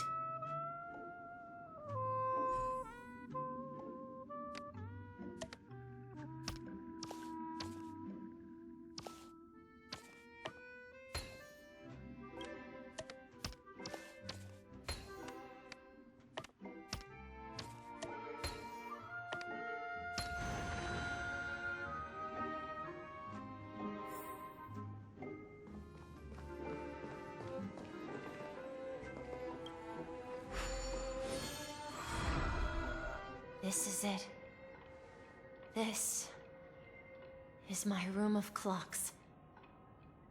While I've spent my time waiting for Grandpa to return from his voyage, Walter gave me this workshop, and it became my secret base. Here, I learned how to repair clockworking gears out of my fondness of precision mechanics. In my dreams, I was the captain of the compass, embarking on adventures with my companions, Clocky and Miss Mirror, in search of the new world. I was born and raised here. So, this building in the dream bubble is your childhood home? Yes, but not exactly. To be more precise, this dream bubble itself is my home. Looks like you've remembered everything now. Wait. Why does it feel like everyone else knows something I don't?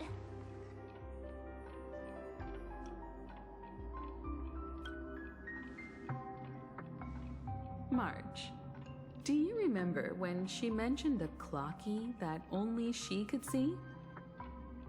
Yeah, the little guy here, right? But we all saw him in Dreamflux Reef, right? And Mr. Yang even greeted him. Looks like everyone on the Astral Express has a childlike spirit. The answer lies in the Astral Express. Her experience shows that neither Firefly nor Acheron can see this clocky. And when we were in Dreamflux Reef, you may have noticed that for some reason, nobody outside of the crew had ever talked with Clocky.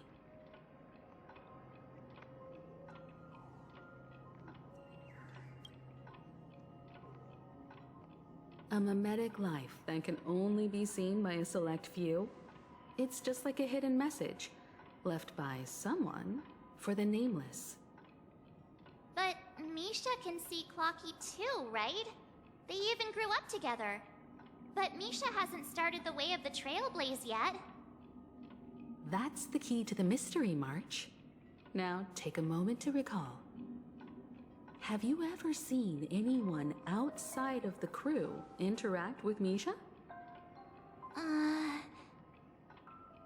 Wait. No way! That's the answer, March 7th. This dream bubble is the place where I was born. And I'm a dweller in this dream. Just like a memory zone meme. I should have stayed here and waited for you. But when reality and memories merged, I unconsciously pushed open that door and left the bubble with Clocky. So it's not that the Watchmaker's dream bubble is empty, but rather the stuff inside ran away? And the whistle you heard was the sound of the express arriving at Penacony? That's one way to see it, but I believe there's a longer story behind all this. It's best for Misha himself to explain all the details. How about we start with your name?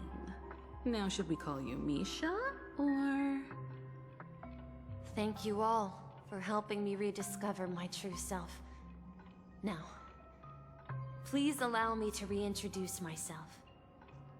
I was born on Lushaka, in the Presmere system, adopted by seafarers Mikhail and Char. They gave me a treasure, a name that carried their hopes. Mikhail Char Legwork, or simply, Misha.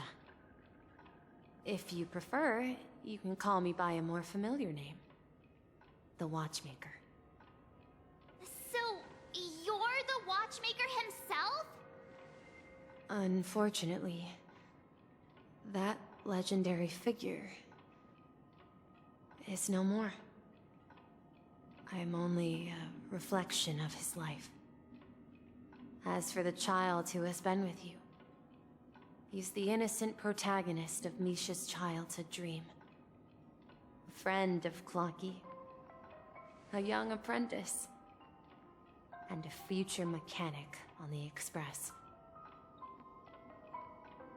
And this also marks the beginning of his journey, devoted to the Trailblaze.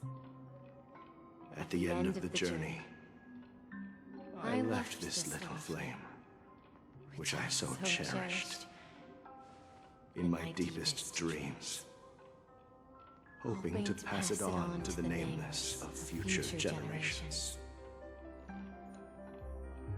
However, he somehow left the dream bubble and forgot all about his task. I apologize for all the confusion this caused. Because he was born with a desire to trailblaze, wasn't he? I don't think Misha has forgotten his role as a guide.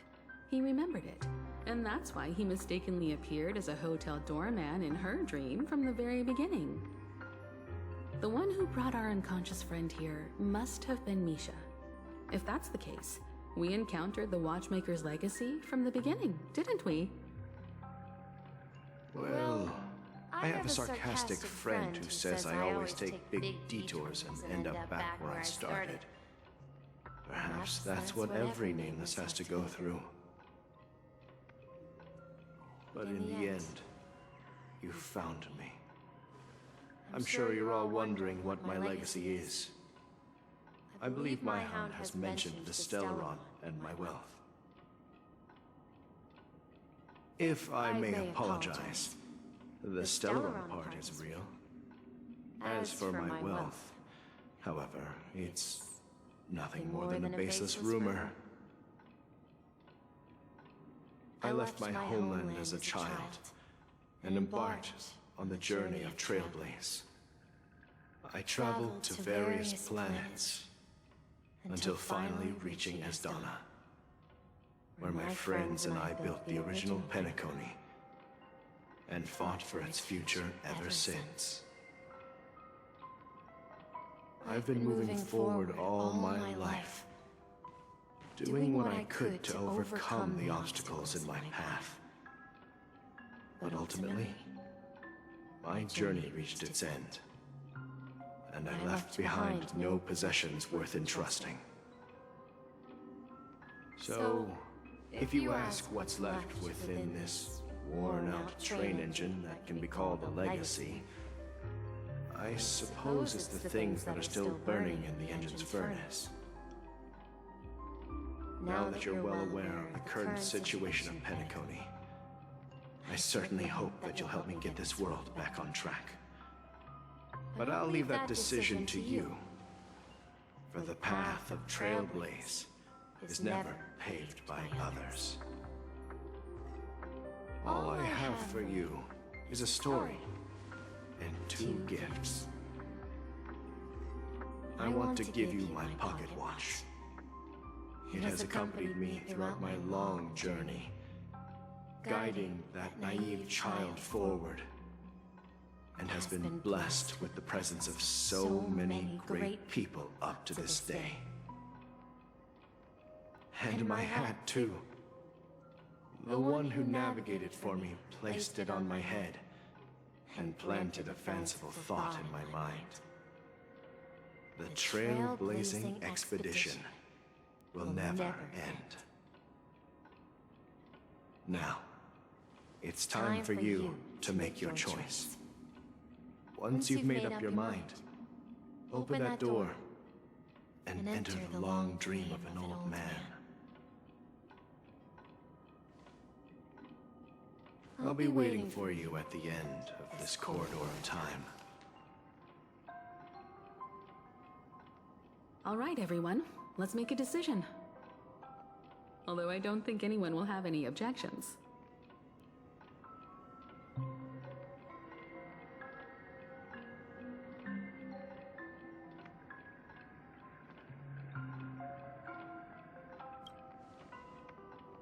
Of course. We've come this far. Surely there's no other option than moving forward.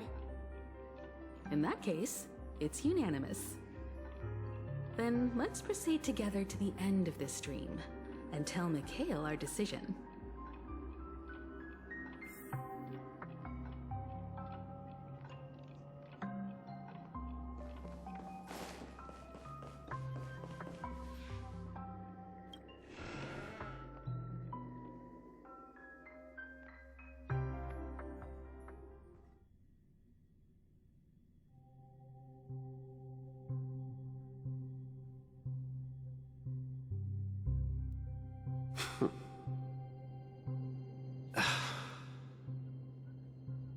Mikhail, where are you going?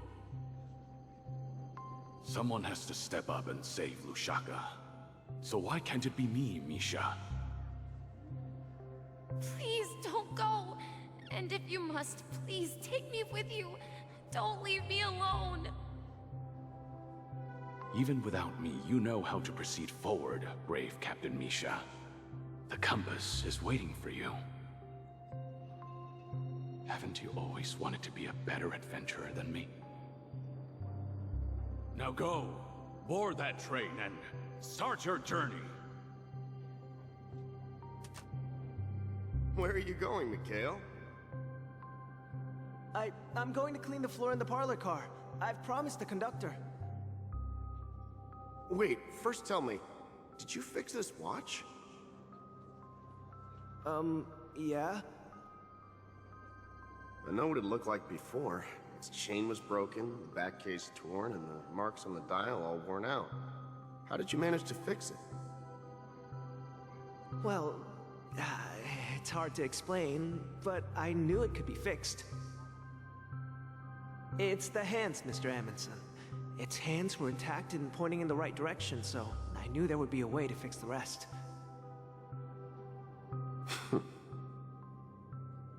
I see. You'll work with me from now on. Haven't you always wanted to tinker with this train? You're its mechanic now. As for the conductor, I'll do the talking. But I only know how to fix watches. Don't worry. You've got what it takes. I'll teach you what you need to know. Where are you going, legwork? It's time to head to our next stop.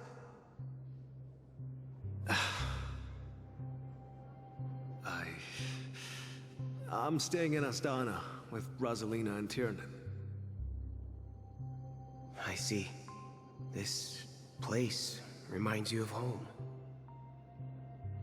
The people of Astana have only achieved a tiny victory, and still have a long way to go towards true freedom. Hanunu needs us. Don't worry, not all journeys lead to the stars.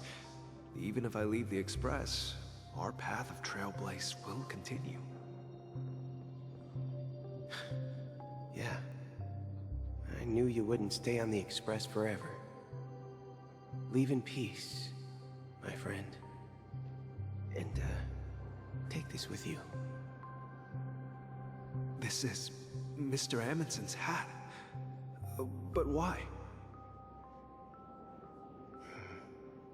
When he departed, he said he would leave it to his best student. Well, I suppose the time has come. Farewell, Legwork. Take care of Tiernan and Rosalina. And don't forget to write to us.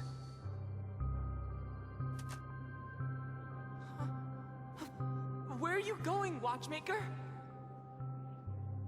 Don't worry, Micah. Just going on a little trip. Someone has to be at the forefront of the interstellar frontier, and I'm the only former nameless in Penacony. So why can't it be me? Because you're all we have! Have you forgotten about Tiernan? The cosmos is way more dangerous now. What will happen to Penacony if we lose you too? But what will happen to Penacony if we don't find a way out? Ah, Tiernan. How could I ever forget him? I've spent countless sleepless nights asking myself why I didn't go with him back then. We Nameless won't stop. Don't worry, Micah. It's just a matter of getting back to my old profession. Just wait for me to come back. But if, and it's a big if I don't come back in one piece, then you'll become the next Watchmaker. Where are you going, old man? Oh, you're here. Answer my question. What are you up to? Relax, Gallagher. I just came up with a great idea. Wanna hear it? Oh, come on. Aren't all your ideas just ways to get yourself killed? I may be blunt here, but you're the last remaining hero in Penacony. If you die too, the secret of the Stellaron will go to the grave with you. Yes. I'm afraid there's no way out in Penacony, so I'll have to consider alternatives beyond Asdana. We'll organize a festival using the Watchmaker's legacy as a facade, and send invitations to the entire cosmos to gather people here. So, a desperate struggle against the family? Desperate? Don't we have you here, my friend? This task is challenging, but what hasn't been challenging for us along the way? Well, whatever you do, remember, make sure to send an invitation to the Astral Express. Misha! Where are you going? Oh, it's you, Clocky. Take me to Dreamflux Reef. Last night, I had a long dream about the day we met. I want to write down that dream. Write it down? Why? Oh, so I won't forget it. Do you remember how you got your name, Clocky? Of course! You told me that when you were a kid, you lived in a room full of clocks. Those wall clocks and pocket watches grew up with you and were your best friends. Yes, but what I didn't mention was there's a funny misunderstanding behind it.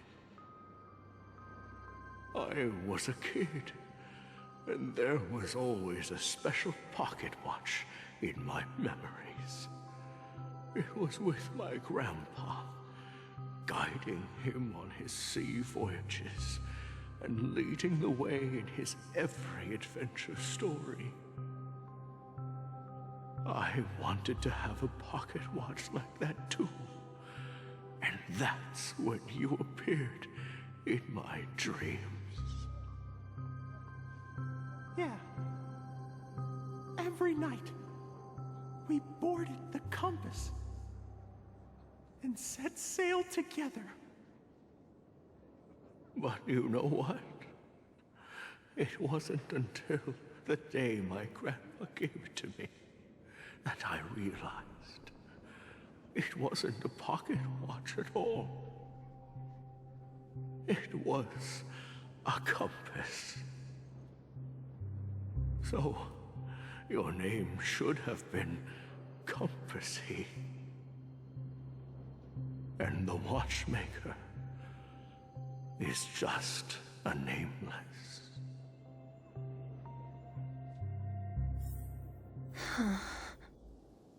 We've arrived at Dreamflux Reef. So, where to next? You know, Clocky, I don't think I'll be going anywhere else.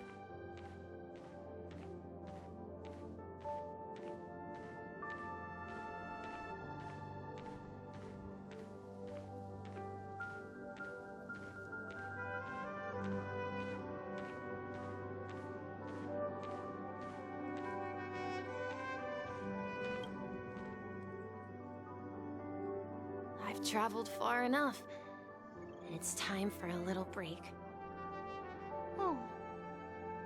So, we'll set out again. When you're rested? No, I'll stay here. And then, this is where it ends. This is... where it ends? What do you mean, Misha? You told me that the trailblazing expedition would never end. Yeah, that's what I said. So now, it's up to you to decide your next destination. My next destination? What's that supposed to be? I've been following you. Misha? You're acting weird today. If you're feeling down, we can just do what we usually do. With the clockwork. No, I'm not feeling down. As for clockwork, yeah, it resolves all problems in this dream. So, do you know what clockwork actually is? I'm not quite sure. Well, everyone gets lost at times. They may hesitate and doubt which way to go. That happens in this dreamscape and beyond. But don't worry. Everyone goes through moments of uncertainty and hesitation. Eventually, they gather the courage to make bold decisions. Whether it's calming, happy, angry, or sad, all they need is a little nudge to take that step toward where they truly belong. I'm leaving that little nudge with you, and I hope you'll share it with others. Such is the essence of clockwork, the will of the Trailblaze.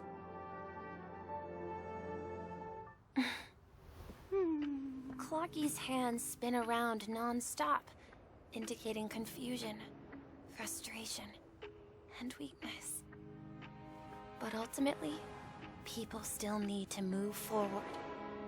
Just like your hands, always pointing ahead.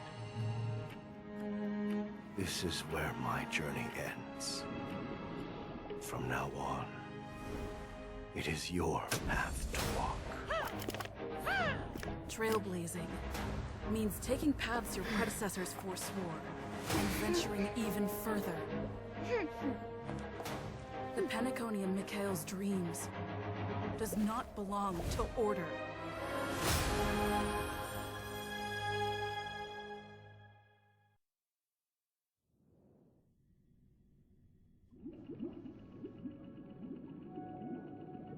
I can't believe that Eon would cast a glance at Penacony at a time like this.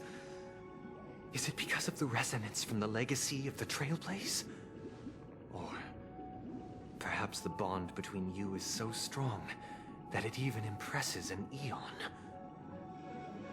Well, there might be another possibility.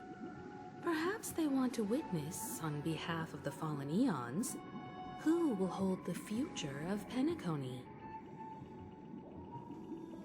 If that's the case, on behalf of the Dream Master of Penacony and the 107,336 members of the Oak family, I'm extending a formal invitation to all of you. I'm cordially inviting you all to the Penacony Grand Theater to participate in the upcoming Charmony Festival. And, of course, you won't be in the audience, but on center stage. Since the future of the Stellaron, Penacony, and even the entire cosmos is at stake, let's draw a conclusion there, in all fairness. If you truly believe in Akavili's path, then show me their courage and determination.